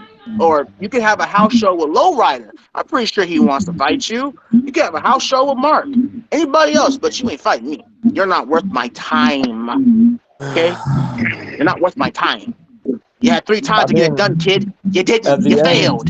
3 at the end, times. you're the ones who needed the match You more came than me. close. Yo, You can I came say close. something? Even if I somehow lose, I don't need anything to win because I basically completed a career. You know, Right. Are you by the way. leaving? Are you leaving? So Are you leaving? Are you leaving? Are you saying goodbye? Are you retiring? I mean, that was supposed to be the plan, is a retirement at Oh, so Showdown, but you're I can change retiring. it. Goodbye. Not retiring, not yet. Damn, you still here? Shit. They got 30 acting like he's 12. Shit talking constantly. That's adorable. Still Because encouraging. I'll keep talking shit until you admit that it wasn't luck. Until you give me my proper respect and tell me, hey, Jaden Nix beat me. He beat my ass. He won. Fair and square. It wasn't luck. It was skill. Until you admit that, I'm going to keep talking shit. What I said exactly, if you rewind back, Okay. the game is based on luck when it comes to guessing in general. I'm keep on speaking of in general a lot of times. You don't pay attention. I You want know to what I shoot mean? myself in the face. Go ahead, like a fool, you know. So Because at the end, metaphorically, I want to shoot myself in the face because I can't stand at here the right now. end, listen, kid, whatever your real name is, Jaden. At the end, this is a game we do it for fun and we enjoy. You constantly want to talk shit, be childish about it. That's up to you at the end. You know what I mean? So you ask me a question. That is my reasons. If you want to take it as excuse, but the freaking real hardcore league players will understand what I'm talking about. Are you you're not going to really is, give? Are you know? going to give me my respect? Yes. Or no? Listen, didn't I give you respect? No, That I but you keep, did say? but you keep saying slick shit, saying it was luck. You have to rely on submissions. Just Dude. say GG and move on. It's not that I hard. did move on. I did move on though. That's the thing. That's the Now, thing. from what I'm I'm hearing, moving you still want to go toe to toe with me. You still want to run it back. You still want these Hey, hands. I'm not here's giving the you these thing. hands. Here's the thing. If you don't want it, then don't want it. Simple as that. I'll do something else. I don't care. Yay! It won't really hurt for me. So you do you. It don't matter. I will. I don't think I will freaking gain anything, even if I freaking face you. I don't need the match between you and me. I don't need it either. You're not worth my time. You're not worth my time either, so it doesn't really matter. I got a lot of plans ahead. Go ahead. Make those plans. I got a lot of plans ahead. You know, for not for me, for in general. You know, I don't think about me all the time. If you want to say that, then I can give you plenty of lists that is I prove you wrong about that. You know, so you want to constantly talk shit. You know, not freaking be cool with it. You know, be childish and stuff like that. That's fine. You know, you're known for that. It's not the first time you do this such thing. You're known for being childish some time, most of the time actually. So you know the sad part is, I can sit here and give Mark a proper respect. Tell him that he had a good match with me at Halloween Pumpkin Night, and I could sit him and give him respectful criticism on how he did, how well he did, and all, and give him the few things that he need to work on, and he will still sit here and say, "Hey, good match. I'm really happy. I'm really happy we had a good fight." We're gonna cut it but right there. You don't give me that respect. We're gonna cut it right there. We'll come back to this between both of y'all. Since I know for sure I could do like 1 or 2 podcasts with y'all the same day. Well, we'll go you're back expecting this forever. I don't expect because I let people freaking waiting on me. Can we talk about the Vardy and Marcus match now? I'm done talking about this guy. We are. Shen, you have to go step out. You getting messages? Okay, I'm looking at you. Yeah, I am. So, I am. I'll talk to you later. Thank you for being on the show. All right. Will do. Take it easy. Bye bye. Bye bye. it's a few things before we get to Marty. First and foremost, Conscience, you here?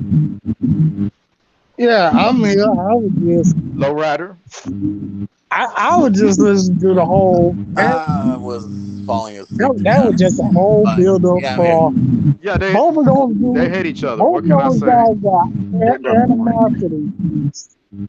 What about In my Marcus? That was Marcus? opinion, no, Marcus left. He got tired of the bullshit. Oh, we hear this stuff in the party all the time. It's every okay. day. But yeah, Go ahead. Say what you got to say. I'm bored of it already. I don't want to see these two fight ever again. Mark, is Ocean here? Or he left too. He left too. Okay. Before we get to Barty, I'm hoping Marcus might join back. He might want to say something about it, but Dan, are you here? After an hour of hearing that, yeah, I'm still here. Okay. So, would you like to comment, or anyone else like to comment on the match at Snow Showdown ECW rules between Dan Rapture and Axel, the war they had? Any thoughts? I'm still feeling the beat down on what I took in that match.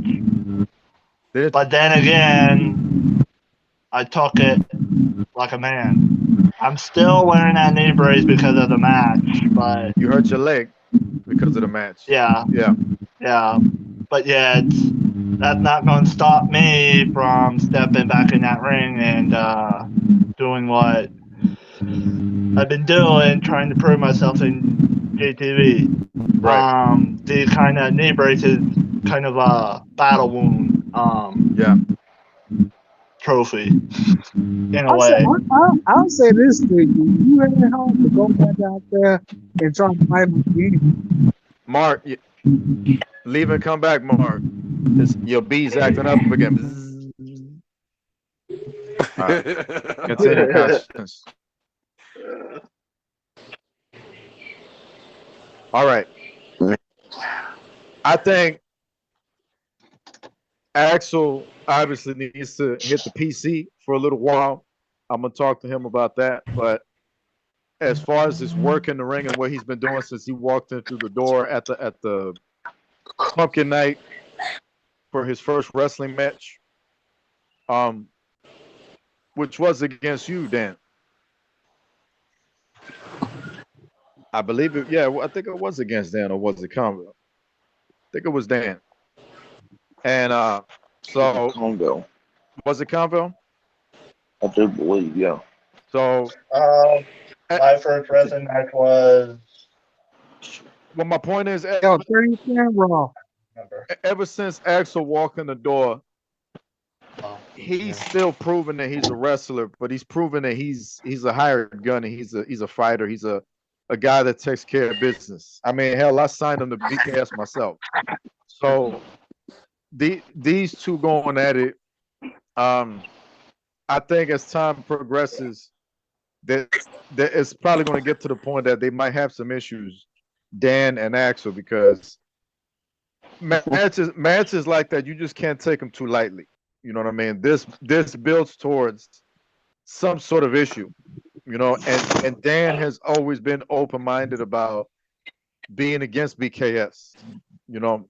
Yeah. So I see something coming out of that at some point in time, but I think that Dan has to watch his back. That's what I think. You got to be very careful, and because Amber's not the only danger in your camp. No, BKS is as well. I'm aware of that. So anything can happen.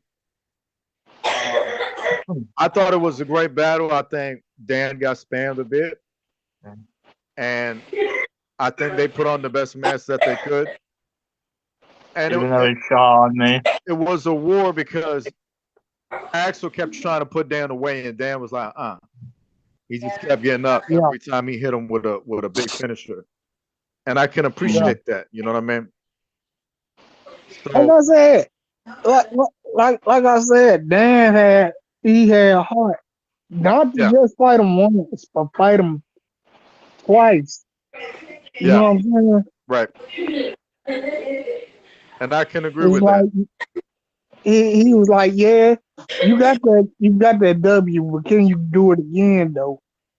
And Right. Mm, so he just kept on stepping up to him, and eventually, uh, A- A- Axel he slowly but surely noticing that okay, Dan is not like no regular competition I ever had Yeah. because I done beat this kid, but he won't stay down. Right. speaking about that, Dan. conscience. Oh, Speaking about that, hold on. Uh, Mike's all yours, for my boss. opinion on that statement, no matter how badly Axel did beat me up in that match, I want to say this now. If there is a time in the future I am bucked against Axel again, I will take it. And I will beat him this time. Ooh. That's Bo- what I want to see. That's what Bold I'm talking statement. about. He's setting goals. That's how Yeah, you do it in this business. I give you respect for that. And speaking of giving you Hmm. respect, I'm standing up for this. D Kevin Impact standing up for this. Um, I told you earlier when we was talking ahead that we was gonna pass it around. Now, Marcus, Nix, Shendon, all these guys got all this credit earlier for the shit that they've been doing. You know what I mean? I tell Conscience all the time, great job, love being on commentary for you. You know, Low Rider indeed. has paid his dues in this business in JTV. But we talking about you for a moment. You in between last year generation of JTV and this generation being 23 and 22, 2K, you Mm. have really, really stepped up. Okay. And from the time you don't came in here and beat the shit out of Sub Zero or whatever, whoever the hell you beat the shit out of in the ring when you debuted, you made your impact. All right. And you want to talk about Dan Rapture. This thing that you've been putting together has been loud as a Rapture would be. So Mm. I gotta give you props and respect for proving yourself, being active. You showing that you really want to get to the top, and that's what this game is all about. Okay, this game, this reality that we're a part of called JTB is supposed to be fun. It's supposed to be about you wanting to be the best. You want to climb to the top. You want to be a superstar, whatever. That's the game that you play. That's the game we playing. Mm. It's a race, everybody to get there. You know what I mean? And you're demonstrating that you really, really want to do it. That you really want to ascend up that ladder. And Absolutely. that's what this is all about. That's how you should be thinking. This should not be about people's personal information. This should not be about no drama, no bullshit, no mine's is better than Mm. yours and this and that. There's competition, don't get me wrong. But this is supposed to really be about just you want to be the best. And you've been working in a way that you're demonstrating that you want to be a great world champion one day, but also a successful talent in JTV. You have stepped up, you have stayed active, you have showed interest, and I respect that. So you've been proving yourself ever since you come around. And from me to you, I give you respect for that. I give you respect for that, Dan. Mm. Yeah, Keep up the hard work. Indeed. Indeed, and also I'm going to mention this after Punkin Night 2023. I have been on a little bit of a loser streak. You pulled me over, pretty much saying I have to pay my dues, and Oh I yeah, think that's what I've been doing. absolutely. So hopefully Hard work pays off. it pays off. Evidence: Yeah. John Skinner, Keith Ocean, Jaden Nix, Marcus Holloway's been very, very successful. They've all worked hard since they started, and it pays off. You just keep working at it little by little by little. I think it's going to pay off. I think there's going to be great opportunities for you going forward. You just got to make the best of it, like AJ did. AJ's got a belt for crying out loud, for trying, and blood, sweat, and tears. He been doing whatever he could. He had a banger with Corey in Japan, and I think it propelled him to at least feel like a main eventer. And then when he came back to go up against Axel on Mega Rush, it just helped him more. You know what I mean? So he's really been coming up strong, and he's like in that midweight main event territory right now. So, which is usually the case with a lot of people in JTB, because Conscience said this best earlier. Like, our matches, you watch them, and it's like most of them are like 5-star matches. I'm not standing here telling you every single one of our matches is perfect and good. I'm not saying that. But a lot of the matches that you will watch on JTB is people having really, really good matches. So it is something that I am proud of, and I think that this institution is great, and I'm just happy to see all the people be successful by working hard, not trying to lick one of my ball sacks. So with that being said, it's fantastic that you're doing good and so many people doing great, at the same time. But let's continue this thing going on so we could get ready to wrap the show real soon. So any thoughts on the Dudley Boys match with the BWO? So tables match. It was an old-fashioned ECW tables match with fire and everything. Go ahead, Constance. It was dope. I liked it. Same here. It brings back the originality of ECW. Right. I think for a lot of old school folks, it was a fun little throwback, to be able to go back in time and to see these people, that was there. Yeah. So, that was my intention when I was putting together the show and writing and trying to talk to some of y'all and plan, that I just thought, this needs to feel like a real ECW show. And when everybody there, the way that they show up, it was almost perfect. The only thing I could have asked for is that I wouldn't have messed up on my microphone. So a big apology to y'all for that. My mic got messed up. I wish I would have left it alone instead of just having to make y'all wait 5 hours. It'll never be okay in my heart, but I'm very happy that the end result, with eyes on the product from everywhere, the end result is that the show not only did successful and was good, but also people were up late watching this thing. Which to me, I've never seen a JTV show do that. There's never been a JTV show in history that was like at 2, 3, 4 a.m. in the morning. You know what I mean? That has never happened. Yep. And people were so anxious to see this show that they stood around that long to watch the whole show. I mean, people were watching this damn thing to the very moment that Shinden tap. And we was talking about this shit earlier, we get into the match and we get in the bargain, right? But it's wonderful that happened, in my opinion. The reason I like the creative to that match is because it was an old-fashioned ECW match. What does that mean? What that means is, like, where y'all mostly come from, y'all know y'all tables matches ends when somebody goes through the table. And ECW, just because you went through a table don't mean the match is over. You might go through 10 tables in that match, and then the match ends by pinfall. That's how different shit was back in the day. And then anybody could just walk out. If the Dudley Boys was fighting in there against the Nasty Boys, and the match is over, Lowrider could come out with like somebody else, Marcus, and that could be a new tag team match right there. Because it's ECW, anything goes. And I think that's something fans was really going to enjoy, so I wanted to incorporate that into the show. And that's the reason why you had that fucking pedophile Violent J and his partner come out when Mark and Conville was done with their business. You know what I mean? Which we're gonna get to that. But yeah, I thought that would be interesting to y'all. There was tables all over the arena, all over the ring floor, and we ain't never done that before. And I always wanted to do a match like that. So that went good and it was fun. The only thing I didn't like about the match is the 3D.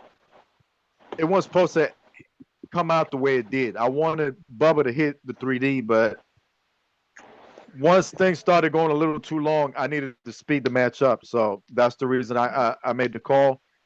Right after that 3D, Devon goes for the cover, and that's it. Just end it there and move it along. Yeah. Okay, so speaking of moving it along, we're moving along to the next thing on ECW. Any thoughts in this party chat about when I left the booth with Conscious, went backstage, Jerry Lynn, Sabu, and Raven are waiting on me, and there is Tony Khan. Any thoughts? I know you ready for this one, Mark. Floors are yours, man. Go ahead, man.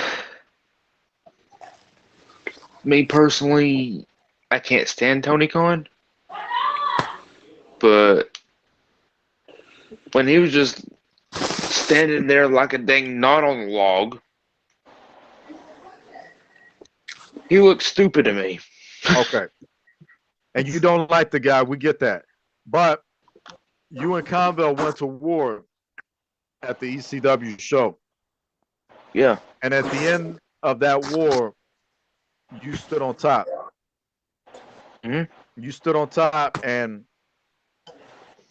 as you stood on top of that, it was almost like Conville was just testing, and you decided to align yourself with the Iron Misfits. The Iron Misfits are this new faction that you in JTV. Now, yeah.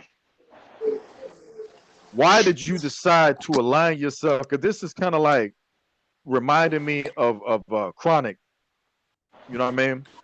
With yeah, Brian Clark and Rap. WCW. You know what I mean? So I'm thinking. Yeah. I'm thinking. What convinced you, whether it was me talking to you or him or whatnot, what convinced you in your mind to go in with the Iron Misfits? Conville. Because you got a championship as soon as you left that other racist bastard. You know what I mean?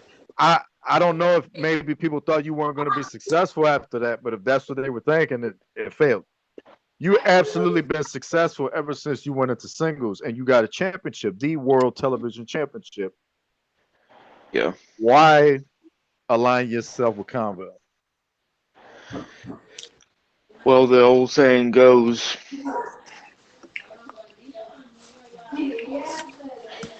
separate, we're good.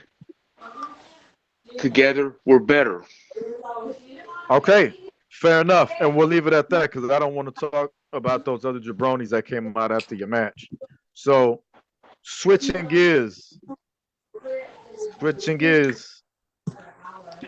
A match that needs to be talked about that was very, very, very important to the women of JTV Wrestling.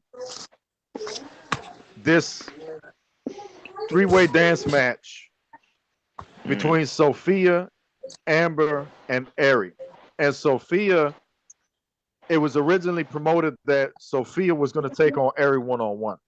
And Amber was advised not to compete because of the mean bump she took at Mega Rush when she hurt her hand. Anyways.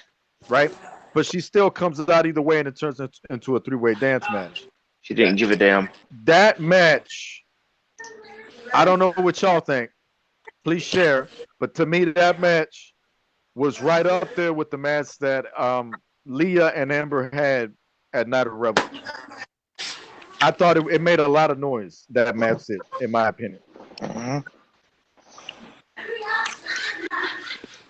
Agree.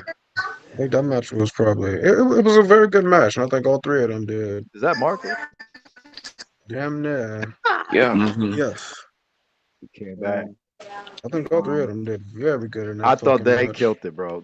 Some of the spots was doing. All three girls did wonderful The in that speed that match. they was moving in that, I was like, hell yeah. I was like, make this the main event. If I didn't have Nick, I don't know if you remember when I told you, but the whole reason Nick took on Shin at Snow Showdown is because I needed a match like that for that pay-per-view. But I messed it up because originally at the Japan tour, that match was not supposed to happen. And then at the Hall of Fame, that was not supposed to happen. That's a mistake that I did. Originally, it was supposed to be Skinner and Shen versus the Brothers in Arms, and Marcus and Nick was supposed to be with me on commentary and conscience. That was supposed to happen, and then I was supposed to flip it to I flipped it by mistake, and I put Marcus and Nick in there by mistake, and I never had the Brothers in Arms on commentary with me in conscience. So that was a big mistake on my part, but it was not supposed to happen. But it gave Nick the opportunity to tap him out a second time. So by the time we got to the third match, I didn't feel like I was really hurting anybody because we were already seeing two interesting matches from them. And then by the time you got to the third one, you want to settle it. So to Shendon's point, Shendon wants to go at Nick again for possibly the C Division title. I ain't a fan. I'm not interested in that. I don't think there's any reason to do that. Nah. Maybe at the end of the year, but no, I don't think anybody wants to see that again. Not to take Nick's side, but I feel like, yeah, points been proven. And do I think Shen has to be Nick's back? I think that if I was in Shen's shoes, possibly. But from everybody else's perspective, and from my perspective, I just don't think he has to beat him back. I think don't make sense. I think Shen has been world champion for a long time. I think he's been very successful. I think that Shen's good. Shen could just walk away from it, leave it alone, and then focus on just keeping the world title belt this year. There's just no reason. But he's a competitor, and yeah, I've heard the way these two went at it for like an hour. He's not going to give up. No. That's that. But the women, fantastic job. I just hope they keep doing what they're doing, and I hope shit keep working out. And I'm hoping that there'll be more that are going to step up. And now the women, go ahead. The women go more harder. Just the women go much as hard as the men do on this roster. Yeah. But that's good that they're stepping up. It's good that they those women did that. To see a type of match like that happen, yeah. They made some of the brothers in the background go, oh, okay. They representing. Yes. I always tell them when we're going to do matches like that, I always tell them I want y'all to embarrass the guys. Make this the main event. You know what I mean? Oh, they embarrassed the fuck out of the guys that night. That main event was fucking terrible. Sorry to say. We're going to go into it. I want to get your thoughts. But real quick, for anybody that was a fan, we're going to get to it right now. For anybody that was a fan of the ECW Classic Battle Royale, let's get into it. Yes, sir. Loved it. Give me your thoughts, Lo. I mean, you already know me. I'm extreme. I'm hardcore demon. It's good to see those faces again, right there. Yes, sir. So it's pretty nice. See the passion coming out that man. Yeah, it's quite nice. One of my favorite parts in it was Head coming out. Head's all grown up and showed up.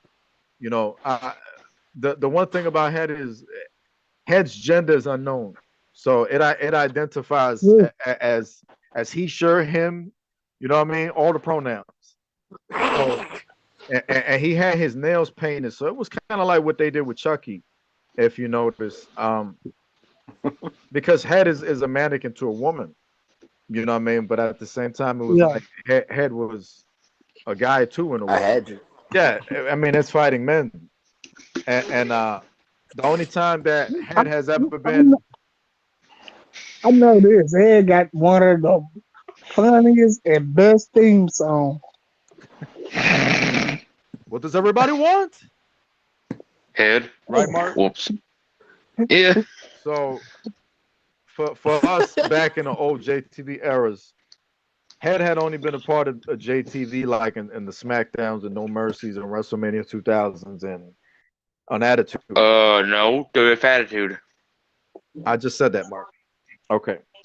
all of that, to then come back many years later, I just thought that this was dope for the history of JTV that had made a return, and then the ECW show nonetheless.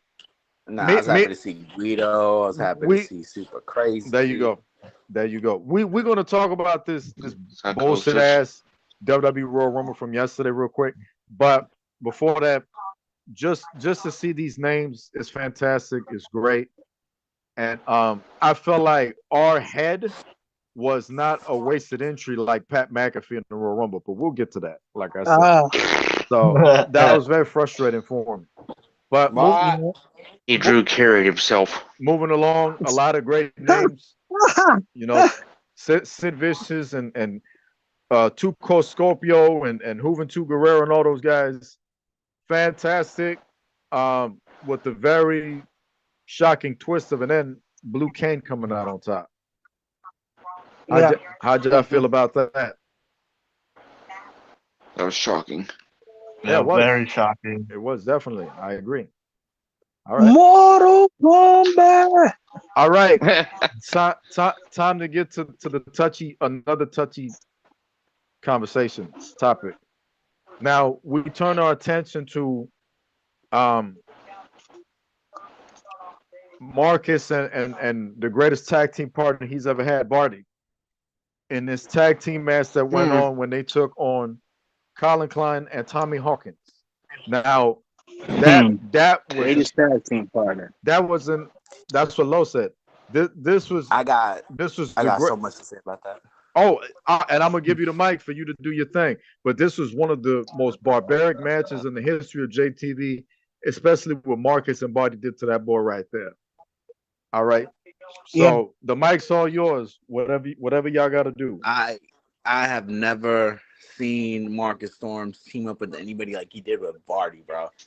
That shit had me on my toes. I was more interested in that match than any other fucking match. Like, I don't know how to explain it. Yeah. That shit was the best back and forth you've ever watched. That one's for you. I get it. And like, I don't know. It was good. And then, I'm pretty sure we'll go to it next, so I'll just keep quiet. But nah, like it was really a good tag team, bro. I wouldn't mind seeing them team up again. Didn't you say that was your main event that night? Hell yeah. Cause I mean, I don't know. That main event just didn't hit. That shit should have been like the first fucking starter, even the fucking pre-show.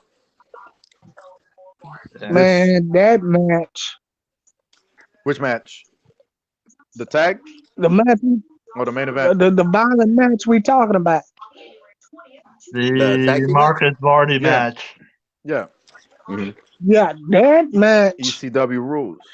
It was crazy. Yeah. And they went very extreme. Yeah.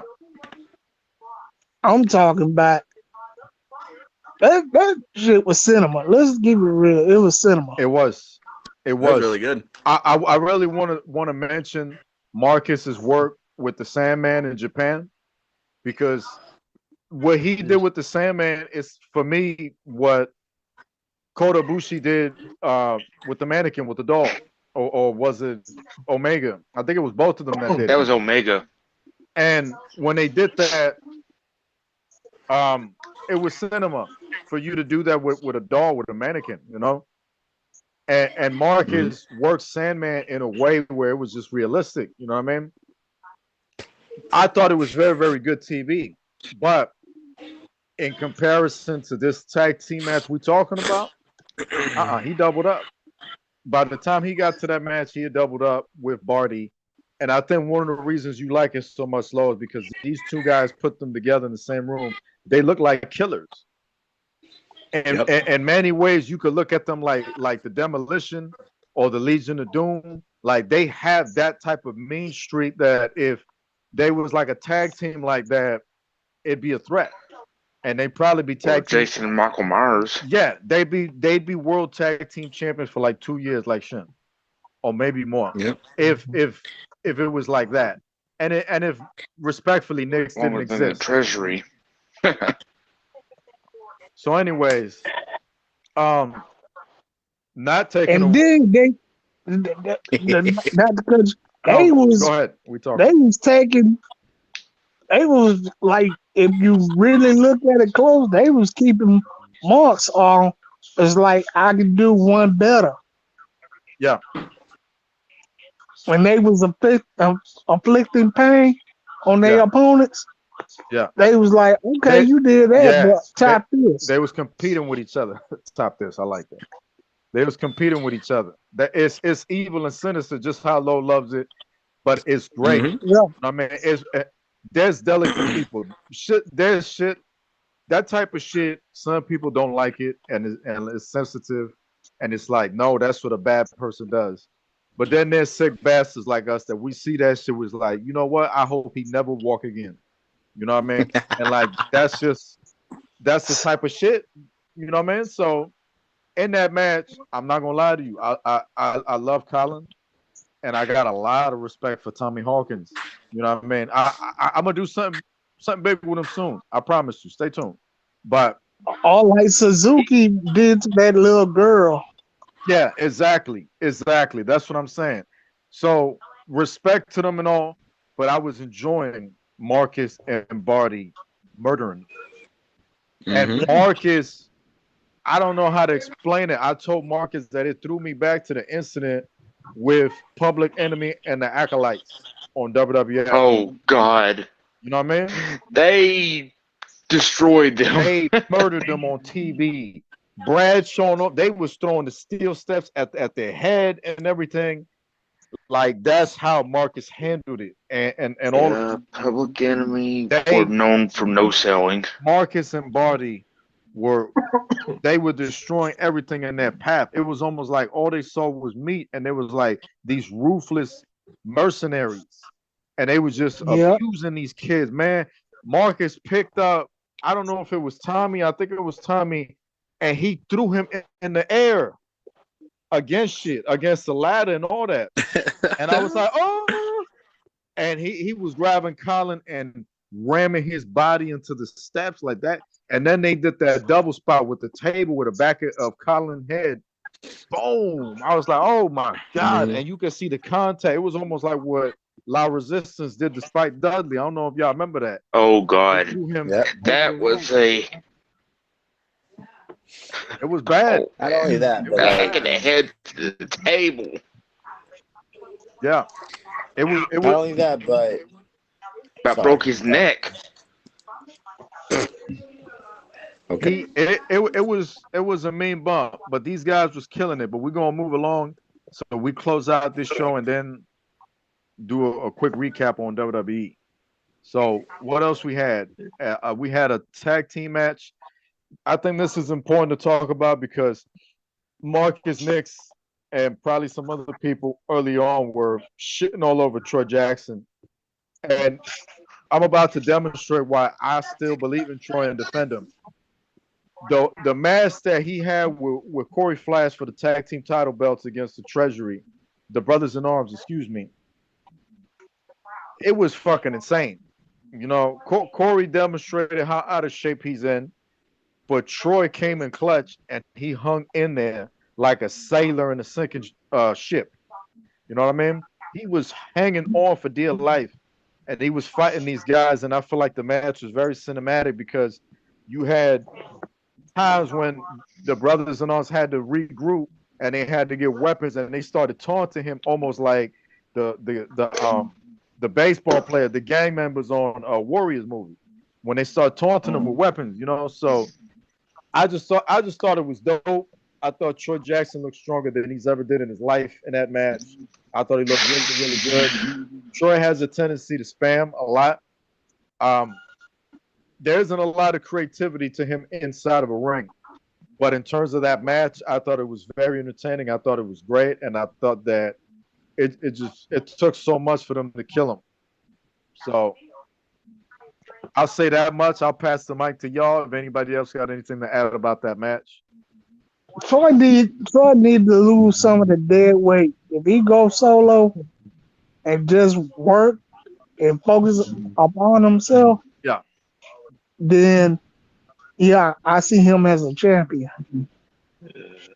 He's been a champion before, but you think it'll help him just get away from Corey? Yeah, I mean, cause Corey just basically using the dude. You know what I'm saying? Right. Yeah. Like, here's the money. Now protect me, but when you beat him down, tag me back in. I'll make a tag and I'll take the victory. Hey, Mark, And you just, leave and come back, Mark. Go ahead, Con. Sorry. and then you'll just, you know, you watch the people see how they. It's basically like, okay, just protect me. Then when it's my time to shine, Yeah. it's time to get back in. Tag out and let me take the pin. All right. I'll take that. I'll take that. Troy was pretty much the MVP of that tag team match because Troy kind of did everything and Corey just took the pin, walked him back, let Troy deal with the tag team, in my opinion. Right. I have no comment on Corey. Okay. All right. We're gonna move along to that main event to close out the ECW show. That JTVC Division Championship belt was on the line, and Nix had defeated Shendon twice in his career up to that point. And by the time that man got to Shen that third time, he did it again. Only this time it mattered more than the other two times because the belt was on the line. Shendon got shooken up 3 times in a row, and I don't see anyone in history ever being able to do some shit like that to Shendon 3 times in a row like that. That was like Haley's comment. That was just once in a lifetime, like once every 70 years or whatever. So yeah, I would say that was an incredible feat, I would say, for him to accomplish that. I feel like it doesn't hurt Shen as strong and popular as he is, and he's got the world title. I feel like it doesn't actually hurt him. I'm a back him a bit. But in terms of Nix made a lot of noise. I mean, everything that man just said here tonight, I'll go on record and say that I respect everything that man said here tonight because he spoke eloquently and he told this man what it was. I do believe that he had him stuttering a couple of minutes. Take it easy, Constance. If you get in a fight, I gotta step in. I'm retired. Yeah, him shaking in his boots. So look, chill out, Mark. So there's a snake in my boot. Everybody's entitled to their opinion, how they think, how they want to feel. But yep. I feel like, but on the real though, yeah, by Nix beating him this time, it's like, you know, I finally got it. I finally received it, and now he after me. Yeah. But why? Why should he be? Yeah. And why should I let a dude who's been like undefeated trying to run it back for the 4th time? It's like it gets kind of stale. You know what I'm saying? Right. Yeah. Nobody don't like stale popcorn. Right. It's true. It's true. After that main event, that shit went stale completely. I mean, it's time to like let it go and go to another champion. I mean, at this point, I'd rather see Jaden Nix versus Head. That'll be more entertaining than watching Shendon another match. You thought that the show went still after the main event? Because I kind of liked after the main event. I mean, no. I mean, no. I ain't saying that it went stale. I was talking about him. He said I was talking about the match. The match is stale as fuck. Okay, the match. All right. I'm just saying, but if they gonna fight for the 4th time, that's no. That don't look good. That don't Uh-uh. look good. Don't do that. Hey, Thank you, conscience. Thank you. don't do that. Oh, because It'd be you a looking. vorpist. Yeah, it's like I already finished your story. Mm-mm. Now everybody looking at my story. Right. Your chapter been closed, homie. So I ain't got nothing to prove. I really don't. You're right. I And really I got agree. nothing And to I prove. agree with. Now And I. Sorry I to got say. I got nothing to prove against you. Now I'm gonna let whoever else is hungry and whoever really wants it, then I give them a shot. But I tell you this, it ain't gonna be easy, and they definitely ain't gonna beat me 3 times. Right. And I do agree with Low. Even though it pains me, every part of my being is telling me don't agree with them. But yeah, I have to agree with them. The match between me and Shinden was stale because he made it stale. Oh, I agree. It got boring. Which is fucking painful for me to admit, but I agree. He made that shit stale. The match could have been fire. The match He could have been himself is fire. stale. I The don't match even could. know. I don't even hardly know everybody in this room. But The match could have been. real recognize real. Yeah. And I know this. Nix is real. I agree. That man, Well that said. man is a champion. It's Well like said. why I gotta keep proving myself that I already did. Not once, not twice.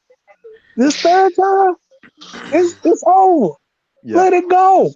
Go home, Frosty. He said, "Go home, Frosty." Oh my That's. god! I'm gonna Listen, use. Go home, coward. the Not only that, but okay, I'm Go gonna say home. this because I'm No, legal. go home and be a family man. go home, make some This time, kids, stay there. Not you only know that, but don't say you don't care anymore. you know what he doing? He basically making himself look like a female, thirsty. Bitch. Oh, Hey, damn it. I feel On like top of that, though, don't say that you're tired of wrestling the same person, yet you still want to go for the championship one more time. Like, come on now. and again, the reason why I say I agree with Lowe is because he didn't sell. He just didn't sell. It's He like he gives up too wasn't. much. He was trying so hard to not take a hit. Or take a And fall. I'm sitting over here thinking, dude, just stay down for a couple of seconds. How do you keep getting up after I ram your fucking head in or speared you like good twice? Why you keep keeping up? You're making the match look like your match. Garbage. Like, I don't like that. And then it's like, I would have respected him more if he would have just sat there and be like, all right, you beat me. All right, cool. If, like you said, if he gave you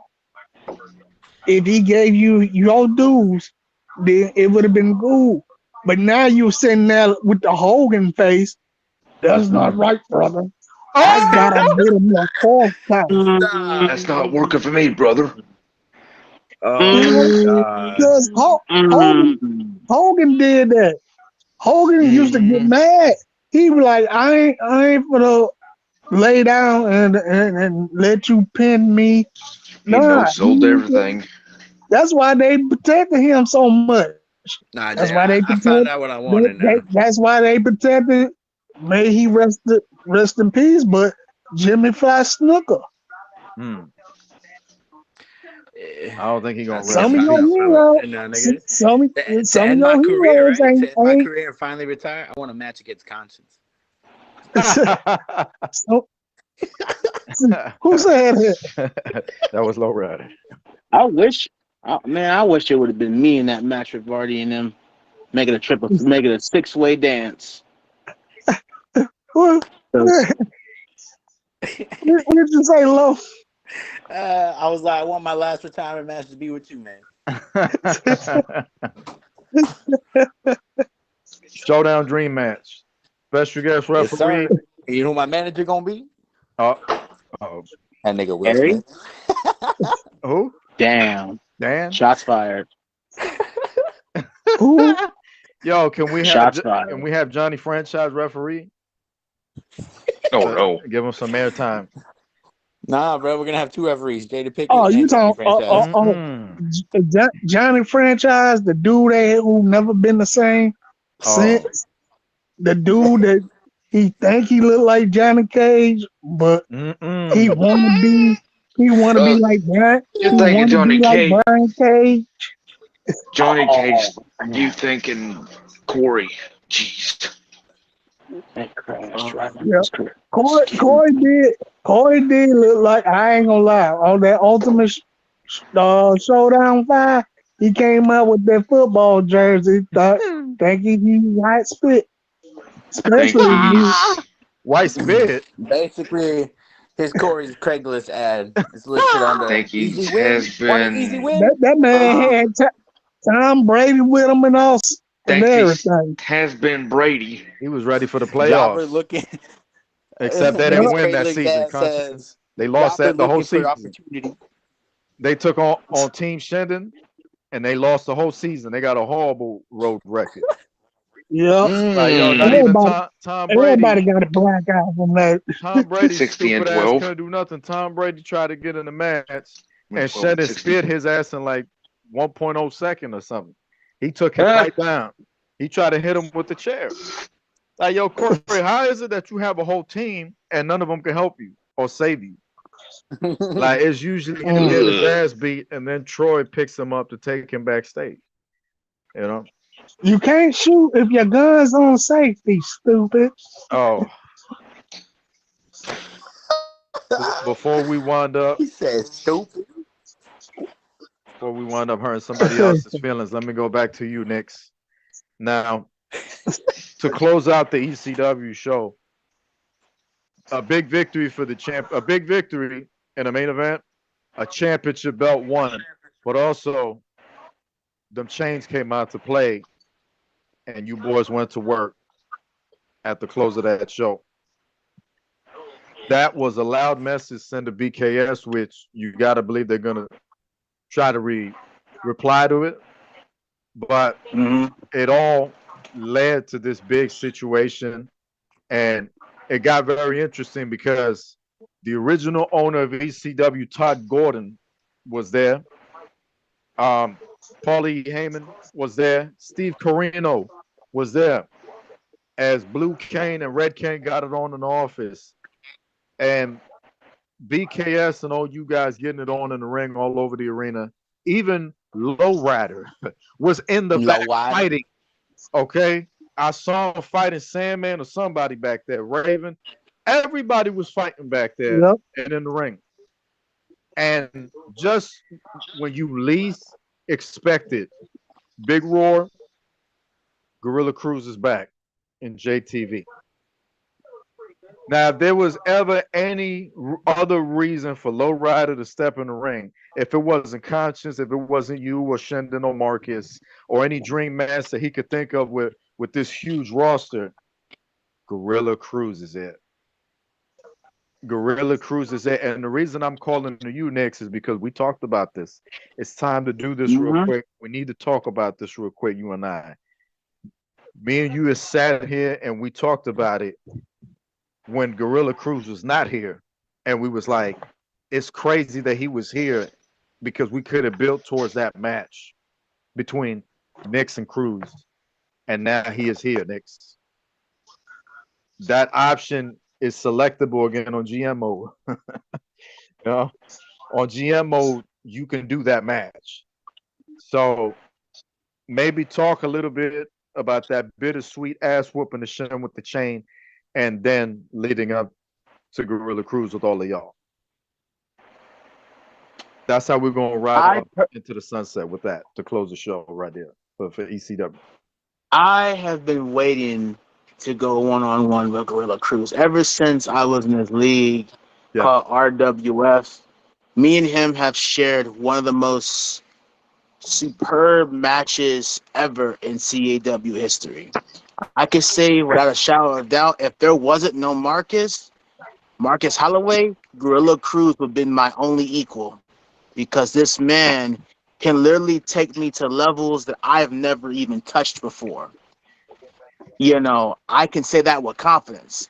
This man and me we kind of go back to the days of MCW when it was run by a dickhead known as I forgot his name. He's probably not relevant. Mr. Irrelevant. Mr. Irrelevant. Yeah, we're gonna call him that, Mr. Irrelevant. You're And welcome. me and him, the first match we've ever had, we put on a banger. It was a series. Like, he would win one, I would win one. We would go the distance. And the interesting character he played as was his character known as Azrael. You know, Azrael, his character is like a polar opposite to mine. He can bring out that inner well, let's just say this: an inner metamorphosis of my own, and then we will go ham. I will never forget the one time it was for his league's X Division title. I believe it was a war. He kicked that on everything. I mean everything. I kicked that on everything. It was pretty much almost an hour. It was an hour-long match. We were selling everything. It came down to the last couple of minutes where I hit I think I hit a burning table spot, and then I let him sit there for a little while, simmering down. And then we did the sequence where he reversed my finisher, and I reversed his, and I hit my finisher afterwards. And the chemistry was there. Yeah. I personally would like to go one-on-one with Gorilla Cruz. Just me and him. It doesn't have to be for a title. It doesn't have to be for non-title. It could be a main event potentially. Just for the story of a match. Just do the one I thing. wouldn't say just for that one match. For that story. Oh no. If we go on, we gotta make a story out of it. Me and Gorilla Cruz won't settle. It's a big match. That's not a match you just give away. You know, I obviously recognize the magnitude of it. Yeah. You know, but we're talking as far as the dream match stage, as I need to work with this guy. You know, I want to. This is not a need, this is a want. Sting and Cody Rhodes were both in AEW. And Tony Khan, who we talked about earlier, was so stupid and we could talk about him in a bit when we talk about WWE real quick. He's such an idiot that he had both these two guys on the same roster, and instead he booked at the same time Daniel Garcia and them to take those type of matches. We have Gorilla Cruz and Jada Nix. Trust in me. That's all I'm going to say. Trust in me, and I will prove myself to you. All right. Go ahead and continue so we could jump on to the WWE. I respect him.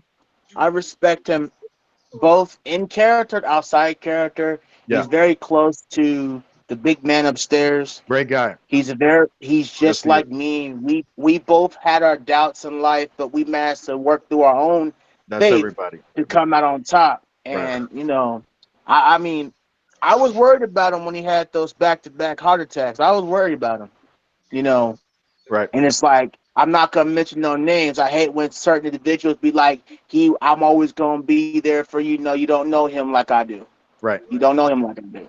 You don't have that obligation to just say that. Fake because you have to really know him. But he know who his people are, his real people. Yeah. Yeah. So I respect him in the ring and outside the ring as an individual, and I'm glad that he's back with JTV. No, I mean he's home. I'm glad he's back home, so me and him can run it. So me and him can run it. I know Marcus wants to run it for him, but I'm have to say, Marcus, out of all love and respect, I gotta get those hands first. I gotta walk into H City first. I don't know if Marcus is still here, but I will say that I told you for a while that I respected homie, and if we had that conversation, that we could definitely work it out. You know what I mean? And I'm glad that we was able to figure things out, and I'm glad that he figured things out like he should. And happy to see him back. Looking forward to seeing his body of work. He's got a lot to get to get back in that JTV ring shape. Um, you know, But you know, as we on the topic of Gorilla yeah. Cruz, I feel that Gorilla's target is gonna be Shinden Well, eventually, that's. but I feel like he's gonna go after the title that he never lost. Well, I mean, it would make sense. It Yeah. would make sense. For, AJ will be his target, and I'm interested to see how AJ will fare against it would. the leader of Ape It City. would make sense. Like I think that if it was me, I would have definitely been coming back and going, "Where's my belt? You know, I want my rematch, or what do I got to do to earn my rematch?" You know, there's so many possibilities of so much stuff that can happen now. You know, because in a way, I low key kind of want to see a match between Gorilla Cruz and Axel. I think that's a great big man dream match that I would like to see. I think I Ooh, I would love to see would that enjoy. You personally. know what I mean? And it Mhm. can happen in different styles because this is JTV wrestling. So if you want to have a wrestling match, they can have a wrestling match. Now with 2K24, we want to have a real hardcore match with trash cans and all that shit. We can do that. We can have guitars and everything. We can have a hardcore match. If we bring back ECW again, they can have that type of weapons match. Um, you know, or we could go extreme and we can even have them fight in a blood sport fight match. You know what I mean? So there's so many possibilities for this man on this talent roster of so many individuals that he can take on. And as I was trying to say earlier, Lowrider is another dream match that I could see would like to see between with him and Gorilla Cruz. You know what I mean? Me and Cruz have talked shit to each other about me and him. You know what I mean? Low Rider, the Hardcore Demon versus the Milwaukee Metamorphosis. It's another dream match. Ooh, You know what I mean? We talking about I want to see Gorilla that. Cruz. If you make it a triple threat, you just created an early annihilation.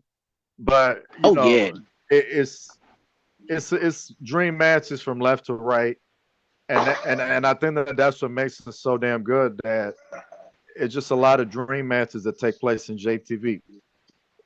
You guys, not to blow, you know, my own horn or whatnot, but you know, you're in a healthy place, you're in a good place, and the opportunity is there for you guys to be able to do what you want to do, and that's be part of a promotion that's healthy where you can have fun, you could game and all this, and there's really nobody really nagging you and having drama be the daily mission and all this other stuff. You know, this shit is about the game. This shit is about wrestling. This is like I was saying earlier. My shit don't change. It's about getting to the top and all that.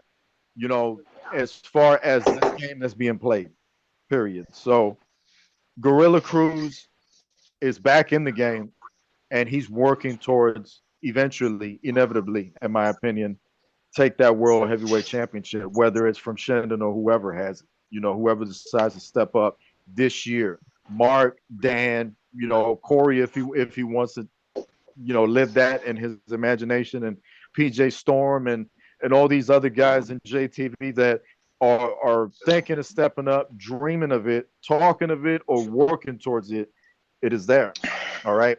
So Gorilla Cruz is indeed back. He made a hell of an impact. He sent a message to Shendon. He is not in BKS any longer. Kong is Which free. is good. Kong is free from his chains, right, guys? Right, Mark? Kong Mhm. is free Yeah. from his chains, Yeah. and that's not good for BKS because another thing that was failed to mention here is BKS is losing a lot of people. Oh yeah. I'm not in BKS no more. That's a problem. Lost Gorilla Cruz. Right. I got a question.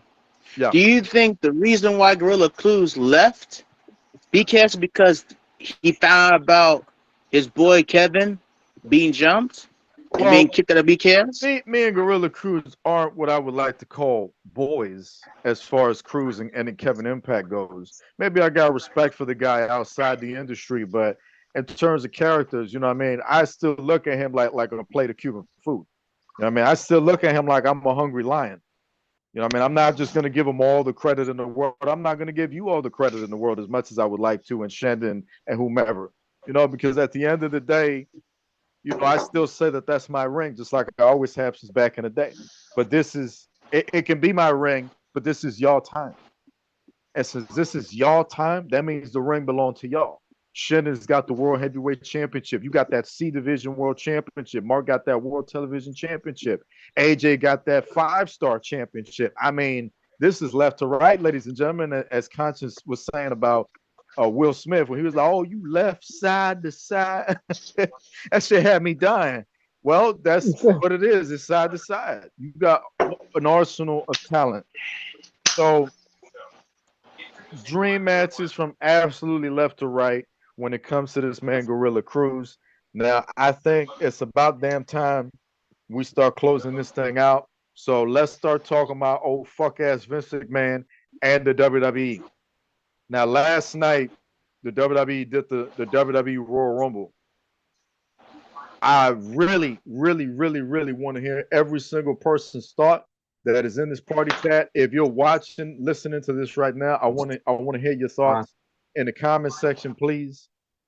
The WWE Royal Rumble, if you ain't watched it, you ain't gonna know what the hell I'm talking about. But you got to know what's been going on. So I'm just gonna freestyle it off the dome and see where we go with it. So that, you know, we break everything down, because I really wanted to talk about this show. All right. So first and foremost, last night's Royal Rumble, and y'all could jump into the conversation. Last night's Royal Rumble started with the women's Royal Rumble match. I really, really, really love this match. I love that Jordan Grace was there with the TNA Women's Championship. I thought that was fantastic.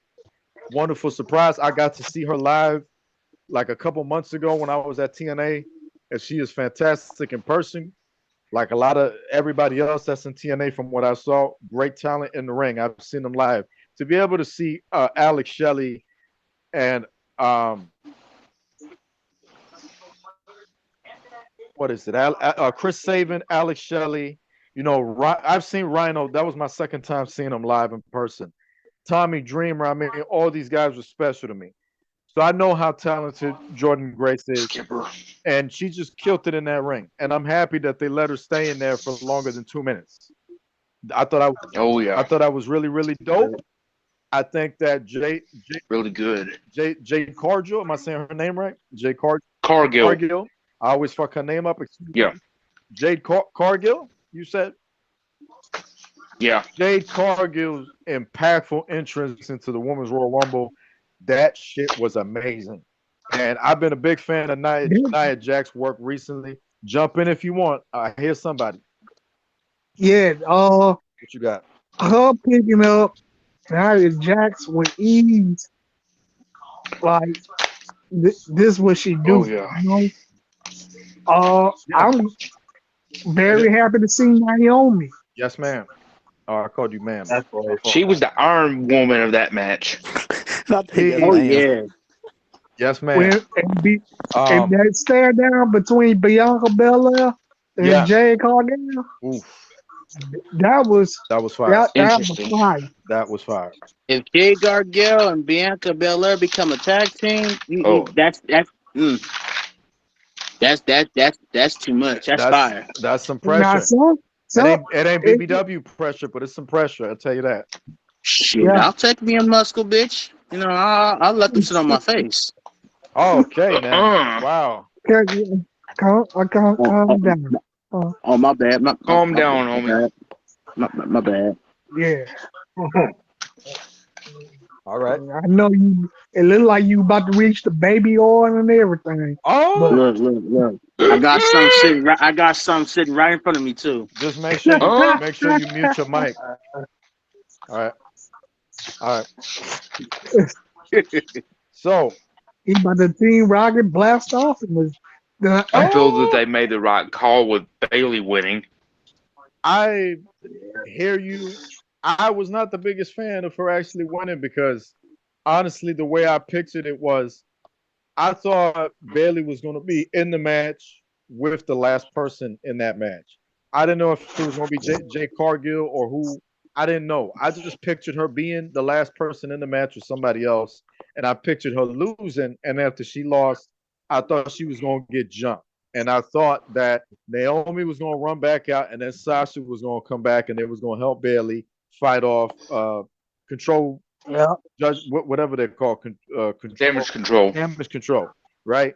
That's what I thought in my Yeah. head. But when she just won the match, I was just like, oh, like I wasn't expecting that. I didn't even think about it. Like I didn't even think.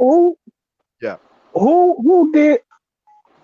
I bet you nobody expect Liv Morgan to be there. No, I didn't. Everyone thought it was I going to be didn't. AJ. I thought it was a good entry. You know what I mean? I love seeing Liv Morgan back, you know, but I think a lot of us would have really appreciated if AJ Lee would have came out. It's really what I wanted. Yeah. And then Liv Morgan got eliminated anyways. Like she was gonna get in there and do She was something. one of the anyways. last three. Phil Brooks ain't gonna I let just wasn't AJ impressed gonna be in that as ring. much. And we're gonna get to CM Punk in a little bit, content. We're working our way through the show. Right now, we at that first match. I'm pissed about the result of that. I'm pissed about that. Or actually, I should ask if you haven't seen the Royal Rumble yet. This is a spoiler, so beware for whoever's listening. Now, continuing though, I just wasn't the biggest fan of Bailey winning. I'm not mad about it. It was just weird. Like I was just like, oh, like okay, so Jay Cargill and everybody else that was in there, you went with Bailey. I was just like, it's a great choice, but it's just like I don't know that would have been my first pick. Looking at that roster, I mean, Bianca Belair and all of them. I don't know that would have been my pick, to be honest. But that's what happened, and I just thought it felt kind of dry after. I was like, oh, you know, I wasn't really excited about it, in my opinion. And I was just like, okay, just kind of, you know, it faded into darkness, and we moved on from it, and it was just nothing really crazy. Did Bailey do a fantastic job in the match? Fuck yeah. She was wrestling in that match like Mark did when he took on Conville at was it Snow Showdown that you wrestled him? Yeah. Yeah. The ECW show. The ECW show, when he was working him in the corner, wrenching his arm, working the leg, working the knee. That was how Bailey was working in that Royal Rumble. She was just picking her spots and knocking people over the top, which I thought she did fantastic in that match. But I did not picture her winning. That's what caught me by surprise. Now, speaking of being caught by surprise, unless y'all got something to add to that last match,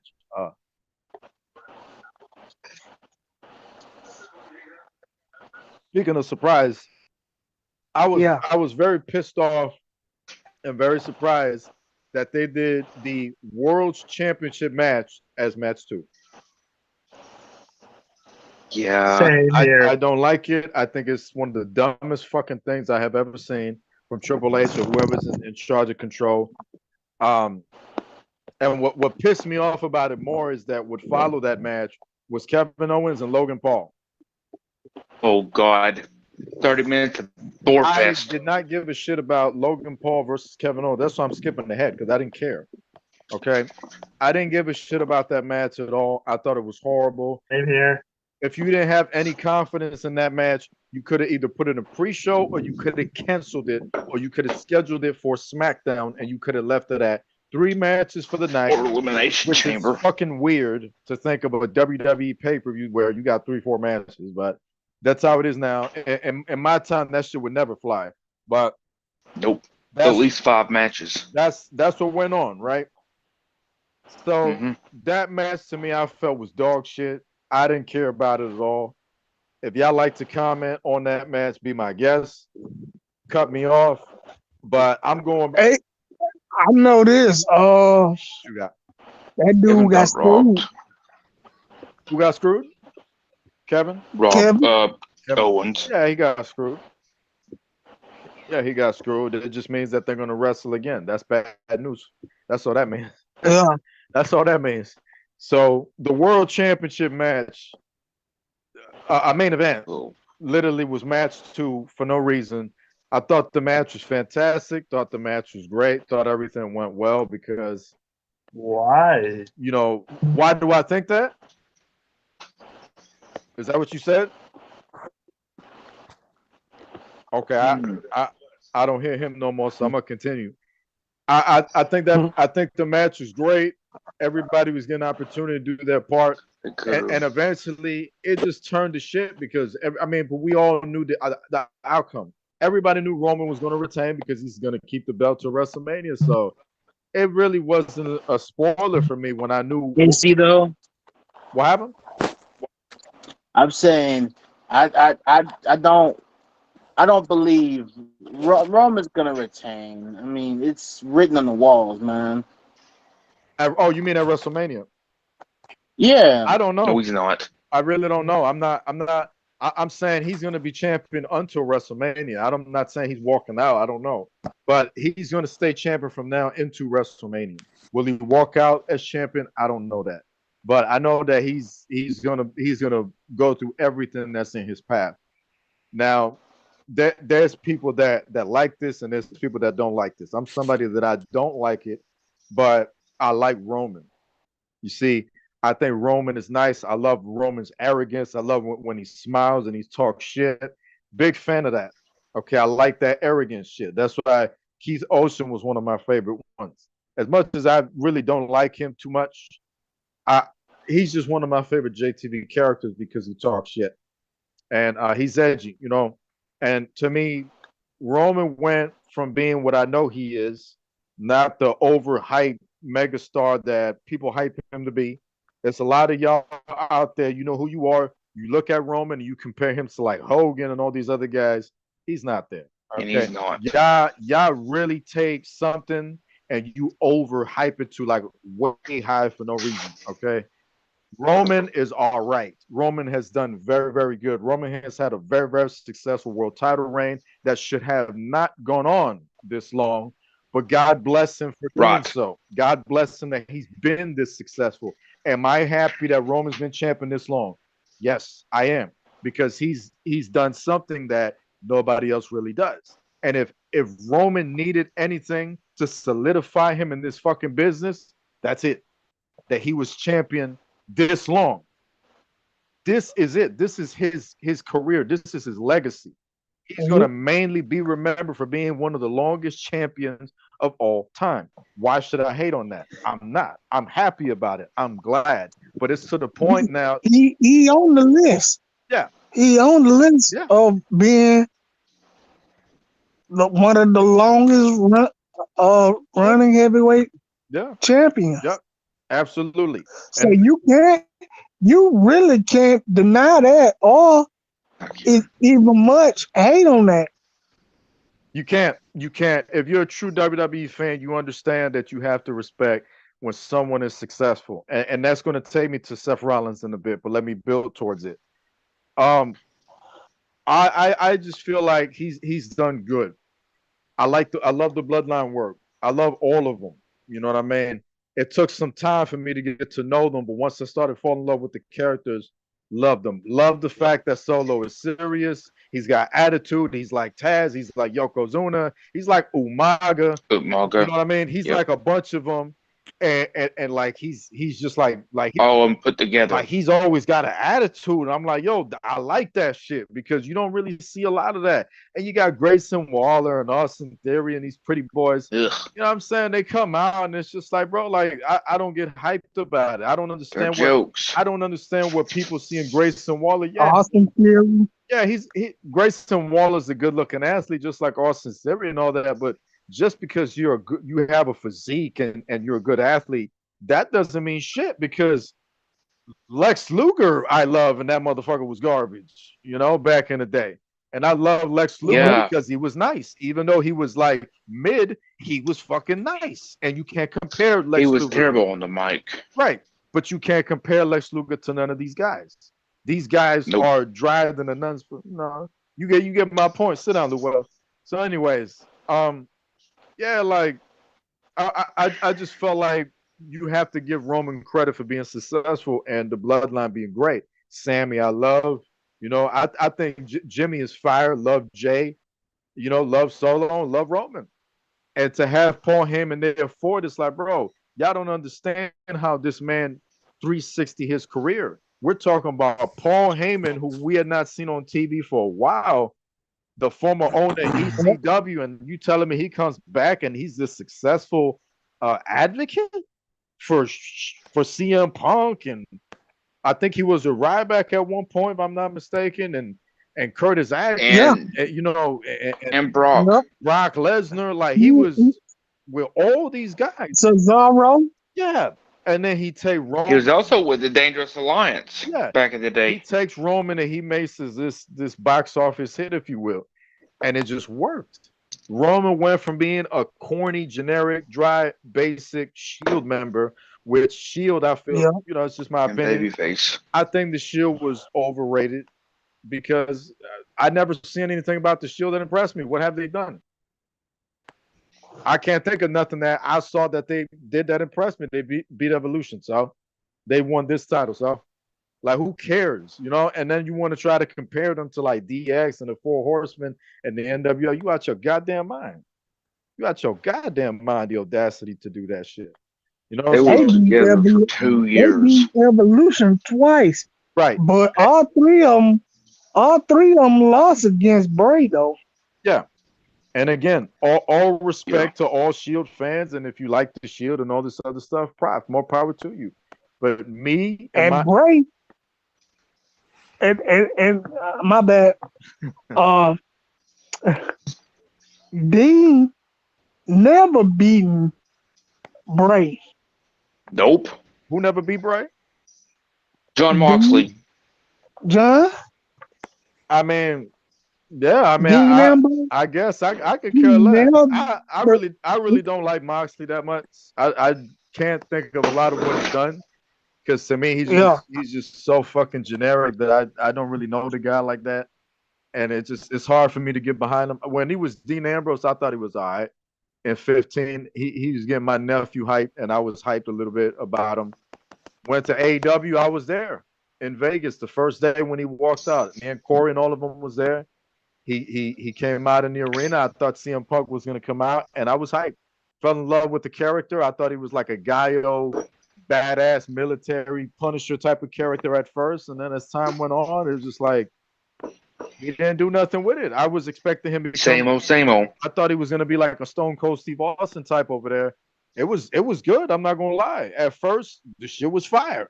After a while, he just started doing the dirty deeds a certain way. I'm like, oh, that shit look garbage. And he just started getting like fat or old, or he had his addiction and everything. And it was just like, what happened with Jake Roberts, or he was like this hot prospect in the 80s, and he could have been the WWF champion, turned into old, fat Jake Roberts that can't even fucking DDT you into the mat. You know what I mean?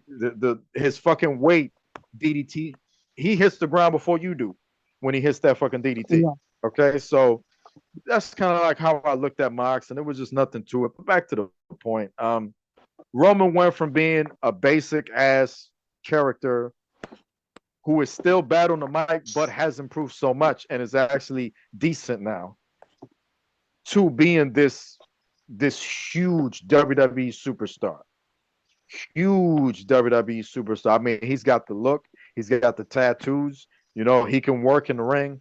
I wouldn't say Roman is a great wrestler. You know what I'm saying? He's a great worker. He's a great worker in the ring. He's an entertainer. Yep. He's a great WWE superstar. He's a really, really good champion. I can't take none of that shit away from him. But it was just like, come on, like it kind of goes back to the shit we were saying about Shendon. You've accomplished all this stuff. Let it go for a little bit. You know what I mean? Go to Hollywood for a little bit. And even if he's gonna stick around, and just drop the belt at least. You know what I mean? You can get it back. Just drop the belt once in a while. Drop the belt once in a while to somebody deserving. Which it was hard like last year and the year before to look at the WWE roster and go, who really deserves to be WWE champion?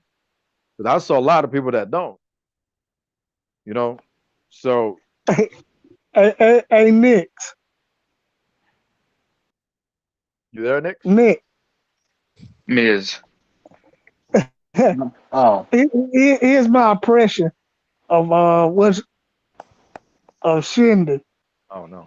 Like I'm gonna get another championship opportunity. Knicks just beat me again. Let it go, Shannon. Just a minute. Just a minute. Shannon Rematch. Rematch again. Here we go again. Shannon has been Knicks, you remember abused. that from Family Guy? Hit rematch. He been abused and like a motherfucker in this damn podcast. We got to close this thing out. We got to go Yep. home in a bit. So yeah. Who remember that Christmas episode of Family Guy? That's what I got that from. That's for y'all. I started watching Family Guy a long time ago. I love the It used to humor. be good in the 90s. Yeah, love the humor of the of Family Guy. I've seen a lot of early episodes earlier on, but after a while, I just felt like it became stagnant, and it was just like It became stale. Yeah, there was no reason for me to watch no more. That's what happened with The Simpsons. I used to watch The Simpsons in the 90s. Yeah, They it became done like everything. And I stopped watching The Simpsons by like 2001, maybe 2000, 2001. I stopped watching Family Guy. I stopped watching South Park. I stopped watching the really show that used to come on. It is gone. They done took it off, and that was the Boondocks. Yes, sir. Yeah. And I'm not putting anything on what I would say an American pastime being the and I'm not talking about baseball, I'm talking about The Simpsons, because the Simpsons is pop culture. You know, I'm not going to disrespect The Simpsons and what they meant to my childhood. What I'm saying is that by that time I had lost interest in all that. Like there was a phase. I had a Pokemon phase in like '99, and then I was collecting them and I was watching them on TV, and then I just went, I'm not interested in this no more, and I put it down and I haven't picked it up since. And that was just it. And I left it at that. Love Pokemon, still respect it. I didn't mess with Pokemon until like 2001 when I got Pokemon Stadium on N64, and then it was just like, okay, this I like. I can get into this because like a lot of Pokemon us, Snap too. yeah, man, that game. I remember Pokemon Snap. Like what happened? Like a lot of us, I think we just had shit we like, and then we move on from face. And that was just kind of it. You know, we still remember these things, but we just move past it to something else. Yeah. You know, so But continue what you were saying. Yeah, just the Roman thing, you know, I just don't think he should have been champion as long as he's been. I think it's just overkill at this point. If he is not going to break Bruno Sammartino's record, I don't understand what we're doing. You know what I mean? If he breaks Bruno's record, I'm taking it personally because there isn't anybody that needs to break that record. Bruno Sammartino was the world heavyweight champion for like 8 years or whatever the hell it was.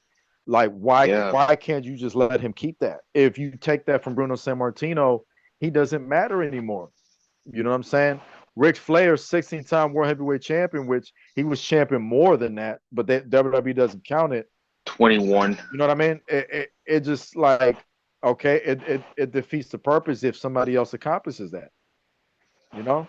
So I just don't understand why are we doing it. Like, I don't know. They're trying to have their new guys break records, and I'm all for that. Hey, you got to make new legends. I get that, but it has to be people that have that command that make you feel that energy. You know what I mean? And Roman is a great superstar, but Roman isn't one of those guys neither. You know what I mean? Roman is pretty cringe on the mic still, and if he wasn't a heel, hate me if you want to hate me. This is me telling the truth.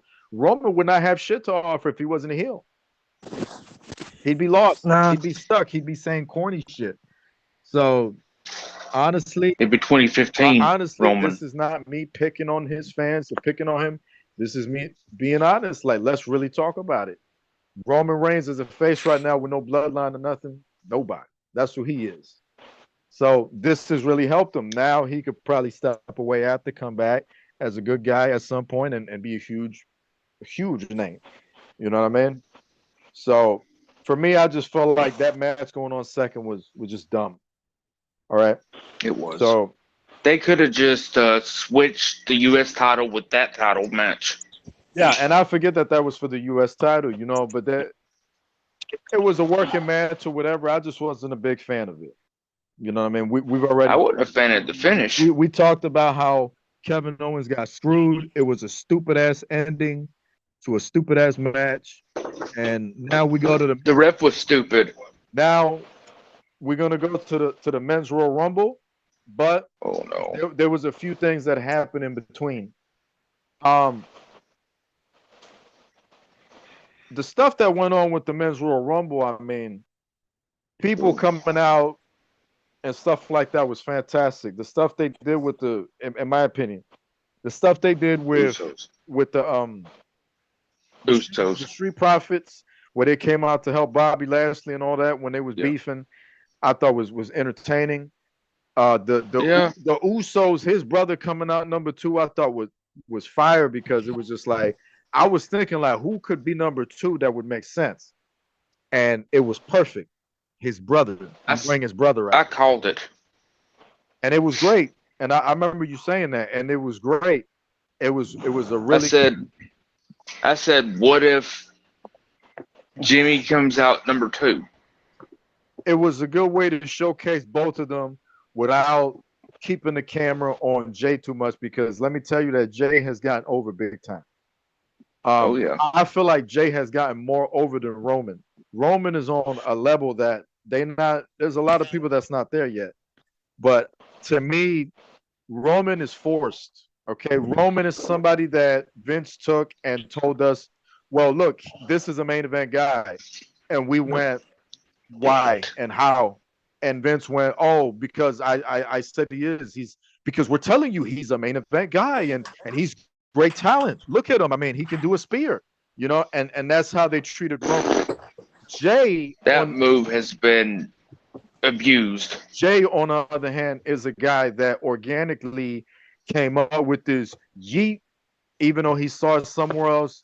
Organically came up with this entrance motion that he has that gets everybody hyped with that theme song, and he's fun to watch in the ring, and he's damn good on that microphone because he got the passion. So to me, Roman Reigns is Jey Uso. That is Roman Reigns to me. He impresses me enough to be like he's more of a believable world champion to me than Roman. If Jey Uso would have won the Royal Rumble this year and would have went to WrestleMania for the world title, I think I probably would have been happy and I would have accepted it as reality instead of having Cody win again. It's great, and we'll get to that. You know what I mean? But like, I just felt like that part of the Royal Rumble was great, but there was parts of the Royal Rumble that I did not like. I hate the fact that Pat McAfee was in the match and was not in the match. That was fucking stupid. I hate the fact that he Drew carried himself. Right? I hate the fact that we had a lot of wasted entries like Ricochet and Grayson Waller and Austin Theory and all this shit when you could have had Okada and The Rock and bro, you could have had Lexus King in there. There's so many people you could have had in there to pop up and say what's up, and you didn't. Oh, they put Braun Breaker in there too. Braun Breaker's fine.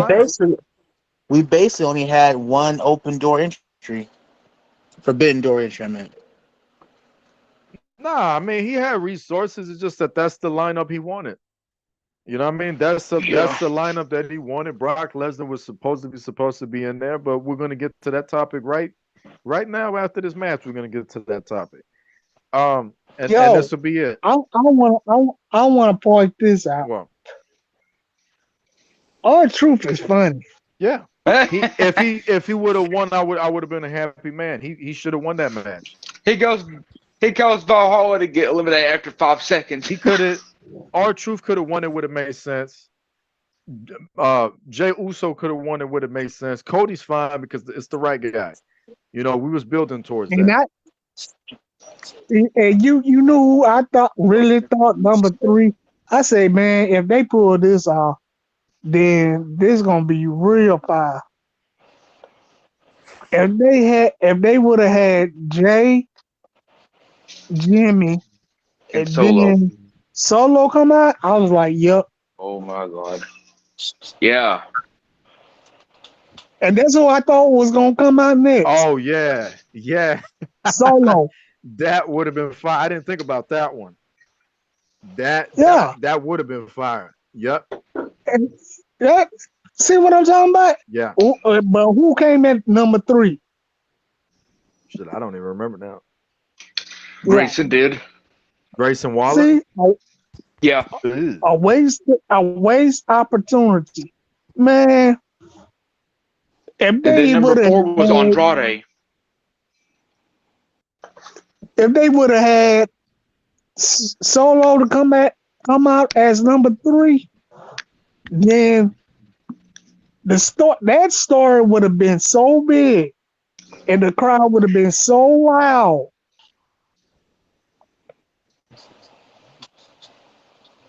Mm-hmm. That would have been the impact of the night right there. Yeah, I think that would have been a great moment. All 3 brothers, Well, it'd be technically a bloodline 2-on-1 on Jay. Well, it's not entirely a missed opportunity. They could probably do it this year and get away with it, or next year. But yeah, but it should have been dead. If you want to make up for a trashy show, and you start off like that, you got two centerpieces. All right, cool. Well, to be fair with them, is that their show wasn't trashy to that point. I thought that they was having a good Royal Rumble, but the thing is they fucked up a lot because they do a lot of shit that makes no sense. You know, like fucking They didn't bring Ray back. Yeah, I mean he's still recovering. I understood that one, but something that didn't make no sense to me in that men's Rumbles match is R-Truth was in there working with Dom, Damien. and then with Dom, and then he had his shit with the Miz, and then Miz is like, "Yo, what you doing?" Because he was gonna eliminate Dom, and Miz is like, "What you doing? What you doing, man? What you doing?" And R-Truth's like, "Nah, we Judgment Day, man. Look at the shirt." And I'm like, and Dom was completely playing devil's advocate, you know, all the way. He's just like eating this up and whatever. And then it gets to the point that Damien comes out and he throws R-Truth out of the ring like nothing. I'm like, huh? No. He has the South of Heaven on him. He threw him out of the ring, Mark. All right. Whatever he did to him, it don't matter. He eliminates the man out of the goddamn ring. And when he eliminates him, after that shit, he just looks at him, and I'm looking at the match like, why would he do some dumbass shit like that? If he was working with Dom, they could have worked together, eliminated the Miz, dominated the Royal Rumble, and they made Damien look like a fucking idiot. He just eliminates him like no build, no story, no nothing. Just threw him out. There was just like no teaser, no poking. He just hit him with whatever he did and threw him out of the ring. And I'm like, yo, that shit make no sense. And this whole time they've been making Damien look stupid because he tries to cash in at the dumbest times. And when he should cash in, he doesn't. And it's just like, come on, man. So much so that it's motivate me to use John Skinner better with his briefcase than to cash in the case, you know? So I'm going to be working on that story more. But like, it just bothered me to see that because I just thought it was just dumb. You know, one thing we talked about earlier that we was waiting to bring up badly was Santos Escobar and Andrade. That confrontation. That was interesting right there. On that, say something about that, please, real quick.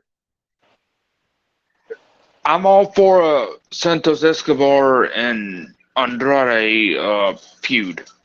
Yeah, I mean, fantastic. You know what I'm saying? But for that confrontation at that moment, it was just like, man, these are like modern Mil Máscaras and you know, some of these other luchadors, the Gories and the Guerreros, like they're the modern ones. So that confrontation to me as a wrestling fan was special to see that.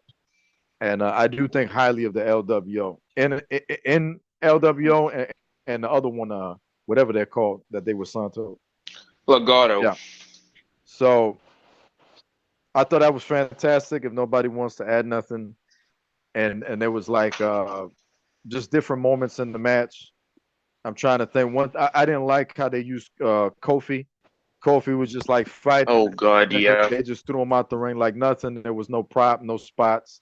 Didn't like that at all. I think that was a missed opportunity, and it defeated the whole point of putting Kofi in the match if he wasn't going to do his spots. It was just stupid. Yeah. That was just fucking The whole dumb. saving himself. Me, yeah. Shikamaru, Shinsuke, Nakamura neither. I hate how they use him, dog. Oh yeah. Oh yeah. That man should have been champion. Oh yeah. He should have been a whole lot of other stuff. But they keep making him. Why would they want to do that when they could have mid card fucking Seth as champion for like 2 years for no reason? Why would they want to do that? It frustrates me mentally, fucks with my head. Excuse my language. They could have put the title on Jinder. All the respect in the world that I could afford to give to Seth, because I can only give him so much. Great champion, great wrestler, whatever. I mean, who really cares? You know, like, you're not Shawn Michaels. You're never going to be. You're not none of these other guys. You're mid. You've always been mid on the mic. You're cringe on the mic. You're all right, kid. That's it. You're overhyped by people in power that have wanted to keep him and Roman and people like that just in this constant strong ass, you must always win mind, position. Like, bro, like Nakamura is on your roster, kid. Hello? You got all these guys that are on your roster that deserve an opportunity. Nakamura and Drew McIntyre losing nonstop for no reason. Fucking Sami Zayn is trying to step up, but he can't because you keeping people like Seth as a champion. Why? For what reason? What are you scared of? Like, pass the fucking rock around, kid. Pass the rock around. These guys been champion for a while. Like, pass that rock around. Nakamura should have been the face of Monday Night Raw. Instead, he's working programs. From left to right, you're working with Cody, but you're losing. You're working with Seth, but you're losing. Like, he lost to Seth twice. I'm like, why? For what? Same thing with Drew. Like, I just don't get it. You know what I'm saying? Like, you could get the belt back to Seth at some point, but I mean, Seth has now been built into the strong champion when he's none of that. He's none of that. He's just overhyped, just like Roman. And then when you put him in a serious position where you're like, all right, Seth, are you really the WWE champion? Roman, are you really the WWE champion? Like, they just can't live up to it because it's not them. Compared to Nakamura, Nakamura can sell out Madison Square Garden and all this other shit as the world heavyweight. Yeah. Okay, straight up. Him or AJ. Fuck your Seth Rollins. Give me Nakamura and Okada. Give me Nakamura and Okada on WWE at WrestleMania. Give me that. You know what I mean? Something strong, something potent that makes sense. Not none of this fucking bullshit. And then to wrap this thing up so it's going on so long. Like, I hated the Rumble ending. I like that Cody won. Originally, I was going with Punk, but when I saw the crowd reaction that Cody was getting in that match in the end, he was getting like Ultimate Warrior Hulk Hogan reactions. Like the good guy fighting back, saving the day type, the Americano, the white boy. And I heard the fans. They were booing Punk a little bit. Yeah, they were. I mean, fans is gonna be fans, man. But they're fickle. They wanted to go with Cody, and the right decision was made to have Cody win. So I commend WWE for making that call, but I just thought it was fucking garbage. I mean, these two was having a banger. Next thing you know, he just throws Punk over the top. I'm like, there was just no educated struggle or nothing. I mean, no fight on the road, nothing crazy. Just Punk is gonna throw him out. He turns over and just throws him over, and I'm just like, He said something to Punk before he threw him over. Yeah, Punk said something to him too. It wasn't nothing crazy. It was just some basic ass shit. I hated it. I thought it was really garbage to close out the pay-per-view, and I felt like they dropped the ball with that last part, and I just think that Cody's win was dry and Bayley's win was dry. Am I excited? Not really. I felt like Cody's story was over the moment he lost to Roman the first time. I'm not interested in no rematch. last year. I'm gonna skip that match. I, Actually. I am. I'm not What- interested in that match either. Whether Cody Rhodes is gonna win the title or not, I don't care because WWE has convinced me that it's not important. So I don't have interest in it. They've sold me on that. It's not. I shouldn't have to put my focus to it. Finish the story. I mean, what story are we trying to finish here, really? Like, so I hope he finishes the story. But the problem is, if he would have won the title then, it would have been amazing. We all know he's gonna win the title now. So, like there's nothing to feel. So I can't feel that match. I don't have interest in that match. If y'all gonna watch it, I hope y'all enjoy it. No hatred towards that match, but me personally, I have no interest in that. I don't care or have any interest in seeing Bayley compete at WrestleMania for no world title or nothing. Don't really care about it. Love Bayley. She's a beautiful woman, fantastic talent, but I just don't care. There's nothing to interest me about that. And finding out that Seth is going to be at WrestleMania competing for the title when he should be home recovering is just I'm not watching WrestleMania. In my opinion, he should have lost that title to Jinder. As I have no interest in WrestleMania with what's being built. If Rock and Roman is going to happen, it's probably going to be at the Elimination Chamber, and I have no or SummerSlam. I have zero interest in that match. Punk, I thought looked terrible in the Royal Rumble, and that's my boy. I felt he looked horrible in that match, and I was just so angry and embarrassed for him that I just think he should just let it go. After his contract is done, just leave it alone, walk away, because it was just bad. So that's as far as the Royal Rumble went. I mean, I thought the show was mid at best. Again, if y'all want to throw anything else in there, be my guest. But I'm getting ready to come after Vince McMahon for a little bit, and then we're going to close the show up. It is time for the main event.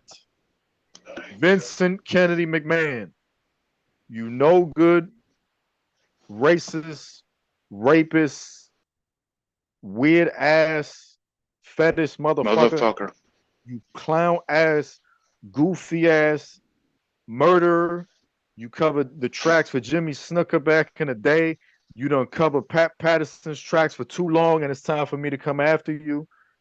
Because a lot of you idiots that watch wrestling or don't watch wrestling sit there and you admire Pat Patterson. Who is Pat Patterson? He was the first Intercontinental Champion. He a legend. Ain't no damn legend. Not really. Pat Patterson had a little too much to do with Roddy Piper coming up in the WWE wearing a skirt. Let me just put it to you like that. All right. Maybe that went back to his little Scottish character and all this other stuff when Roddy Piper was actually from Canada. And a lot of people don't know a lot of these things. But when you're talking to a fucking wrestling legend like me, I'm going to tell you what it is. All right. Owen Hart, his cousin. Roddy Piper, y'all could jump into whatever. Roddy Piper and Pat Patterson, look it up. All right. Something that went on there that Roddy Piper didn't want to talk about because he was a real man, a tough man. All right. And I'm sorry for bringing up this touchy subject for whoever it offends or whatnot. But it bothers me that this fucking cocksucker, Vince McMahon, who is also a pedophile, who dated and was sexually involved with Linda when she was a minor, Linda McMahon, for those of you that don't know that, do your research. All right. Vince McMahon was over 18 years old with like a 14 or 15-year-old Linda McMahon as his girlfriend who he was having sex with. All right. And he was probably older than that. He might have been 19 and she was like 14 or some shit. All right. Look it up. They're like 4 years apart or something. So Vince has always been a pedophile. Now, granted, and I'm sorry once again for what I'm about to say, but I have to do this because this is probably going to be the only time we finna Kevin Impact statement Vince McMahon on this bitch because I don't want to talk about that fucking pile of garbage. Vince McMahon being involved with Linda at a young age like that, the way he was at an early age, Vince McMahon also had a few problems when he was coming up as a kid. Still does. All right. Well, Vince McMahon, there have been a lot of guys in Vince's life. all right, because of his mom. He had different stepdads and stuff like that that went on. And Vince said that if he can kill the person who hurt him, the man who hurt him when he was a kid, he would. And it's pretty clear now why he wanted to hurt that man. All right. Vince, a lot of the time this shit went on, Vince was a kid. I can't sit here and blame Vince McMahon for those things happening to him when he was a little boy. Because no, I'm gonna leave it there. You know what I mean? But no kid should have to have problems like that. So it bothers me. It pisses me the hell off that went on. But at the same time, as he grew up into the ruthless aggression that would become a part of our childhood, you see what I did there, right? It's cryptic as fuck. It's deep because that's our lives we talking about. Vince has built his entire life under this frustration on what was done to him. Everything. Stone Cold Steve Austin is Vince projecting his anger to society. The character. The WWF Attitude Era is Vince bringing out his aggression. The Ruthless Aggression Era. Hello. The word aggression and rage and anger. Vince McMahon had been angry for many, many years. But Vince also had his lust and shit going on. I was talking to a wrestling fan today, earlier, and that wrestling fan told me, son, I didn't know about it. They pointed this out. The reason why Shane McMahon left way back in the day, this is why. And I caught goosebumps, Mark. I was like, 2009, oh, shit. 2010. It hit me so hard in my mind because I'm like, bro, I remember Shane leaving and me going, yo, I wonder why Shane left the WWF. Why did Shane leave? What was the issue? You know what I'm saying? He's supposed to be Vince's son. That's why he left, Mark. Because of Vince doing that weird ass shit that he was doing with the secretaries and everything else. And I'm like, come on, man. I just couldn't believe that shit. So Vince has been a piece of shit for a long, long time. While we were sitting there watching WWF Saturday Night Raw with Mankind and Stone Cold teaming up against the corporation, Vince was doing this shit, Mark. When Vince was getting his salad toss by William Regal on Raw with the Kiss My Ass Club, he was doing this backstage, Mark. When Vince McMahon was beating WCW with that trash ass storyline and all that went on, and you know everything that they did up to that point, you know, and then the HD era and everything, Vince was doing his fuck shit for years and years and years and years and years. Now, some years back, I started talking about it publicly. I started bringing up the video of the lady that was talking about that Vince raped her. I learned a lot about Vince McMahon throughout the years. I knew he was full of shit because of Benoit. Because when the Benoit shit came out, what happened? When he was on the news program that the blonde lady was talking to him, the WWE came out with this memo fast as fuck. Nancy Grace. That steroids had nothing to do with Benoit's death. Huh? Or Nancy Disgrace. Huh? What? What? How can you go on record and say it had nothing to do with the death and this and that? Those results don't come back like weeks later or whatnot. Rot. That's like somebody getting killed and I don't know what happened. We don't know what happened, but I instantly tell you what it was. How do you know that? Because they were protecting themselves. Vince was protecting his ass because he knew that they was coming after him and he was under investigation. All right. There's been so much shit that Vince McMahon has done that he's gotten away with. There's been a lot of ring boys that have been molested and all kinds of shit that went on. He covered Pat Patterson's tracks for many, many years. All the fuck shit they done did. And some of these fans that are oblivious. The thing he did with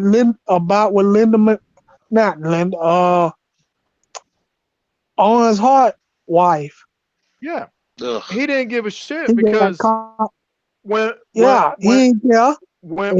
attitude. Yeah, he had the attitude. He was doing press, and this one lady, while he was doing press, they was asking him, pressing him hard, like, bro, everybody on the planet has every right to press you however we want. Owen Hart is dead, and it's your fault. He dead over the edge, and you continued the show. You continued, bro. It was Felicia that fucking got murdered from us on JTV in real life. And that's some type Yep. of shit that made me want to end JTV completely.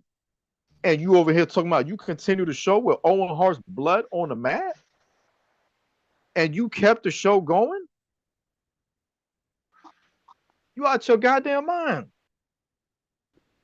They kept the show going. Certain people didn't like it, and other people just thought they got to do their job. Including Stone Cold. Yeah, Vince McMahon does press, and this lady talking to him a certain way. He's like, "Oh, I resent your tone, ma'am." I think you resent what? Excuse my language, but it's like you don't have the right. You don't have the right to resent shit, Vince.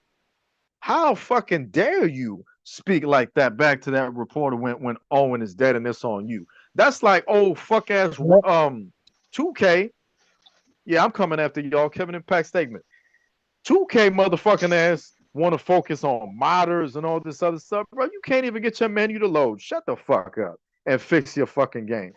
You got you want to try to fucking close out all these modders that are making the game better than you could 10 times over. How about you get all that fucking pornography off of Community Creations, bitch? How's that for a Kevin Impact statement? Yeah. Okay. Actually make this game work before somebody like me got to preach. We deserve to be, we can't put everything, bro. We pay top dollar for this game. It should be perfect. If you working for a boss and you doing a job, and all of y'all in this party quote me on this.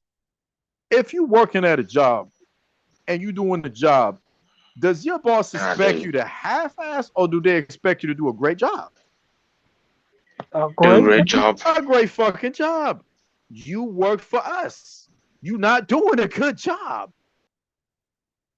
You not doing a good job. You can't give us no. Imagine us going to a restaurant and like, oh, what we gonna eat, Jake? We're gonna have some pasta. All right, there's some pasta, and they bring the pasta plate out, and it's half eaten for everybody. I'm not paying for that shit. Would you? Would anybody here pay for a half plate? No. Of pasta? I ain't paying for that shit. I would have sent it back. Fucking bring out a steak to us, and they chewed half of it. They ate half. The fuck out of here, bro. That's not how you do. That's not how you do business. So to Corey Ledesma, 2K, Lionel Jinx, whoever, this is us to you. Do better. And that podcast is for a different day, because that's the whole topic right there. So 2K24 is better. Vince McMahon has done a lot of fuck shit in his time. I've known about Vince McMahon's sex scandals. Murray yeah, go ahead. Yeah, remember during the Attitude Era, like our child, like you said, our childhood. Remember when he did to that man, Mark Henry? Oh God, yeah. I do. And Mark Henry had that so-called chick, and come to find out, he was kissing on the chick, and then the chick was named Sonny. Sammy. Sammy the Mammy. The transvestite, yeah. Oh, yeah. I have forgotten about that. Yeah, yeah, he did. That's a very obscure storyline. I mean, you can't even pull that up now. If you do pull it up, it's in a foreign language. I remember Mark hugging him and like making out of something. And they go, "Oh, sweet Jesus, you got a penis," or something like that when he grabbed him. And yeah, I remember that segment. I'm not gonna lie, I can't give McMahon heat for that, because back in the Attitude Era, we was edgy, and those are the type of segments we did. That like was the norm back then. He'll put his tongue in Mae Young's mouth, and Fabulous Moolah put her tongue in his ass, and that was the Attitude Era. That's how it was. Yeah. Boom. So I can't give McMahon a hard time for that. When Mae Young gave birth to a hand. Exactly. Oh no. Exactly. But there has been a lot of racist fuck shit that Vince McMahon has done for a long, long time. Very much. He don't like black dudes or people which is hard to believe, judging from those text messages that he sent that one chick. It's hard to Oh believe no. that he'd be racist, but And not to mention having Brock involved in this. ugh. I don't even know. We probably should cover that real quick. You know, just fucking Brock's weird ass and John Laurinaitis You weird gotta ass. feel bad for Sable and her kids. I mean, it just all makes sense, you know. But I think that there's a lot of people that sit there and defend Triple H and say great things and all this other stuff. Look, and Nick Khan and whoever. Look, there's still cancer in WWE. Nick Khan was a rat that worked for Vince. So if Nick Khan is there, that's not good. Triple H, okay, yeah, the Triple H that I know is a great person, an old man who had a stroke or whatever, and they humbled him or whatever, and he's trying to help the business and all this stuff. Listen, okay, you're talking to me. This is the same Triple H that I've seen bury talent year in and year out for many, many years, and did not give a fuck about none of them and would hold people back. All right, and use his politics to hold people down. Time and time again that this shit happened, and I'll argue with people like Corey and say, okay, you want me to bring something up to destroy Triple H? China. Okay, China. Yeah. China was loyal to this man. China was with this man through thick and thin. She had his back in the World Wrestling Federation. All right. And there came a time when China was a better Triple H than he ever was. Okay. Yeah, she should have been WWE champion. She was in World Wrestling Federation title matches or whatever. She was in the ring with Mankind and Val. And I love those matches, by the way, when she take on Val Venus and Mankind, and it was very entertaining. You know, she earned her right to be the Intercontinental Champion and everything. She broke barriers. China is a true legend. The first woman to enter the men's Royal Rumble. Goddamn right. That was a 99. Among other things that she's accomplished, that she's done fantastic. For your stupid, she was in the King of the Ring. Your big goof ass George from the Jungle looking motherfucking ass to Jean Paul Levesque to come along as a nobody, because Triple H was a fucking mid-carder. All right, who was battling like The Rock or whoever he was doing. You know, he wasn't shit. He done came out with red tights and all kind. Bro, you was a member of D-Generation X. Sit your ass down, bro. All right. Time went on. He saw an opportunity and he started fucking around with Stephanie McMahon. And they got China fired. Test was doing the same thing. They got China fired. That's the storyline, Mark. We talking about real life. He done fucked around with Stephanie. I mean, Tess and Stephanie did date. You are right, but it wasn't nothing serious. Yep. She wanted Triple H. She wanted to take Triple H from China, and they're gonna destroy this woman's career. Come on, man. And Triple H was co-signed on the shit. When Bret the Hitman Hart got screwed in Montreal, Triple H co-signed. And from the looks of it, Triple H knew about Vince McMahon's politic bullshit. That's why he went on this press conference and he said, oh, he didn't really want to talk about it. He said, oh, you know, the WWE's doing great right now. Shut your stupid. He wants to think about the positives. And this is reasons like that is why I do not respect Triple H. I do not believe in Triple H. I think him as a booker's mid. And, you know, he don't impress me. You know, he has good moments.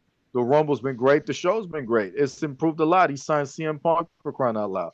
But your shit is mid, bro. All right, you ain't nothing serious. And Nick Khan is another one that he's cut through. So to me, they all got to go along with Vince McMahon. But Vince McMahon still owns 11% of the company. And in closing this podcast, is just like, you know, he still owns 11%. I don't think he's going to go anywhere because he does own 11%. But I mean, he resigned, whatever. So he doesn't have any power like that no more. He can't do nothing. He can't He's hurt. just a pervy old man. He can't hurt WWE no more. And let's talk about that in the last 2 minutes, real quick. Come on, man. What the fuck happened to Vince McMahon? This fucking disgrace. I was watching him earlier doing commentary for Macho Man and Ultimate Warrior match with Mr. Perfect and Ric Flair there at ringside, Bobby Heenan on commentary with him. Bro, he was a great commentator, a great character, great personality. Yeah. Ruin your He legacy. commentated with Jesse Ventura too. You ruin your legacy, you fucking idiot. He tarnished it. Now instead of being remembered as this Hall of Famer legend, man, we gonna remember that you had dildos you was putting in bitches with wrestler name. Oh, here we are, sweetheart. I'm gonna call this one the Third Eye, and this one right here, this one shall be called the Low Rider. Oh, and this one's my personal favorite right here. This one's called the Lion Shaded Necks. I like that. Hey, yo. And then this one right here, this one's called Colin Klein. Oh, here's my personal favorite, the Ace Smart Pen. It's such good shit. Like, come on, bro. Come on, dude. He's a weird fuck. We out here clowning the shit out of you on this podcast. You are a fucking idiot, Vince. You killed wrestling. I don't understand how you can be Mr. Walt Disney. You literally took this wrestling. So you finally noticing that. I've been saying that since he had that pinstripe mother. Absolutely. That scratched in mustache.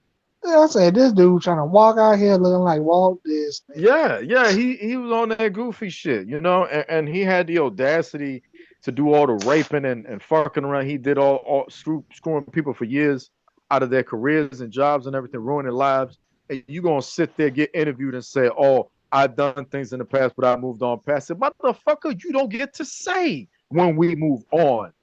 You have done damage, sir. You gotta pay for that shit. You don't get to say when we move on.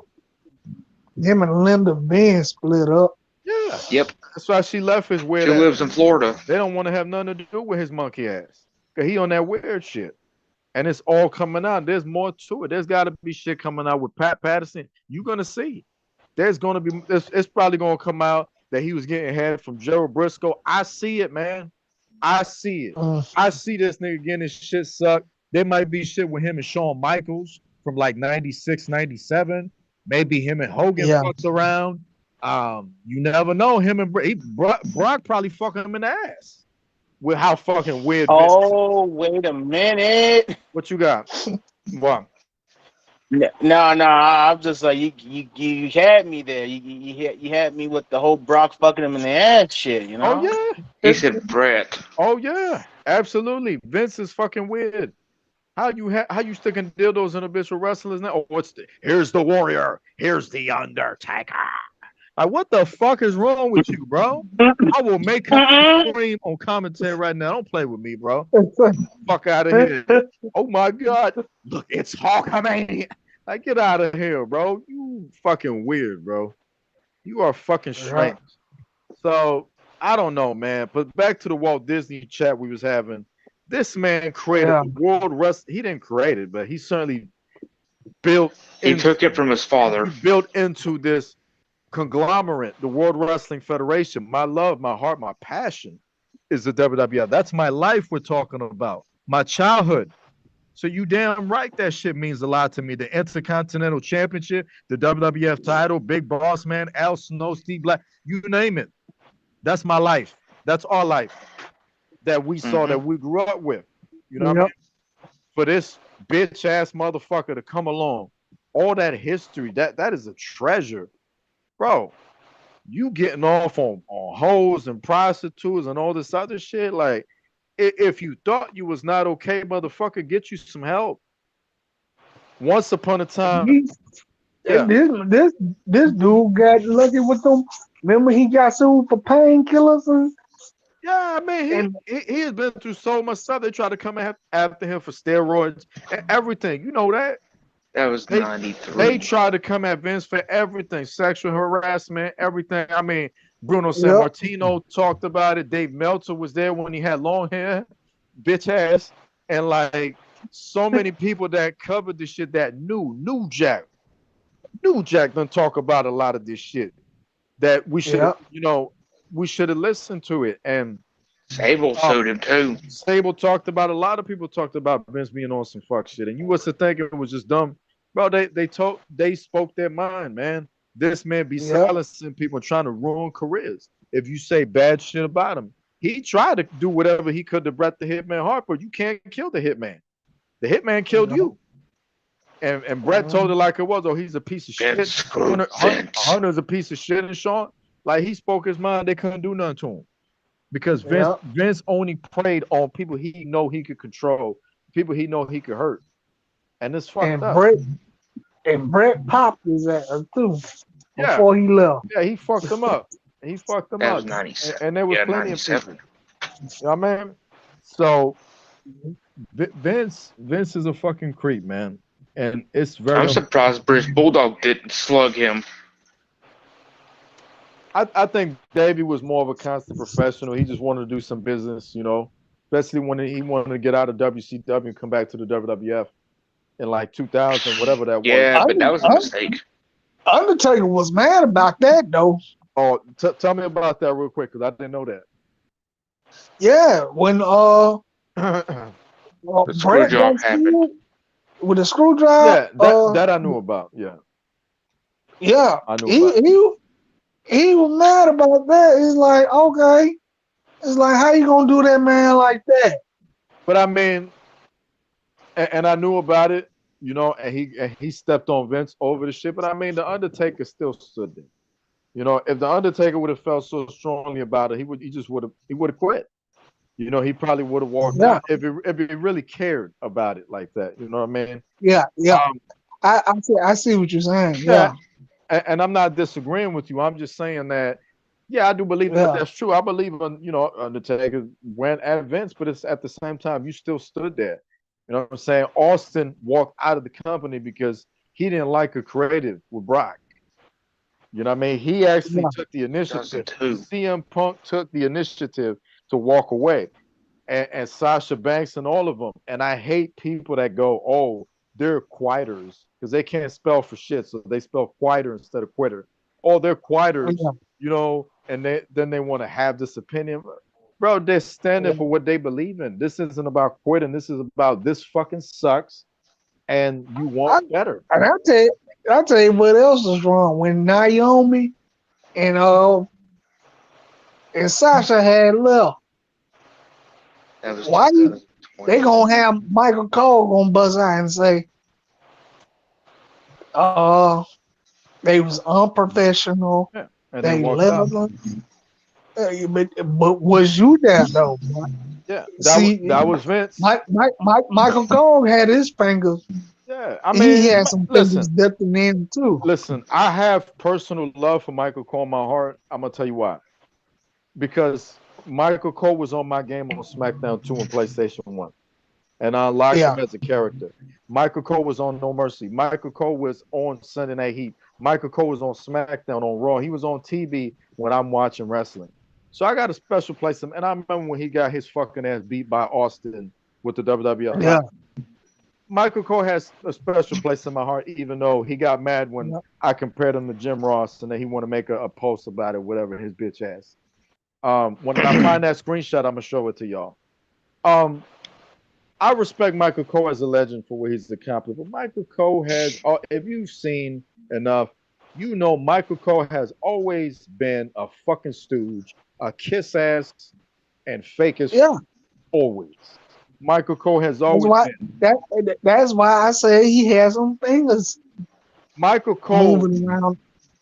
is such a loyal stooge that if Vince was in power, Vince pulled his pants up to suck my dick. Michael Cole would do it because that's his boss.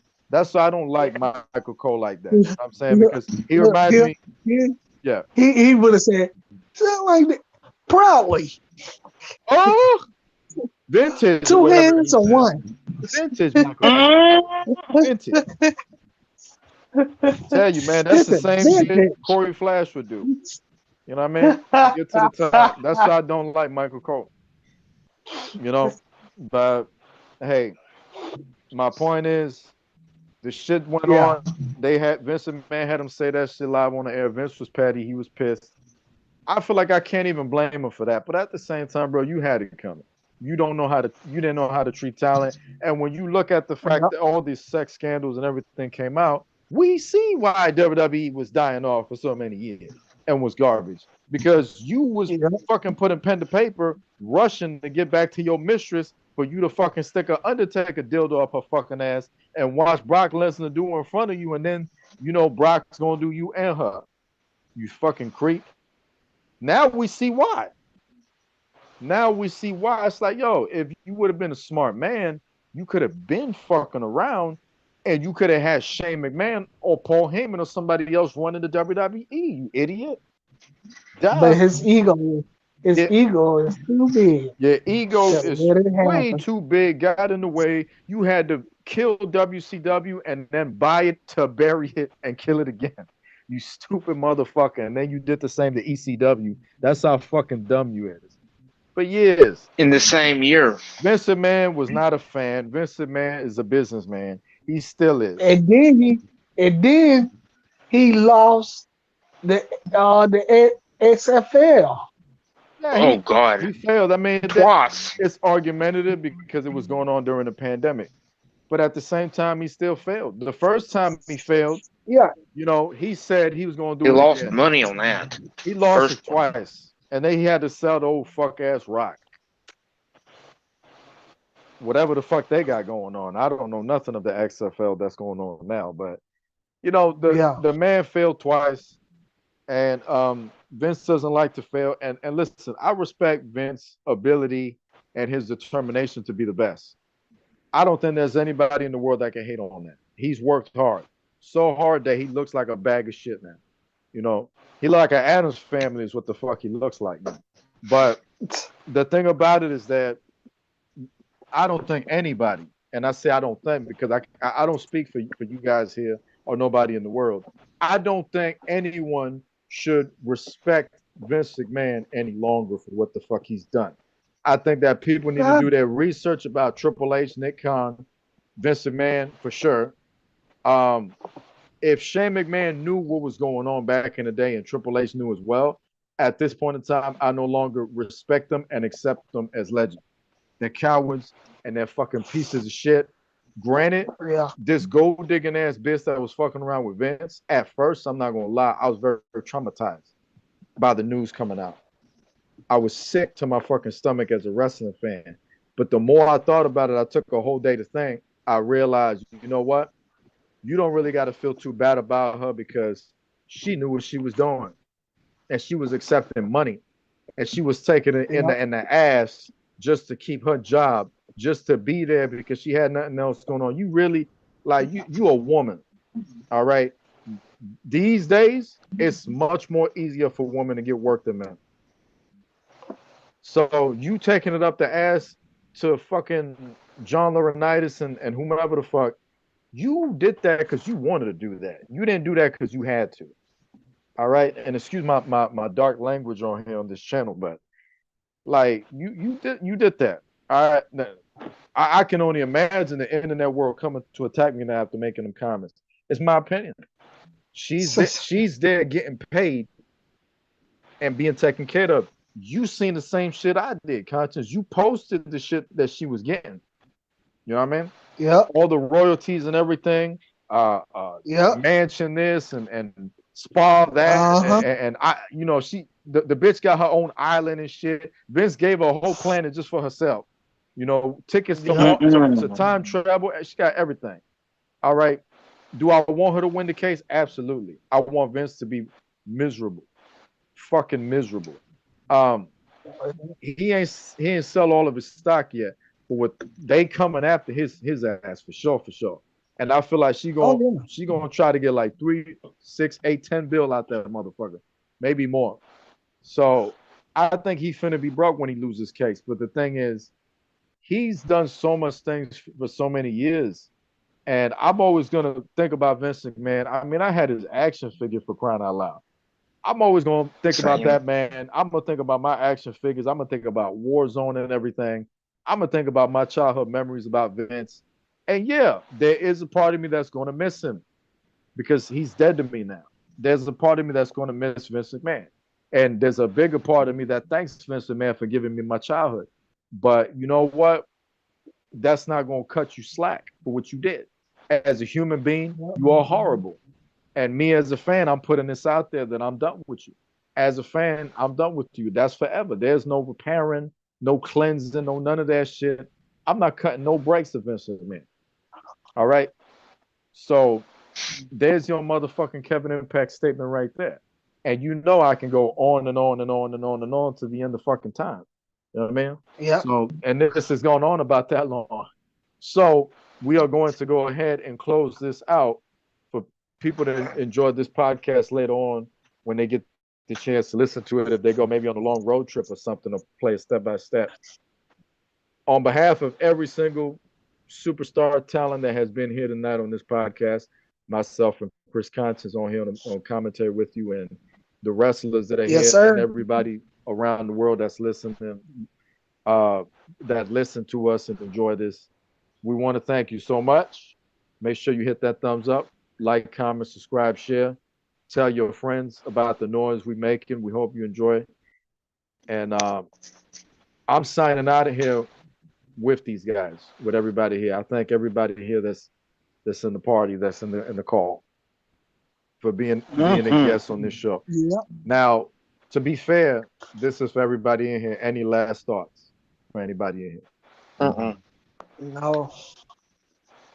Nothing I can give. Then with that, like Johnny Gomez and Nick Diamond would say, me and Constance signing out with the rest of the pack. Good fight. Good fight and good night.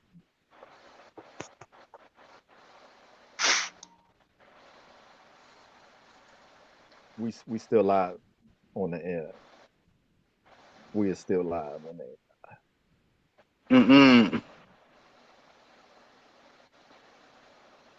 We are still live on the air. I'll talk to you later. I got work today. All right, see you later, Mark. Yep. I'm going to try to find a way to shut the show down. But we are still live and direct, as Kevin Impact is trying to find a way to.